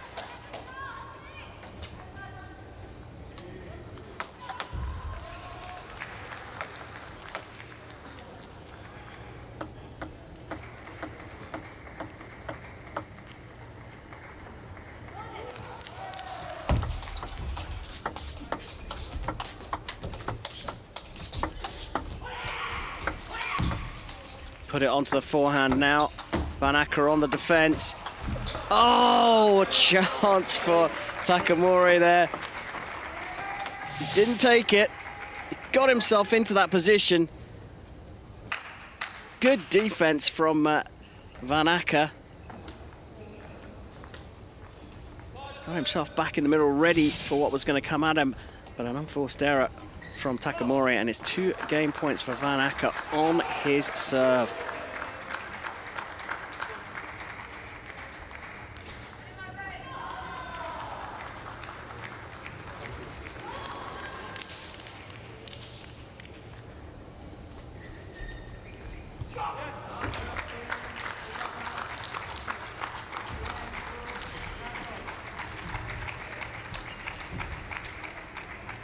Table just being cleaned there. That's why we've got the little break right now.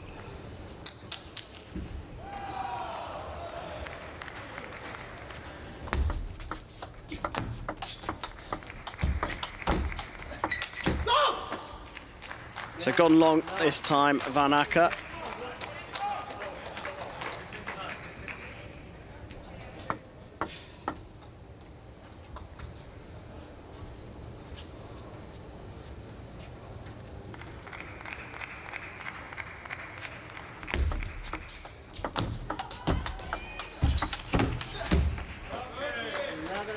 And that's gone wide from Takamori, and the reigning Olympic champion has not only got himself back on level terms, he has taken the 3rd game here. It's taken a while for him to work out Takamori Takishe, but he is now 2 games to 1 up in this best of 5 Group B match, taking the 3rd game, 11-9, just 10 minutes.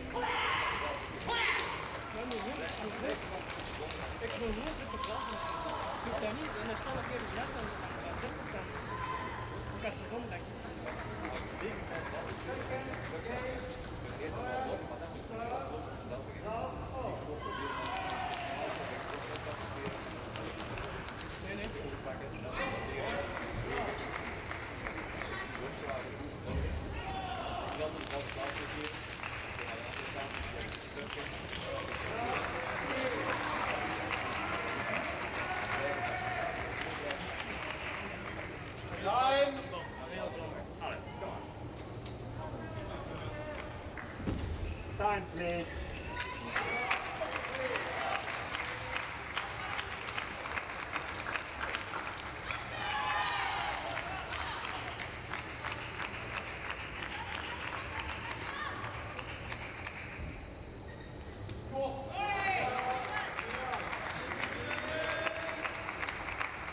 Well, time to start game 4 here in this Group B match. Men's singles class 11. Thanks for that intellectual impairment. Takamori Takishe from the host nation took the 1st game, but the reigning Olympic champion from Belgium, Van Acker, has drawn level and taken the lead. He's 2 games to 1 up.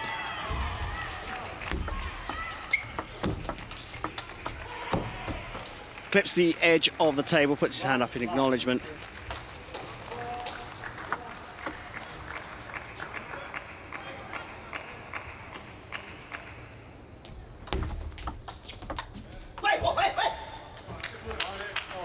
Just going wide on that one.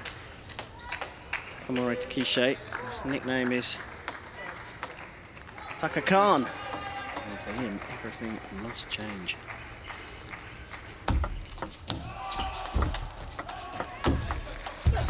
Oh, nearly got that one. Bag of beans over the other side of the table from Van Acker. It's taken him some time to get himself settled in and work out the tactic.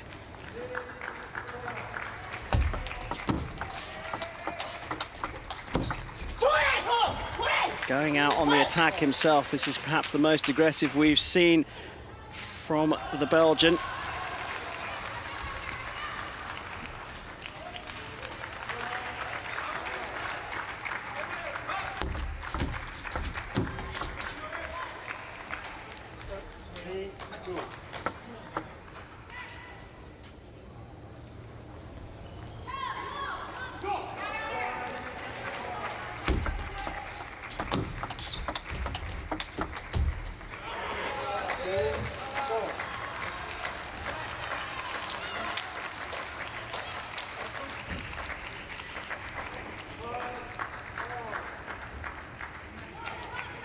Well, taking both points on his serve.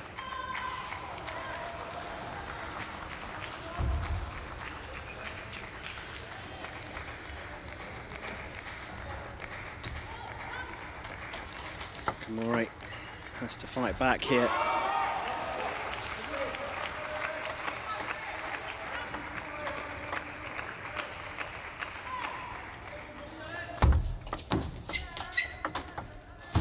Well, Takamori created that opportunity for Van Acker, leaving the forehand side of the table wide open, and a timeout is called by Takamori Kishe.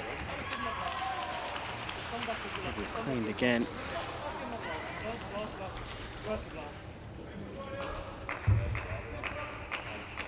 Chance for the coaches to add moments of wisdom, but you have to say the momentum is certainly with Florian Van Acker. He struggled through the first 2 games, dropping the first one and battling back from a big deficit in the second. There's a little bit more signs of stability from this man, the reigning Olympic champion, Paralympic champion, I should say, and that third game, the momentum shifted towards Florian Van Acker as we come into the fourth, a 5-2 lead for the Belgian, and he's forced the Japanese athlete to call for a timeout. Momentum with the Paralympic champion, and he has a 3-point cushion here. He needs to take this game to keep the match alive. On serve.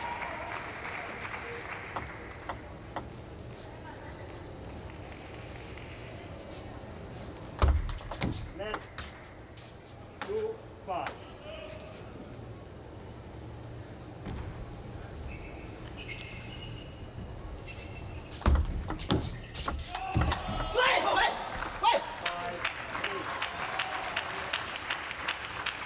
Coming down the line, forehand topspin.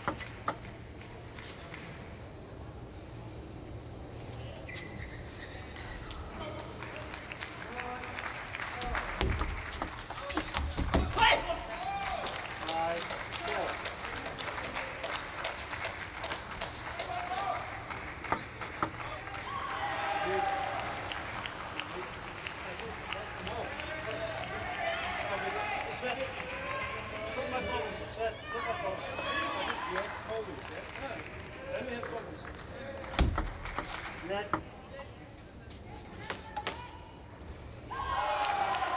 5-4. A bit of a debate there between Van Acker and the umpire. And Takamori's taken both of the points there on Van Acker's serve.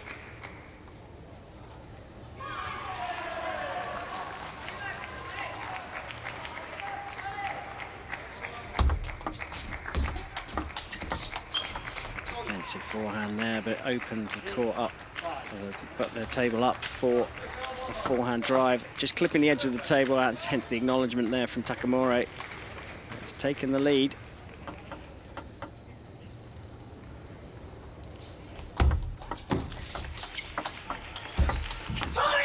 Well, good change of direction there. Sprung, and that was all about the movement from Takamori, getting around and behind the ball from the other side of the table to create the opening for that cross-court, cross-table shot.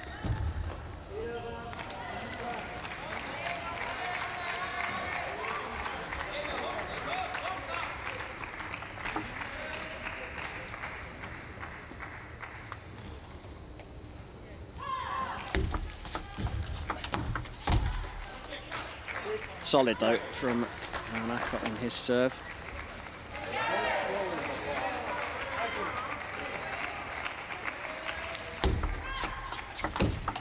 Again, well, let's say uncomfortable debate between the umpire and Van Acker.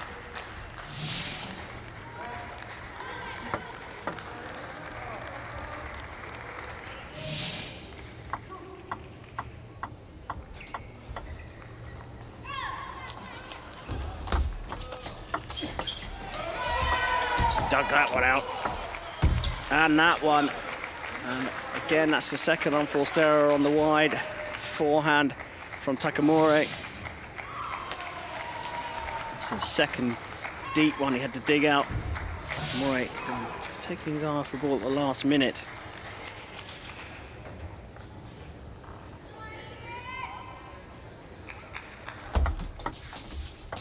Good recovery from Takamori on the last shot, but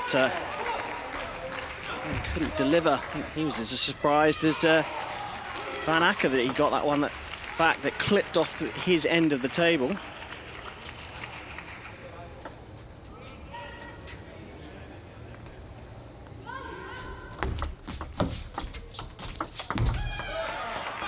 And now Van Acker has the lead.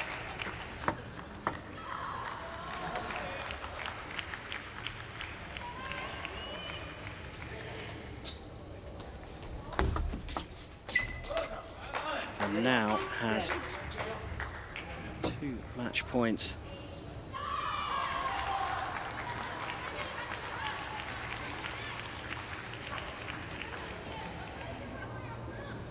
Towel off because they are on a multiple of 6, 18 points between them.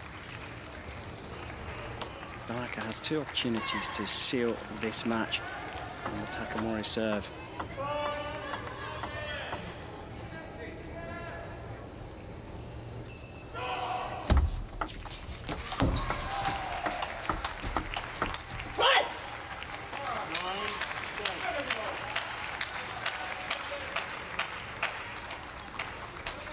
One saved from Takamori.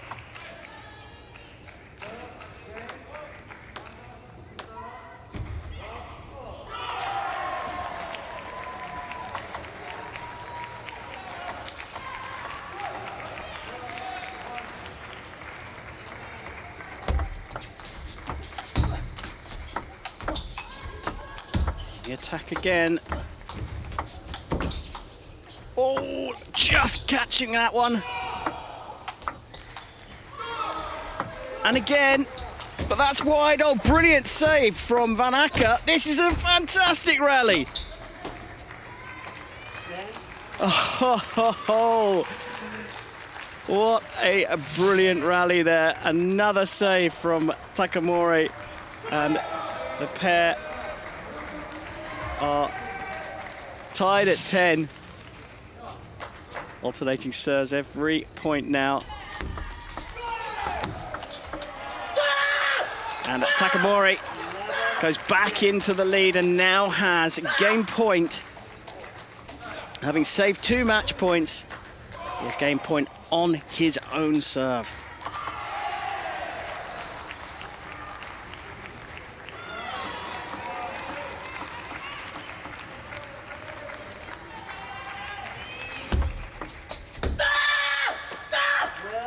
And he has taken the game to level up at 2 games apiece.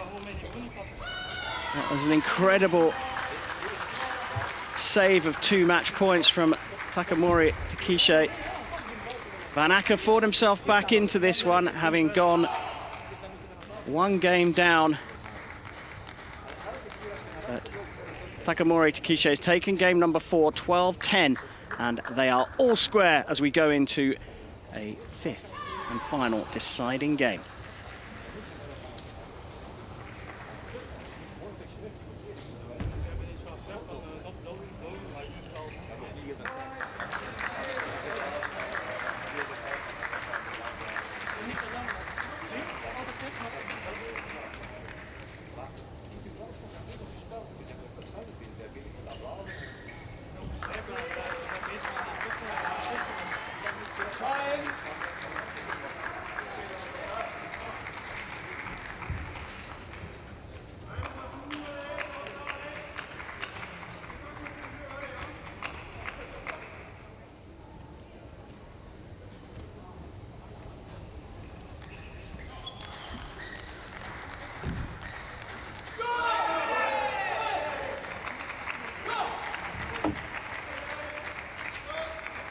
So here we go. Takamori won the first Van Acker took the second and third. Takamori leveled up in the fourth, 2 games apiece. It's time for the fifth and final deciding game here in Group B, Class 11 men's singles at the Tokyo 2020 Paralympic Games. Lot 1. Not the start that the host nation athlete would have wanted to this sort of important match.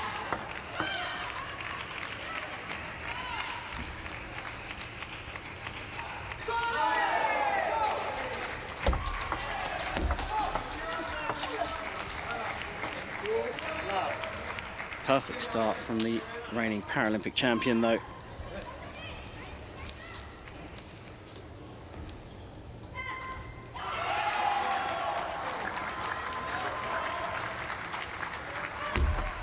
Next, 2 love.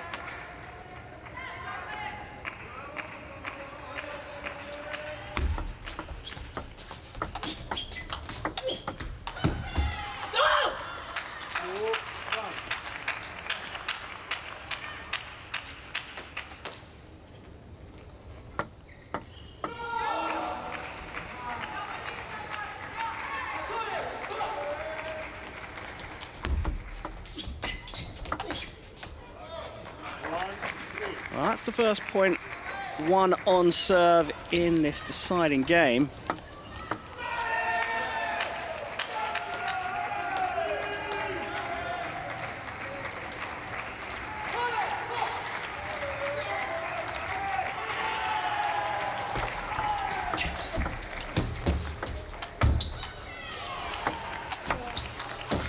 So attack plays defense again. Attack wins on this occasion.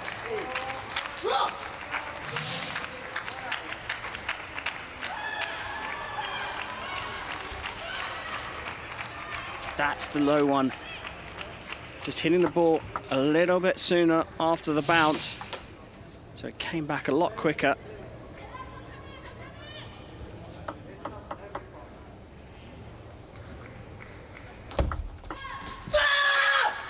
Brilliant serve. Draws level. Well, this is a finely balanced encounter. It looked like the momentum had shifted all the way over to the Paralympic champion here, Florian Van Acker, but Takamori has battled his way back into this.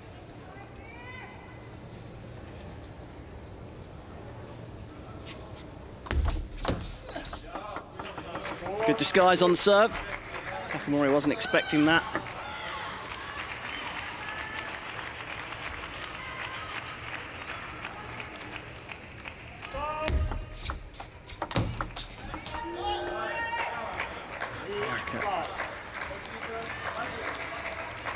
He's able to, if he can get that first one back where they're on the forehand topspin, tight to the table, it comes back at Takamori much quicker than he's ready for.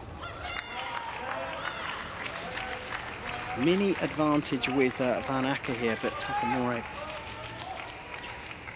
if he wins both serves, will draw level again. It's been a brilliant contest, this one.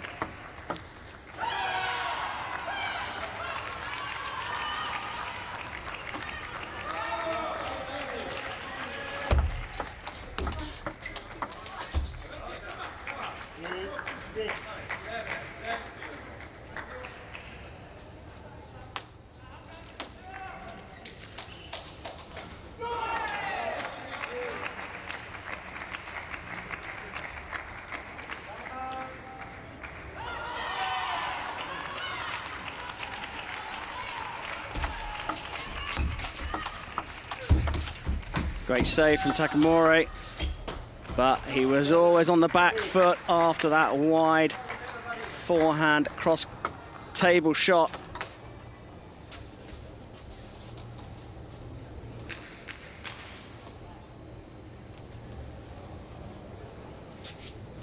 Big chance here for Van Acker, and he's now bossing this one.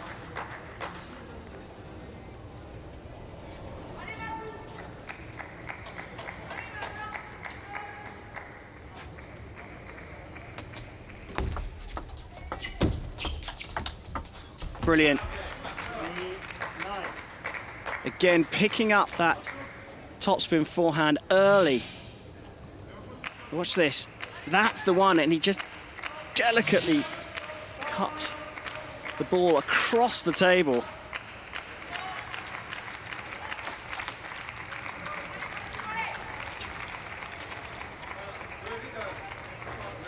Six points for Van Acker in a row.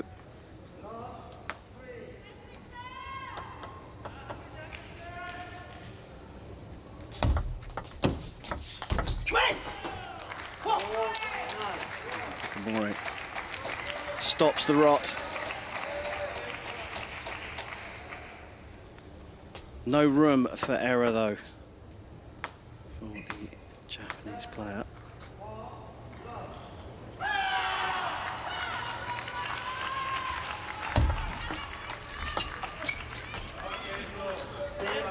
And now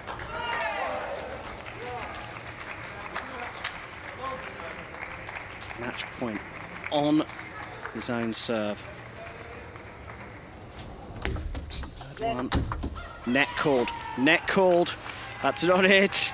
It was a late call from the umpire, but Asko Väisänen has absolutely got that one right.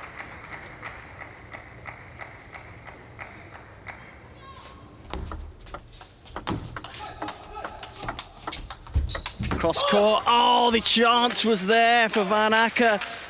He chewed off a little bit too much though on that one. Has another chance on his serve. As you can see, he's got plenty of match points here.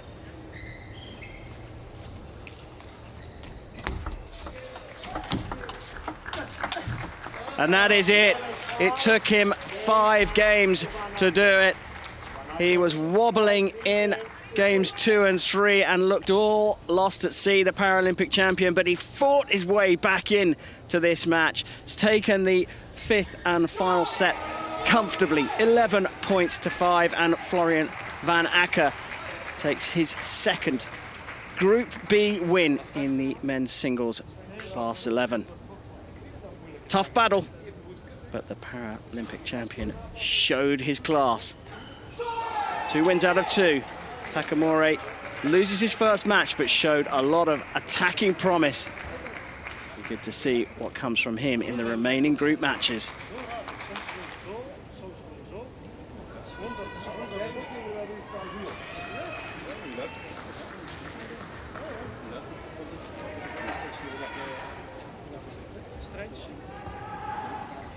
And there is confirmation of the 5-game win. 3-2 for Florian Van Acker. The reigning Paralympic champion has taken out Takamori Takishe of Japan. Takishe will be back for his remaining Group B matches, but Florian Van Acker has a 2-0 record so far here at the Tokyo 2020 Paralympic Games.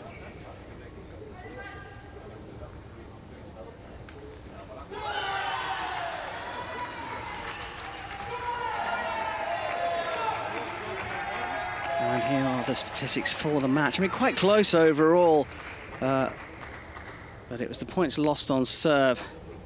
And it did come down to consecutive points, really, but going in the favour of the Belgian Van Acker. But that's how the group stands. Takamori has Martinez Barreto to go in this group. Van Acker will finish top.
Well, a thrilling contest between the reigning Paralympic champion from Belgium, Florian Van Acker, and Japan's very own Takamori Takeshi.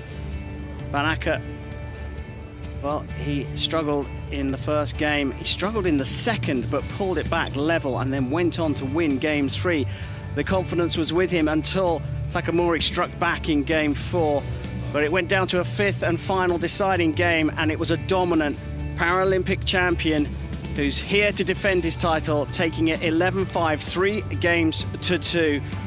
Florian Van Acker from Belgium will top the Group B table in this Class 11 men's singles.